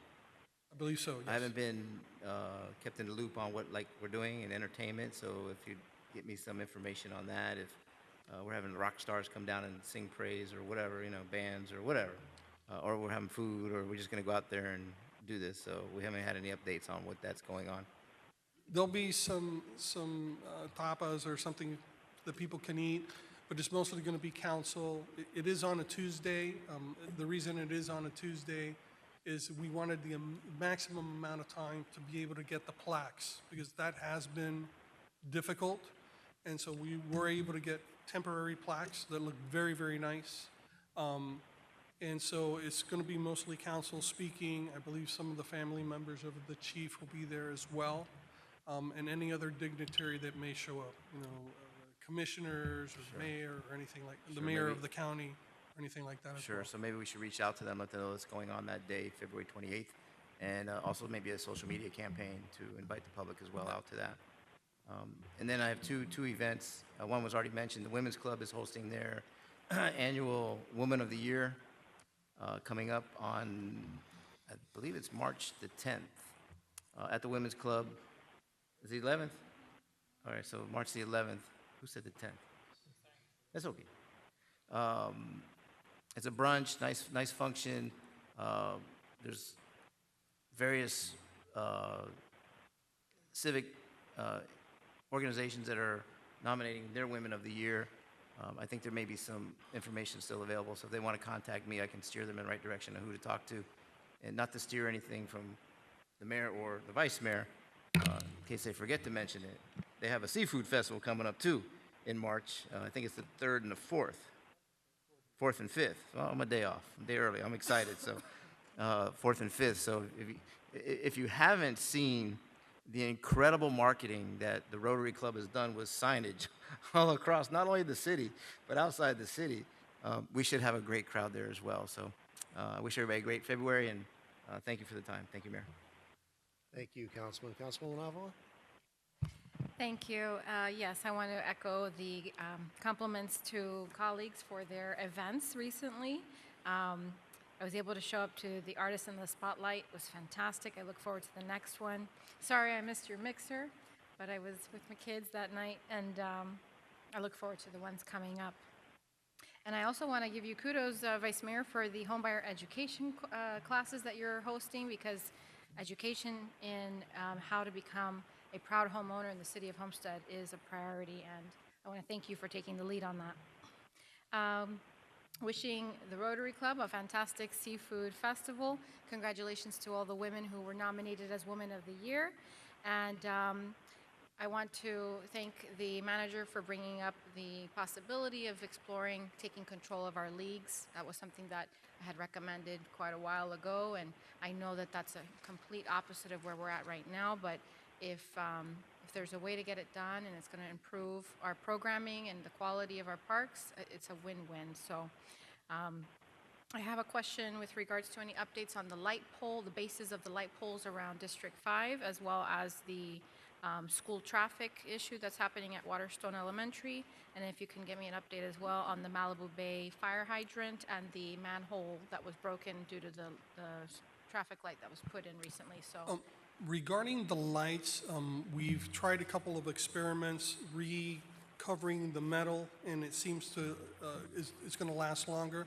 So right now I'm working with the electric utility to get a quote to go ahead and replace all those street lights. The issue with Waterstone, I don't know if the captain wants to speak to it. So the issue with Waterstone Charter School is the same issue that's been there regarding traffic. We did a slight change to the traffic pattern about a week and a half ago. The reason for that was the pattern we had previously was creating a backup by the roundabout. There's 2 or 3 communities there which can't enter or exit. The biggest concern there is, what if we have to get fire rescue or police in there? So we shut down the turn lane to go into Waterstone, coming down Waterstone Way southbound. The 2 ways in are off Campbell Drive, whether you're coming westbound on Campbell to Waterstone Way, or if you're coming eastbound on Campbell to go south or north into Waterstone. It's inconvenienced some residents. We understand that, and we're trying our best. But our biggest concern was making sure that police and fire have access to those communities.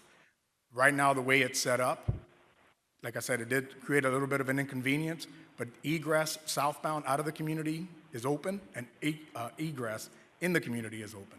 So we feel comfortable with the pattern that we've created. Okay, and aside from that pattern, that traffic pattern, is there anything else that you can see that we can do as a council to help fix that problem? The biggest issue is, and the school's done a really good job in notifying the parents, there's 3 dismissals. So this morning I went there at 7:30 and I watched the drop-off. There was no traffic. Drop-off is not the issue. So there's 3 dismissals. You have a 2:30, 3 o'clock, and 3:30. What's happening is you're getting 2:30 parents that come there to pick up their kid, but you also have the 3:30 parents that are sitting in line and they don't want to move because they want to be first to pick up their child. So we have to kind of ease them on to ensure that we're doing the 2:30 pickup. They have placards. So on the council's end, I don't know what more we can do. Like I said, we've worked in partnership with the school. I'll be at the meeting tomorrow for the HOA to explain it. I don't know what else more we can do.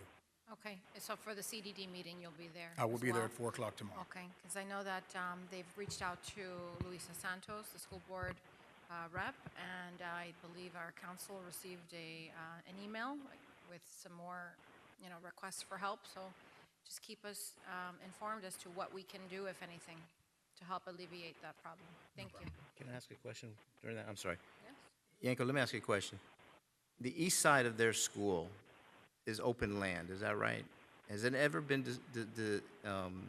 thought about or talked about or discussed with the school to put a stacking area on the east side of the property, which would take them off of Campbell and be on the east side of the property, and they can exit out and come out to Campbell in a roundabout way, not through the roundabout, but there's another way through that area. I don't have it in my mind right now, but I've looked at that, and obviously there's some setbacks and some easements that may be there that we might have some authority over, and there may be a cost involved too, but this has been a headache for many, many, many, many, many years.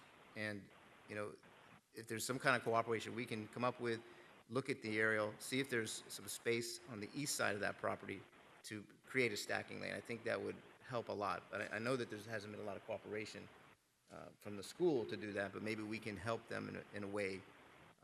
And maybe there may be some grant money out there to do something like that too, because it is a big, big issue on that side. Yeah, in Just a fact, thought. no, it's true, and in fact, that was one of the recommendations made by the CDD, but they ran into some issues. I'd never heard what the real reason why it couldn't be done or where it got hung up. But if you can start looking into that, please, Jerry. Just since it is kind of escalating, it's becoming a priority for District 5. Thank you. And then the Malibu Bay. Yeah, you mentioned something about a fire hydrant I wasn't familiar with. Yeah, there was a fire hydrant that was knocked over for a couple days, then I reported it, and then they came out and put the yellow tape, caution tape, took out the fire hydrant. Okay, we'll definitely follow up. But then when they put in the traffic light, there was a broken giant piece of concrete. Oh yeah, that one we're reaching out to get that fixed. I know Public Works has reached out to get that fixed, so we'll keep following up. Thank you. Okay. Vice Mayor. Thank you, Mr. Mayor.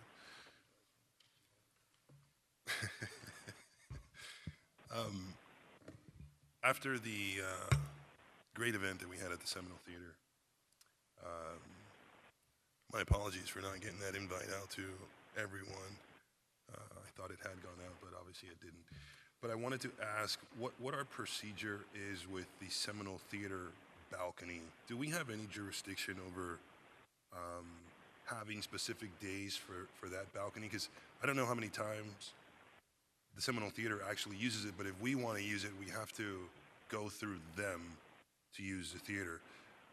Do we have any access to the balcony and that room back there, you know, a certain number of times per year?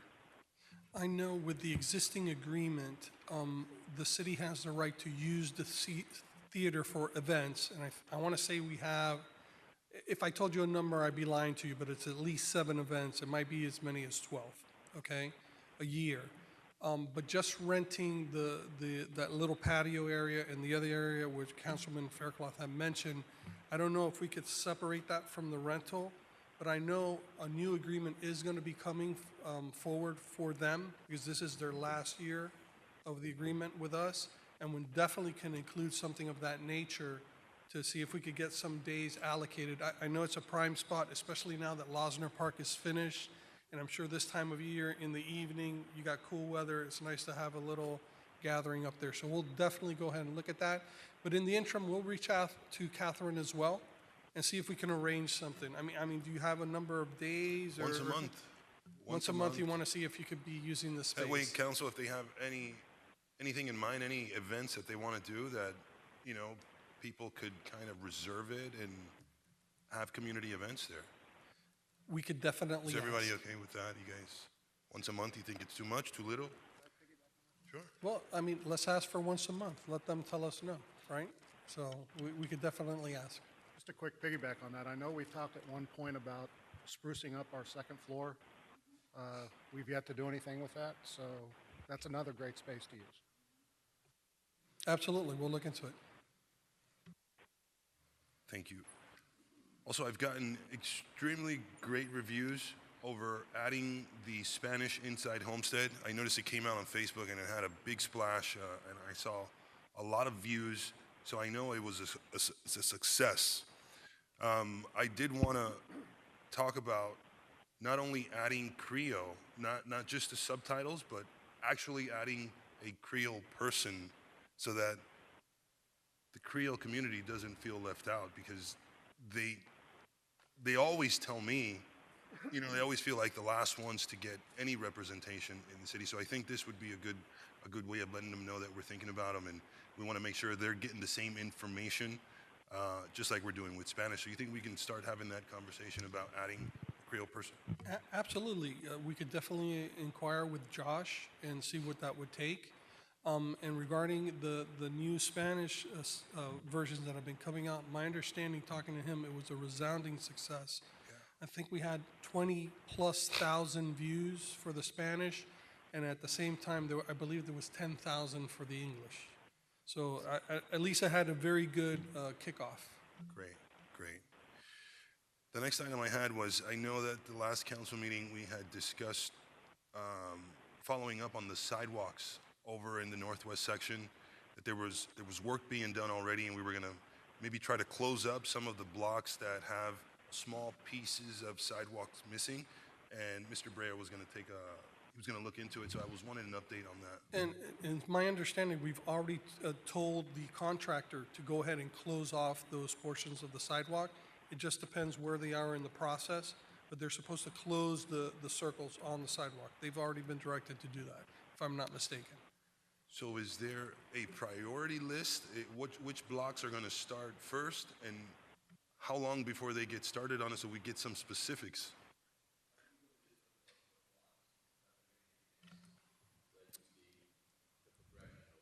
So they've already started on some of them.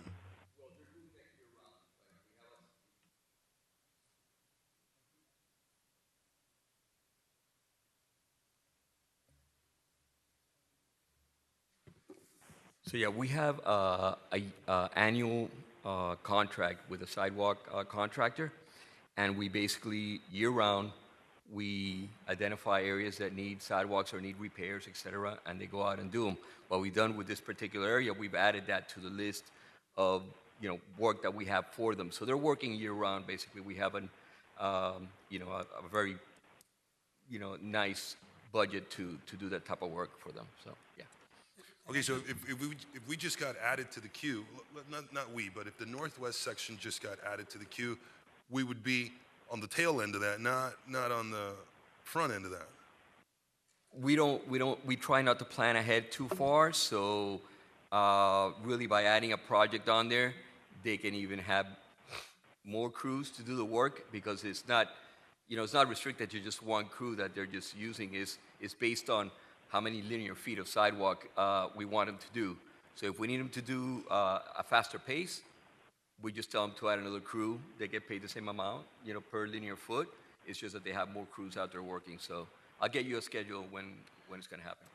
And something to keep in mind, Vice Mayor, they always address safety issues first. So if it's a cracked sidewalk or something, they go there first, then they continue with the regular work that they're doing. Okay.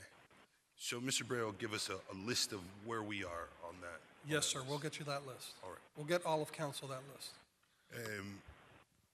Where are we with the recycling program, or are the recycling cans, are they just sitting in people's yards, not being utilized?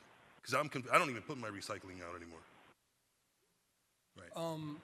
Right now, we're waiting to see what the county is doing. My understanding, the county's actually sent out emails, if I'm not mistaken, to municipalities to see what they are going to be doing about recycling. This is a challenge not only in Miami-Dade County, it's nationwide. The demand for recycling materials has dropped off dramatically. We used to ship most of those to China, and so everybody's having this challenge now, and most of the recycling material, unfortunately, is getting contaminated and is ending up in the dump anyways. So we're kind of waiting for the county's contract to end, which I believe it ends this year, to see what action they take, and maybe we follow suit depending on what plan they come up with. So as of right now, the city is picking up recycling? Absolutely, absolutely. Okay. Now, how much of it is contaminated and how much of it is recyclable, that's the big question. Okay, with that, I'm done. Thank you, staff. Appreciate your time. Thank you, Vice Mayor. And to piggyback on your comments about, excuse me, the Seminole Theater, I'll just be really blunt. For the subsidy that facility gets from the people of the city of Homestead every year, we ought to get no less than 6 days, city days a year, sort of patterned after whatever our deal is at the Speedway. We need to be very careful about how that is used, but absolutely, if it's time to renew the contract, let's do that. No, absolutely, and at least 7 days a year, right? So at least if you at least get 1 day. Okay, all right. So, 14, well, at least 12, once a month. We may have some excess. Of course, really, the balcony's only usable 4 months out of the year anyway. Who wants to be there the other 8 months, right? Yeah, so all 12 days are going to be in March. But and I had a conversation a few months ago with Mr. Pearl about this, and it kind of fell by the wayside. So I wanted to, because when we spoke of the Homestead Sports Complex, we touched on this issue last week, and we touched on this issue tonight in terms of art. And I'm wondering if council would agree to have the attorneys bring back something for our consideration in terms of sponsorships, of, not necessarily naming rights, but sponsorships of any number of portions of any of our parks. I mean, where I first thought of it was the stage at Losner Park, because when I went to staff with an idea of an event, their answer was, well, you go find the money and we'll be happy to put it on. So, I began to think, okay, what do we have to sell? How can we monetize our facilities? So I'd really like your input on just beginning to talk about, because at some point we're going to morph into the terms of accepting philanthropy for big ticket items at the sports complex, as well as perhaps, I hope envision the day that several times a year during the nice time of year, we have events at Losner Park, we have events on as plazas, as the arts events we talked about. And I think we probably need to have some guidelines and some thoughts in place to begin to set the parameters for soliciting or accepting those sponsorship offers. Just a thought, you know, we began to kick it around and talk about how that may be rather than wait until the last minute. No, if it's the council's will, happy to do it. It's, you know, it's been done elsewhere. So if it's something that you're interested in, we can bring you a couple of examples, throw out some ideas, and get some direction on what you're comfortable moving forward with. So. Yeah, and that was just my question. Do we want some examples of what other communities do, just to have an idea if it's something we want to do? Like, you know, I'd like some consensus to have the attorneys go forward and bring that to us. Absolutely, not a problem. All right, very good, thank you. Do you want to do billboard? Billboard? For next month? Yeah. Did you want to ask about putting billboards on the agenda next month? Sorry, it's late and I'm tired. There was one more item. We're going to make sure that the billboards are on the agenda for next month. Yes, I've already spoken to Michelle and Joe, and it's going to be advertised. Okay. And I'm sorry for the confusion, because I know when we had the workshop, our understanding was we were going to generate those maps, and then that, you know, after we had that discussion, we were going to have the meeting. But I know it subsequently changed, but we'll definitely be in the March And I meeting. think several of us had inquiries, and I think the advice I got was that we need to affirmatively direct you to bring that back on the agenda, so that's handled. Right, and my whole goal, just to clarify for any confusion, my goal was to make sure that once we pass the Turnpike corridor, that the conversation doesn't stop there, and that we have enough direction for staff, and that we have done at least enough due diligence to understand the domino effect that this is going to cause, so that when we're making the decision, we're going to continue that conversation and be comfortable in that direction. I don't need a full master plan of the city layout to identify where all the billboards are going to go before rolling out the corridor, but I definitely wanted to have those conversations and get those started. So I appreciate staff working on identifying those major crossroads around the city, and you know, it's okay that it's not on the agenda for today. It's a long enough meeting as it was, so good that it wasn't. Without the D.R. Horton presentations. Exactly. So it worked out for the best, and everyone can continue to be very patient in that process, and I'm very comfortable with the way things are going. Thank you, Mayor. Very good, thank you. Just wanted to clarify that. You know, we all hear things, and I wanted to make sure that we didn't miss the opportunity to do that. Councilman Fletcher? Yeah, one quick question. I know we had the workshop at one time for kind of re-delineating the downtown corridor, but we haven't gone anywhere since that workshop. Are we going to bring that back to us at some point in the future? I would like to, and I don't know, maybe that kind of crosses universes with the visioning contract we authorized. That may be one of our first, yeah, if it's the will of the council, one of our first items of focus. It's my thought. All right, I have nothing further. Do we have a motion, Councilman Ross? Just one question of curiosity, since it's early in the evening. And this may be a question Barbara can answer, it's just kind of a curiosity thing. With the fire that happened at the waste-to-power plant in Miami-Dade County, I think we were getting power from that in some way. Is that going to affect anything that we do in the city? I know the lights are going to be turned off, but is that going to change anything?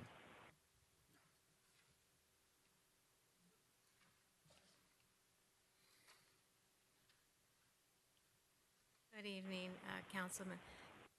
Actually, our contract provides for them to find another way to get us power, unless they claim a force majeure, which they have not done. So they are still providing us with the contracted amount of power at the price that was set. Even though, yeah, I was pleasantly surprised that we have that provision in our contract. Great answer. Leave it there. So, Thank you. Hey. Okay. As long as we're prepared, because I saw it, I was like, wait a minute, don't we get power from them? And that was a huge fire. I mean, it may be still smoldering out there, I don't know, but. Building's going to They're- collapse. I think. pretty They're huge going fire. through quite a lot, but they are continuing to provide us power. They're one of our lowest cost resources, and they provide us a significant amount of power, so we're doing okay, even though they have suffered quite a loss. Thank you. Councilwoman? Yeah, sorry, I just have one more announcement. April is around the corner, and I wanted to let you all know that the Kiwanis Club of Homestead South Dade has secured their guest speaker for the 48th annual Good Friday Prayer Breakfast, which will be April 7th on Good Friday at Harrisfield Pavilion. And the guest speaker is going to be Javi Perez, the ex South Dade High principal. School principal. Yes, so he has confirmed. We're very excited. We tried to get him to be a guest speaker a couple years ago, and there was a lot of excitement around that. But it's a very inspirational story, and we'll be having him. Thank you. Okay, thank you. Speaking of fire, I heard about this out in the streets. Which old library building had a fire in it? I understand that the old library had a fire in it on Friday or Saturday evening. Oh, yeah. My understanding, there was a break-in or something, and there was a fire, but it was contained, so the building's still fine. The US 1 site. Yes, sir. Okay, all right, because when I asked, they indicated it was a former CRA building, and I Oh, was no, really no, no, concerned no. about that. Not that That building, library. we're fixing up, it's getting a new roof, new floors. They should have We're let doing that a lot one of work go. on it. Thank you. Nothing further. Do we have a motion to adjourn? Good night, everybody. Thank you.